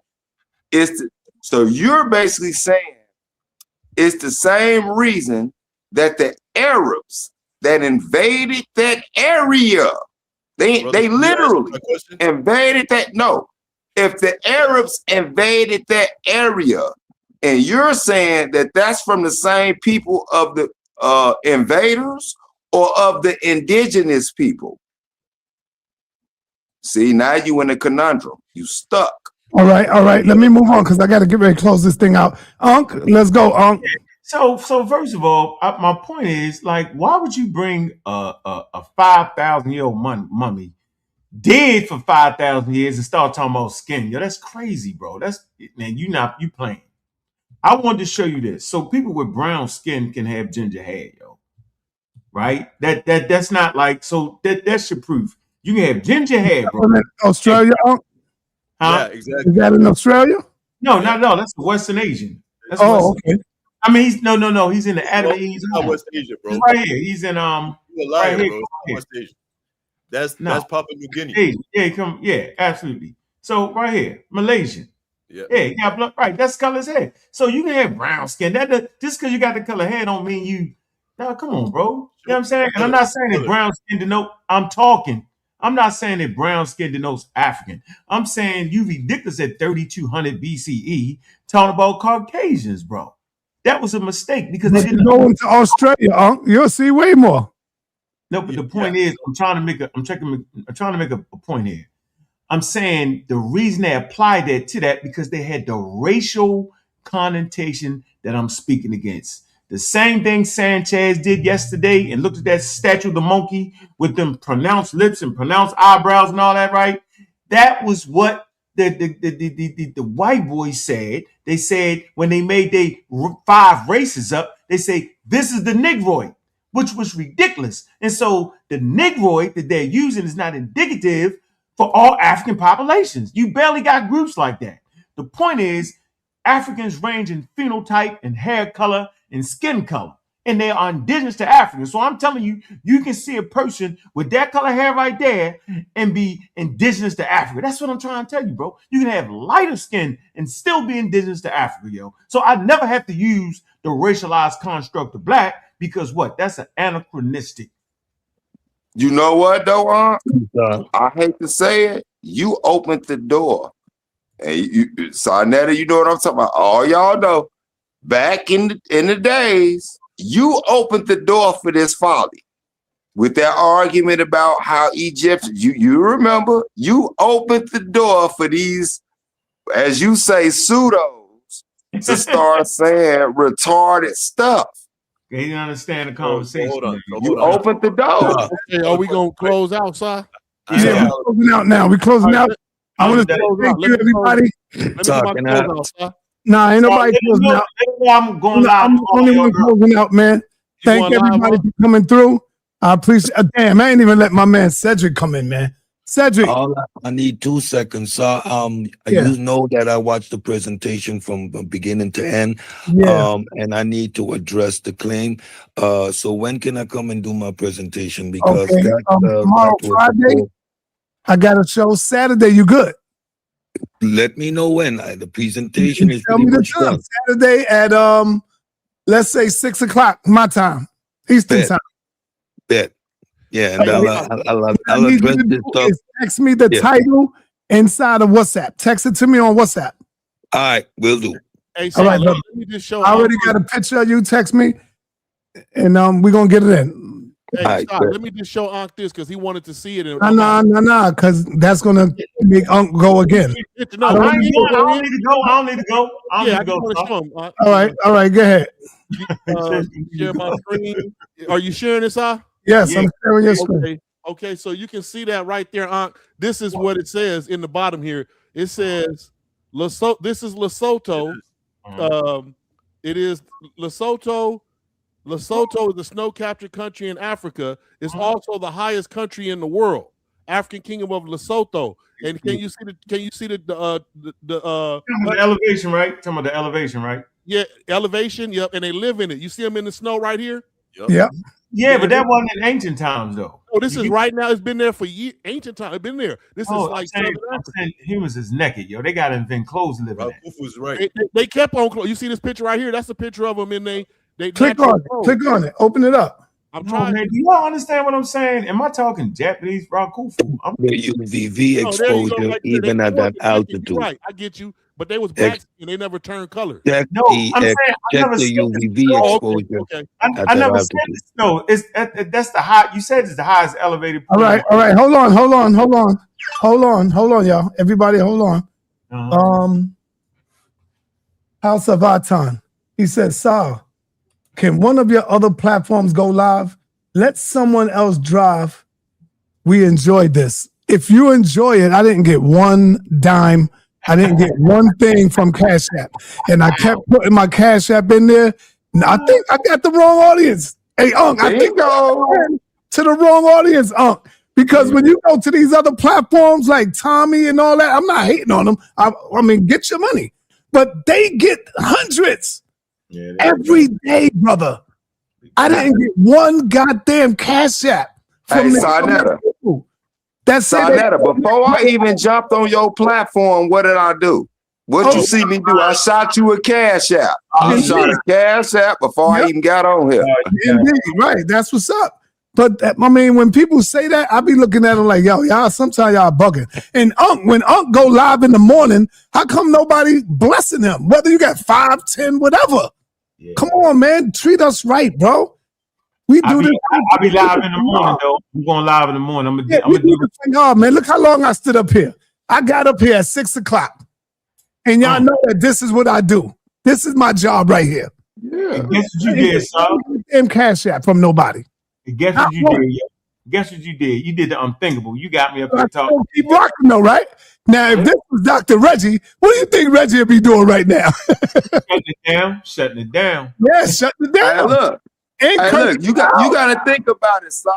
You reunited niggas that didn't get, we didn't get along back in the day. Like on this. The last time I'm dropping my Cash App right there. Again, last one. But go ahead. Hey, so I'm going live tomorrow, though. I'm gonna deal with it. Do you have like an e-transfer? Because in Canada we don't have Cash App, man. Cash App. You made that up, easy bands. You got an e-transfer? You can send me or something like that. Y'all ain't got no common sense either, because that shit you said. So you heard me? Yeah, I heard you, but I'm trying to figure out what you're talking about. No, so we don't have Cash App in Canada, right? That's you got PayPal. Yeah, we got PayPal. I got PayPal. Word, yeah. I'm gonna drop my PayPal link right now. I just sent you 50 on Zelle. You don't have to tell nobody, but I mean that's cool. No, I'm letting you know. When you send it on the what? On the Zelle. Okay, good. No one. I just seen the message. Yeah, good looking. What? Good looking. And here's my PayPal right now. I'm putting it in the chat. There you go, right there. Hey, you funny as hell. You silly because you laughing at what I'm laughing at. Hold on. You gotta think. I'm a Chicago cat. You a Baltimore cat. We know what's funny. Both of y'all my children. I'm a Detroit buddy. No, I'm just I ain't mad at you, yo. I love Chicago. The one that started Chicago came from out of Hades through Detroit. Then he went over there. Hey, look, we ain't got. All I say is the D get. Right, look, my PayPal right Detroit there. Get what Chicago get. My PayPal Cash App is in the building. It's in there. Hey, I'm gonna finish the conversation tomorrow at around 12. Hey, what time, Unc? I'm going about 11:30, 12. And first of all, shout out to Suntan. I don't never have to ask that brother. I get up in the morning sometime, he's right there. Bingo. I'll be like, damn, they go my man. I can go buy me a loaf of bread today. You know what I'm saying, Unc? I can eat today. Yeah, Suntan the man, yo. He an elder, yo. He need to make sure you play fair, though. Nah, I'm joking. Tomorrow, right? We're gonna go over this conversation here. Mm-hmm. I only came up here because of sa.neter, right? And I respect the platform and I respect good content, right? But there's some up to date. I'm gonna bring some up to date 2025, right? What I want to make sure I verify is I want to show y'all that I've been saying the same thing consistent over the last 5 years. So we're not gonna let nobody bamboozle us and trick us, right? So tomorrow, tune in, all right? And so what? I guess so we gotta come to your I gotta go look at the video that the man did or something. He said he did something with me and Dr. Miat. So I guess I gotta go look at that. I don't know why he mentioned that lady's name, yo. That's the doc, right? That's my people's, yo. I already know. Yeah, he got. You still got. Leave the claim alone, bro. You still got leave the claim alone. I got the claim. Yep. Yeah, I got the claim. I'm gonna deal with the claim, specifically the claim. That's it. All right. So no. I'm asking. Hey, son, I'm asking. What platform is he on? Because he has pseudo killers. I'm subscribed to all of them, but they don't pop up. Community skeptics and pseudo killers. Yeah. Hey, Okay. can you address the fact of these? No, I can't address nothing right now, brother. I'm closing out, brother. Just asking them. Can you do that tomorrow, and see what's the anomaly of No, why no, they just feel get up black in can't here, get brother. Get in the yo, say cook. I mean, yeah, just get and come up, and then he'll let you in when he finishes doing his show, and then you can ask him. No, shut it down. Let me talk to him right now. Shut it down, Saul. Go ahead. Okay, I was going to ask you this. Can you hear me, Aunt? Yeah, I'm listening. I'm asking you this. Tomorrow, when you address the show, can you? Is that an anomaly? Hold on. Wait a minute. Shut it off. Stay right here. Who wants to smoke? Who wants to smoke? Who wants to smoke? Who wants to smoke? Temperatures going up, the heat is rising. Scholars are showing up, audience vibing. We on a mission, competition is the only desire.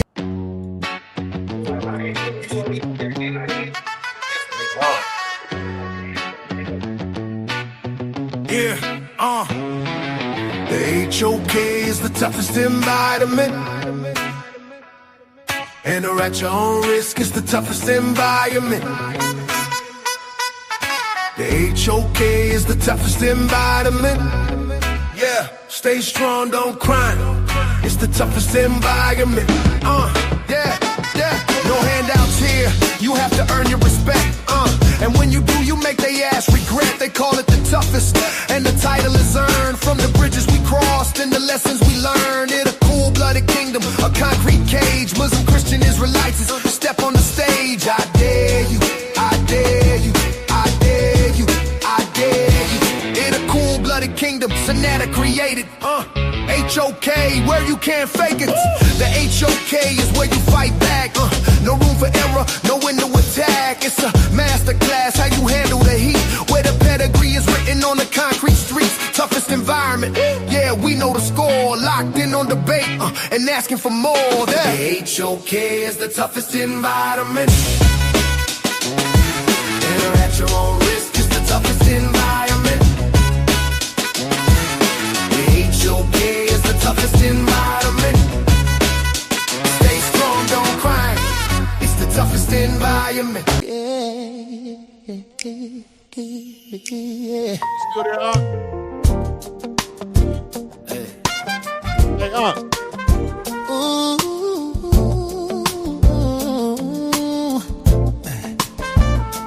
That is for my sister. Trapped in religion. Wake up and free the babies. sa.neter speak the truth, he's on a mission. The house of consciousness. The final call. Will you Bible thumpers wake up? All just fall. The house of consciousness. The final call. Stop believing in fairy tales, especially Paul. I use the Bible like a lantern in the night, trying to wake up my sister. True light, the house is closing in, it's a total mess. You ignore my wisdom, the ultimate test. Step inside the HOK, it's the toughest terrain, where the truth hits hard, the cuts bring pain. I try to wake you with the word in my hand, to get you to the truth, to help you understand. I gave you the scriptures, chapters and verse. I gave you the keys to break the curse. I gave you Torah to unlock with keys. Break the mental chains and be free. The final call. Yeah, will your Bible thumpers wake up? All just fall. The house of consciousness. The final call. Stop believing in fairy tales, especially Paul. They call you apostle like you a prophet of God, telling lies and fooling people can't be that hard. You're preaching from YouTube, looking for a handout. I'm standing on family, trying to bring the truth out. Welcome to the HOK, where the truth resides. No more hiding in the pews where the dies. We speak against the Bible just to wake the inner sight. Come inside the HOK doors, we bring the light. The house of consciousness, the final call. Will your Bible thumpers wake up?